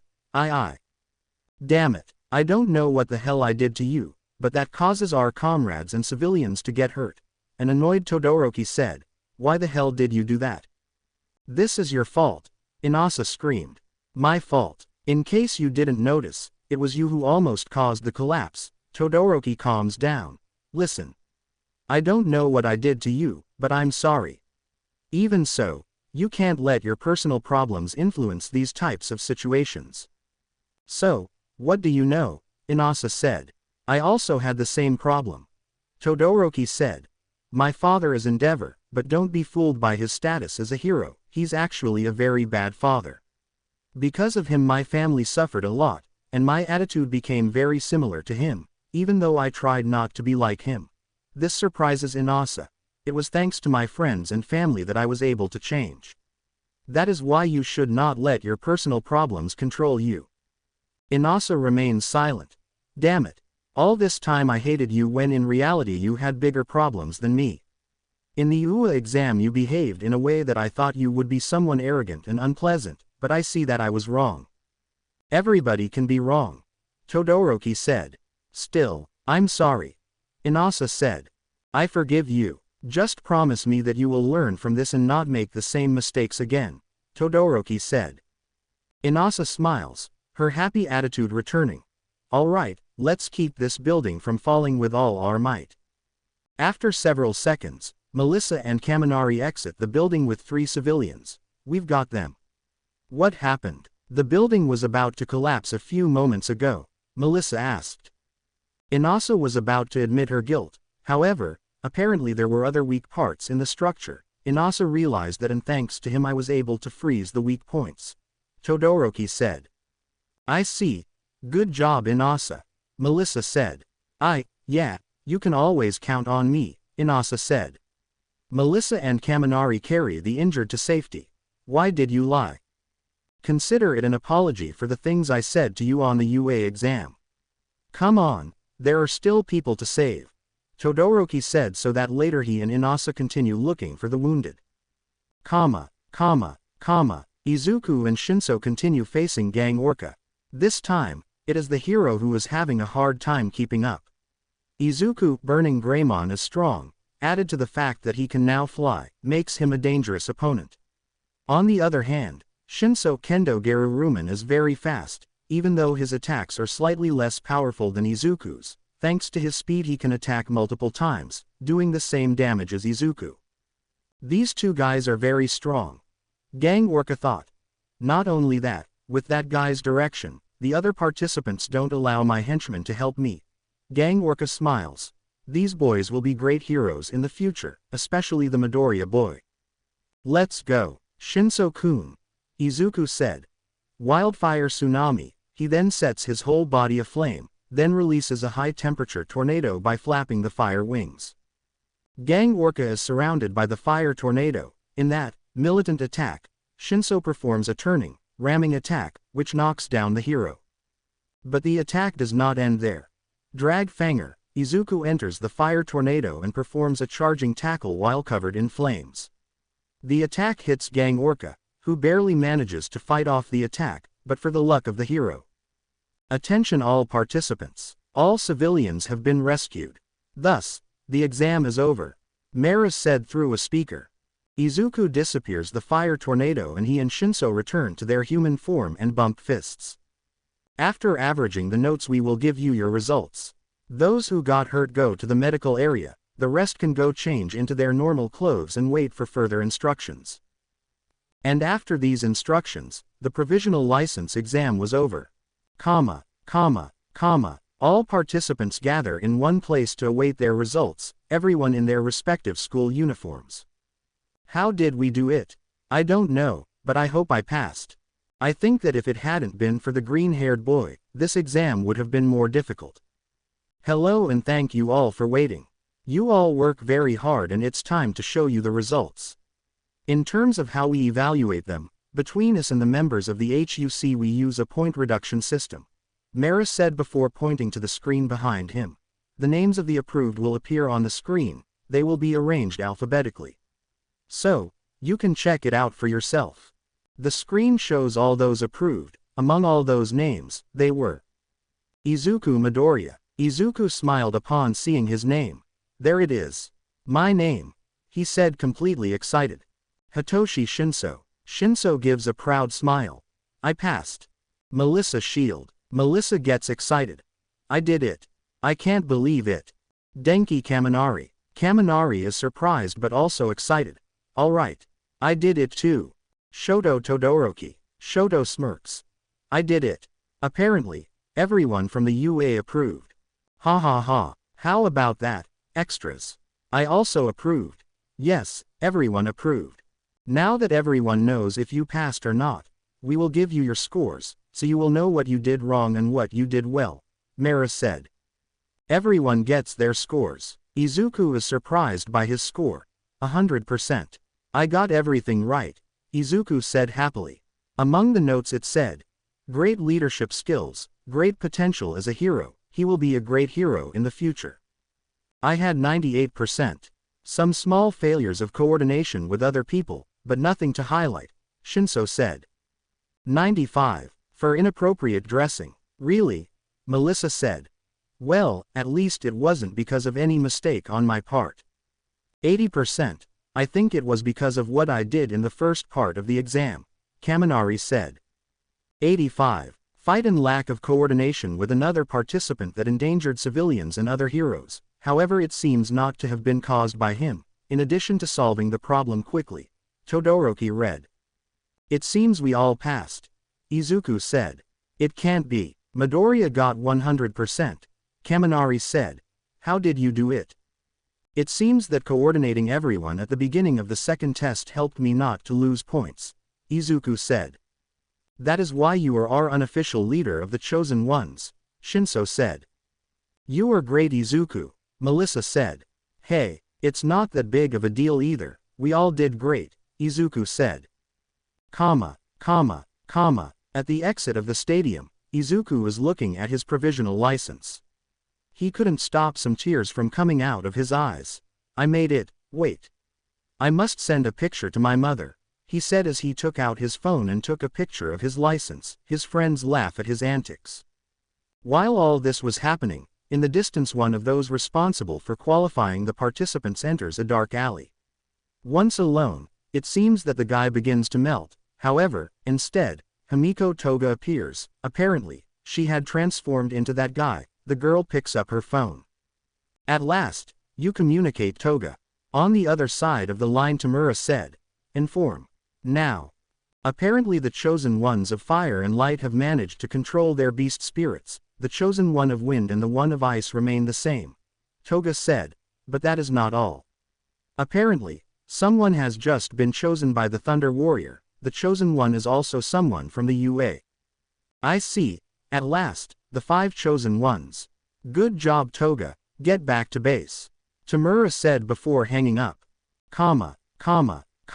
Nighttime. 1A dorms. Izuku is ready to sleep. He is already in his room and with his night clothes on. However, a knock on the door catches his attention. Opening the door, he is surprised to see Shinso, Todoroki, Melissa, and Denki. Guys. What are you doing here? We got a message from you. It said to come to your room. Melissa said, looking at the message she received from Izuku. What? I didn't send anything, Izuku said. Don't worry, I did it. That draws everyone's attention. It was Bokoman, without his disguise. Bokoman, how long have you been here?